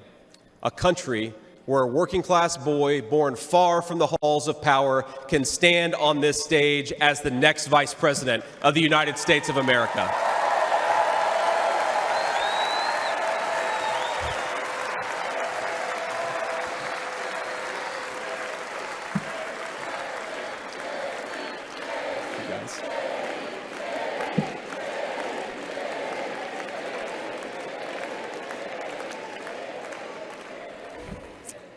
But, my fellow Americans, here in this stage and watching at home, this moment is not about me, it's about all of us, and it's about who we're fighting for. It's about the auto worker in Michigan wondering why out-of-touch politicians are destroying their jobs. It's about the factory worker in Wisconsin who makes things with their hands and is proud of American craftsmanship.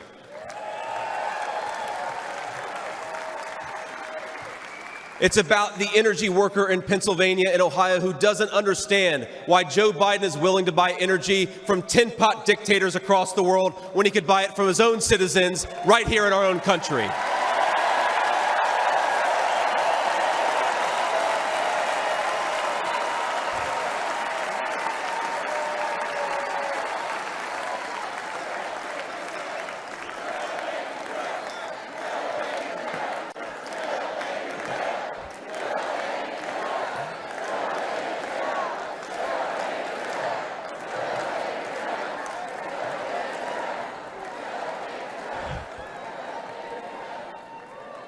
You guys are a great crowd.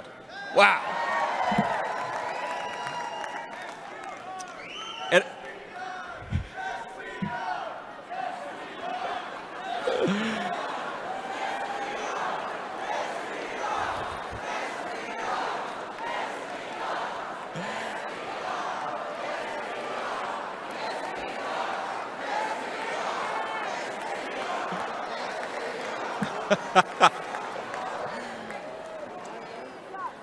And it's about, our movement is about single moms like mine who struggled with money and addiction but never gave up.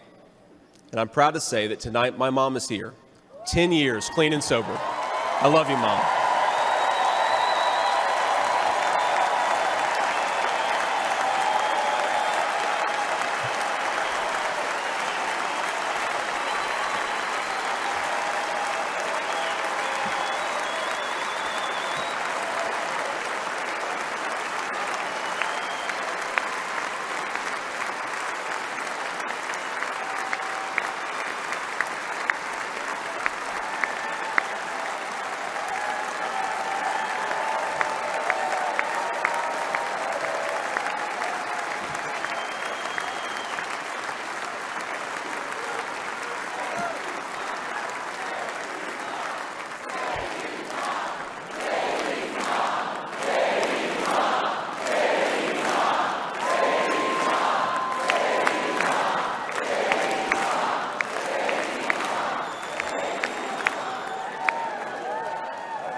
And you know, Mom, I was thinking, it'll be 10 years officially in January of 2025. And if President Trump's okay with it, let's have the celebration in the White House.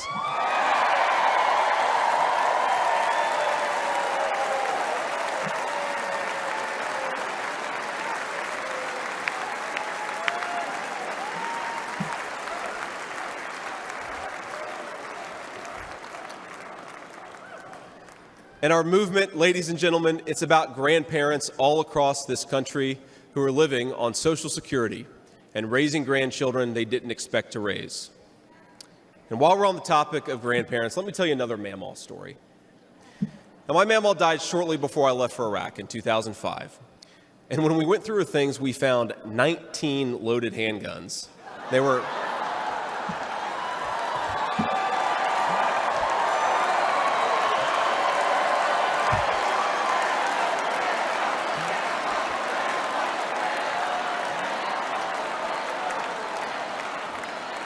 Now, the thing is, they were stashed all over her house, under her bed, in her closet, in the silverware drawer. And we wondered what was going on, and it occurred to us that towards the end of her life, Mamaw couldn't get around so well. And so this frail old woman made sure that no matter where she was within arm's length of whatever she needed to protect her family.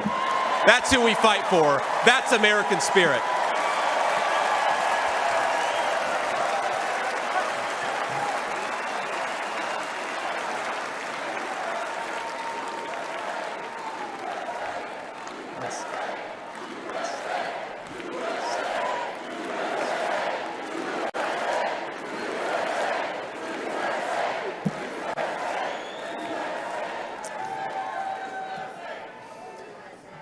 Now, Joe Biden has been a politician in Washington for longer than I've been alive, 39 years old.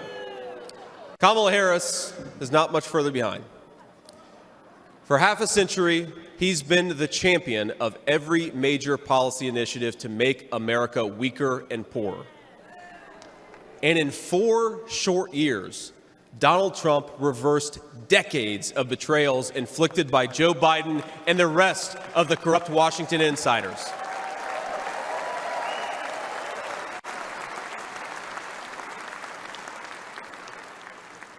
He created the greatest economy in history for workers.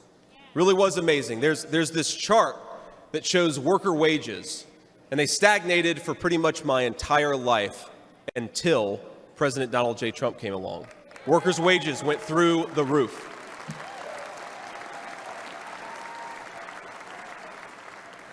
And just imagine what he's going to do when we give him 4 more years.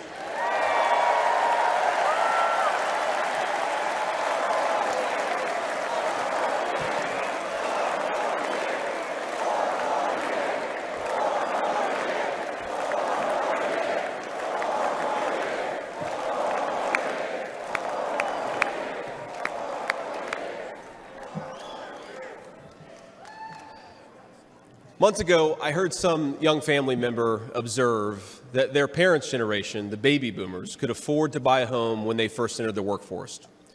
But I don't know, this person observed, if I'll ever be able to afford a home. The absurd cost of housing is the result of so many failures, and it reveals so much about what's broken in Washington. I can tell you exactly how it happened. Wall Street barons crashed the economy and American builders went out of business. As tradesmen scrambled for jobs, houses stopped being built. The lack of good jobs, of course, led to stagnant wages. And then the Democrats flooded this country with millions of illegal aliens. So citizens had to compete with people who shouldn't even be here for precious housing. Joe Biden's inflation crisis, my friends, is really an affordability crisis. And many of the people that I grew up with can't afford to pay more for groceries, more for gas, more for rent, and that's exactly what Joe Biden's economy has given them.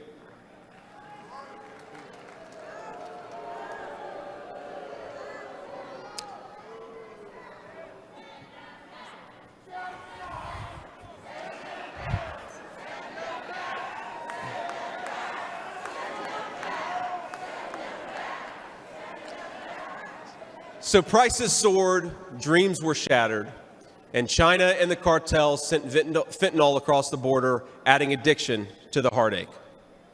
But ladies and gentlemen, that is not the end of our story. We've heard about villains and their victims. I've talked a lot about that, but let me tell you about the future. President Trump's vision is so simple and yet so powerful. We're done, ladies and gentlemen, catering to Wall Street. We'll commit to the working man.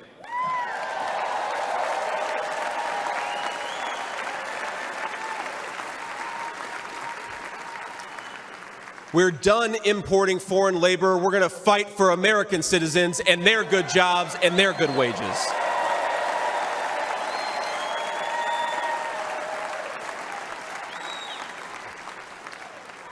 We're done buying energy from countries that hate us. We're going to get it right here from American workers in Pennsylvania, in Ohio, and across the country.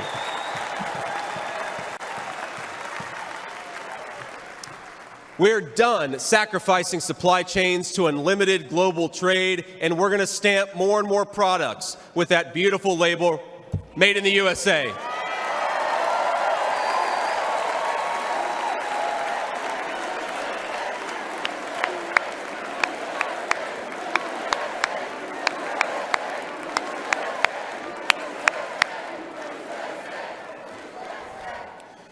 We're going to build factories again, put people to work making real products for American families made with the hands of American workers.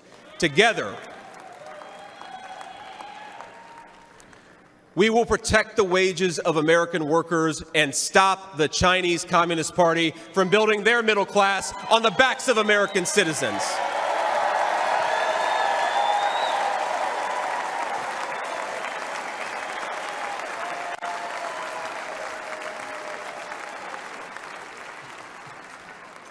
Together, we will make sure our allies share in the burden of securing world peace. No more free rides for nations that betray the generosity of the American taxpayer.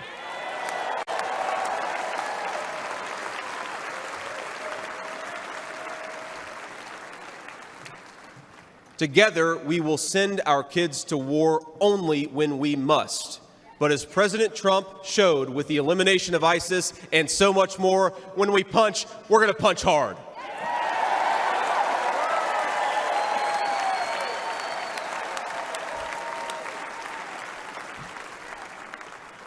Together, we will put the citizens of America first, whatever the color of their skin. We will, in short, make America great again.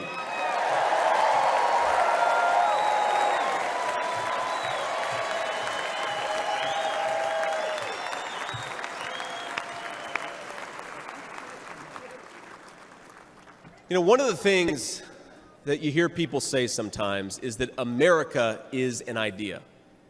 And to be clear, America was indeed founded on brilliant ideas like the rule of law and religious liberty, things written into the fabric of our Constitution and our nation. But America is not just an idea. It is a group of people with a shared history and a common future. It is, in short, a nation. Now, it is part of that tradition, of course, that we welcome newcomers. But when we allow newcomers into our American family, we allow them on our terms.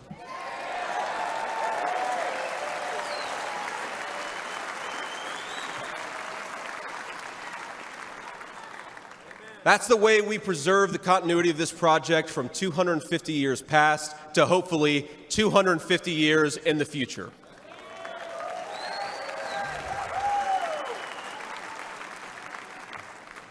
And let me illustrate this with a story, if I may. I'm, of course, married to the daughter of South Asian immigrants to this country. Incredible people. People who genuinely have enriched this country in so many ways. And, of course, I'm biased because I love my wife and her family, but it's true.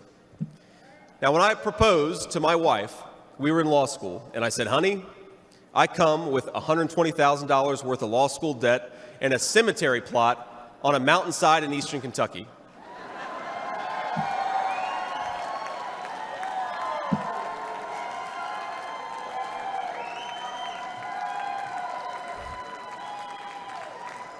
And I guess standing here tonight, it's just gotten weirder and weirder, honey. But that's what she was getting. Now, that cemetery plot in eastern Kentucky is near my family's ancestral home. And like a lot of people, we came from the mountains of Appalachia into the factories of Ohio, Pennsylvania, Michigan, and Wisconsin.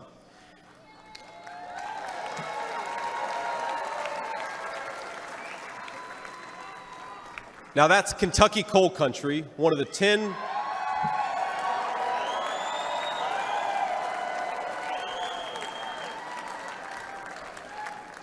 Now, it's one of the 10 poorest counties in the entire United States of America.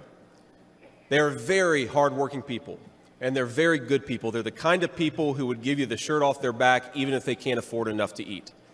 And our media calls them privileged and looks down on them. But they love this country not only because it's a good idea, but because in their bones they know that this is their home, and it will be their children's home, and they would die fighting to protect it.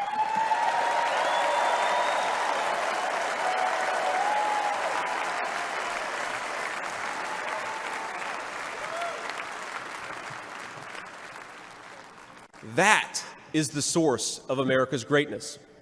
As a United States Senator, I get to represent millions of people in the great state of Ohio with similar stories, and it is the great honor of my life. Now, in that cemetery, there are people who were born around the time of the Civil War. And if, as I hope, my wife and I are eventually laid to rest there, and our kids follow us, there will be 7 generations just in that small mountain cemetery plot in eastern Kentucky. 7 generations of people who have fought for this country, who have built this country, who have made things in this country, and who would fight and die to protect this country if they were asked to.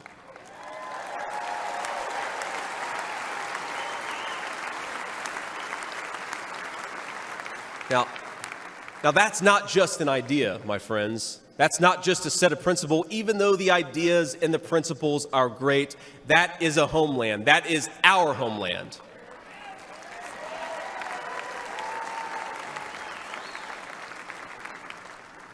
People will not fight for abstractions, but they will fight for their home. And if this movement of ours is going to succeed, and if this country is going to thrive, our leaders have to remember that America is a nation and its citizens deserve leaders who put its interests first.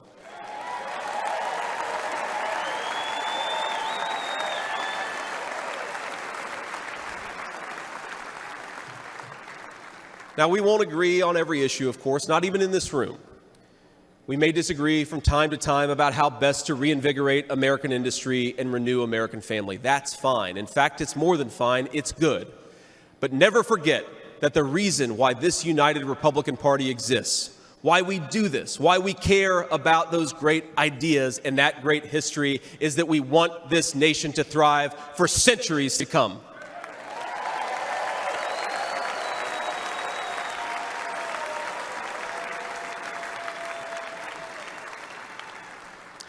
Now, eventually in that mountain cemetery, my children will lay me to rest. And when they do, I would like them to know that thanks to the work of this Republican Party, the United States of America is as strong and as proud and as great as ever.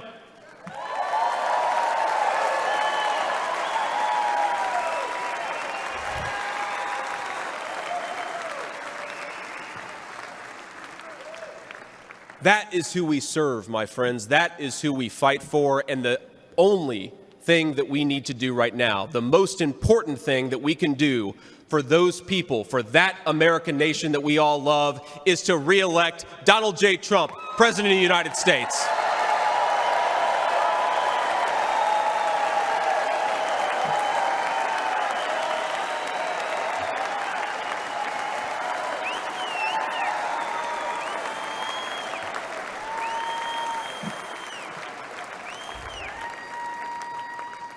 Mr. President, I will never take for granted the trust you have put in me. And what an honor it is to help achieve the extraordinary vision that you have for this country. Now, I pledge to every American, no matter your party, I will give you everything I have to serve you and to make this country a place where every dream you have for yourself, your family, and your country will be possible once again.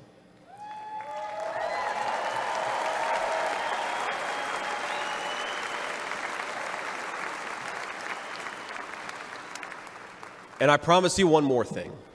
To the people of Middletown, Ohio, and all the forgotten communities in Michigan, Wisconsin, Pennsylvania, and Ohio, and every corner of our nation, I promise you this: I will be a vice president who never forgets where he came from.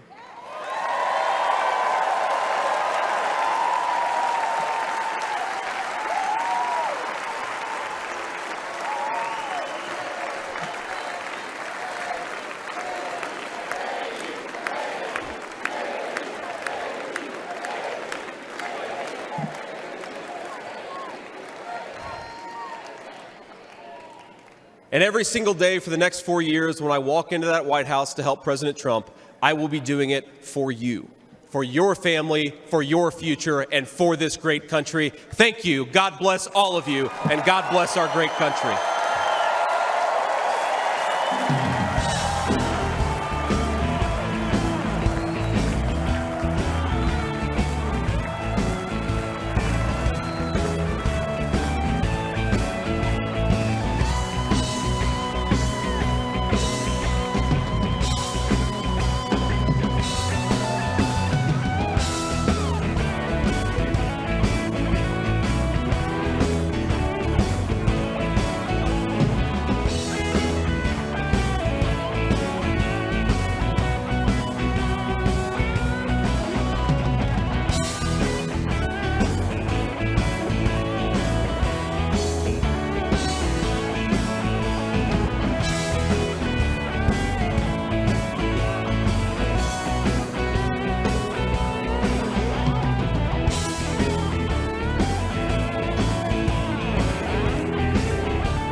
Ladies and gentlemen, please welcome back the chairman of the Republican National Committee, Michael Whatley of North Carolina.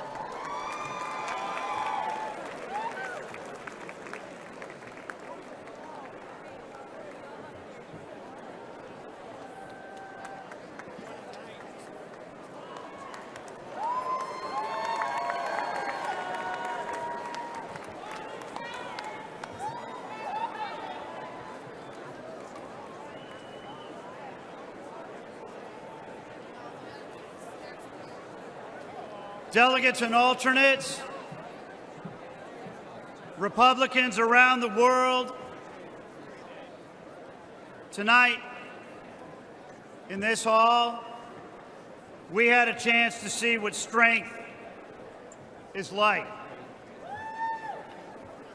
Strength looks like heartbroken Gold Star families talking about their loved ones and talking about their loss. Strength looks like fraternity brothers facing down a hostile crowd to save the American flag. Strength looks like thousands of law enforcement officers from all across the country here to protect us tonight. Strength tonight looks like all of the soldiers and the sailors and the airmen and the Marines around the world keeping America safe home and abroad. Strength looks like a teenage daughter standing on this stage and talking to America about the love that she has for her grandfather.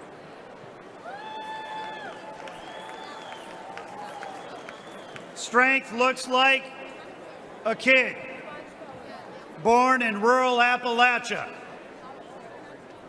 who put himself through school and answered a call to service when America needed him and joined the Marines, and has answered another call to serve as our next vice president.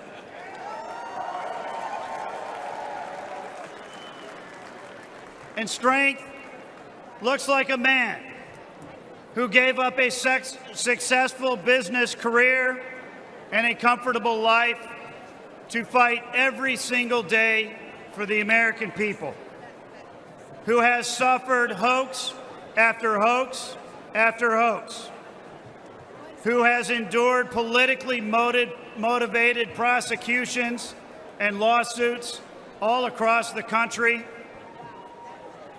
and who, when he was knocked down by a would-be assassin's bullet, got back up and encouraged America to fight, fight, fight.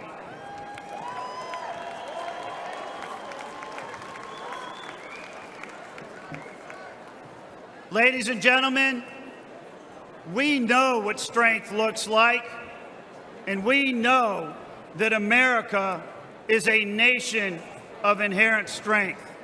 And we, as a nation of inherent strength, are going to be strong again.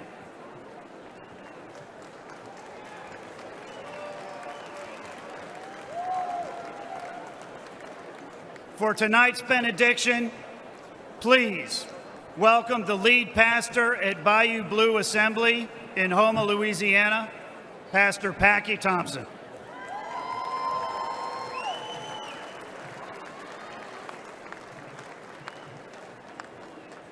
Well, hello, Milwaukee. I bring you greetings from the great state of Louisiana,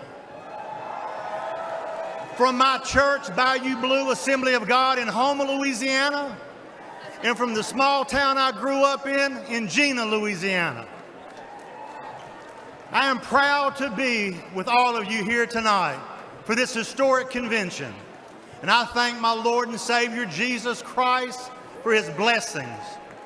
I would like to thank the RNC for allowing me to be here. And I would like to thank President Trump for all that he has done for our country. I want you to know, sir, that you are loved and respected in my state of Louisiana.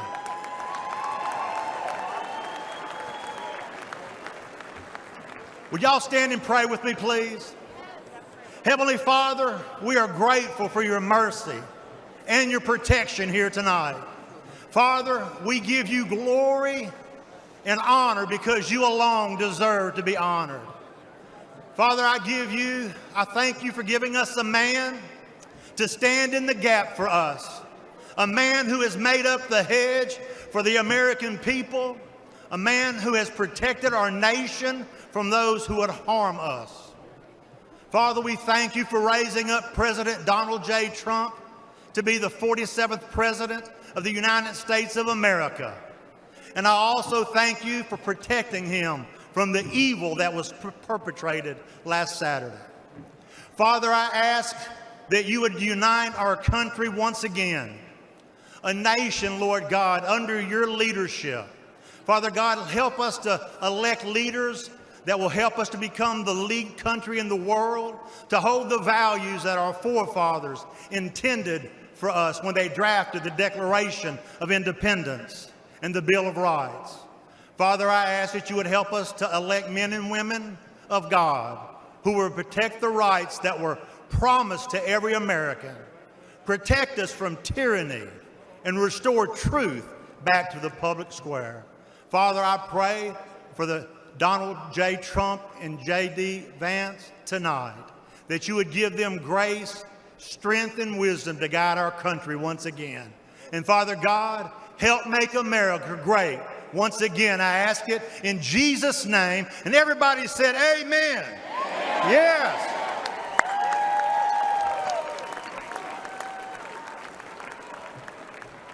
The chair recognizes the delegate from the Commonwealth of Pennsylvania for the purpose of offering a motion.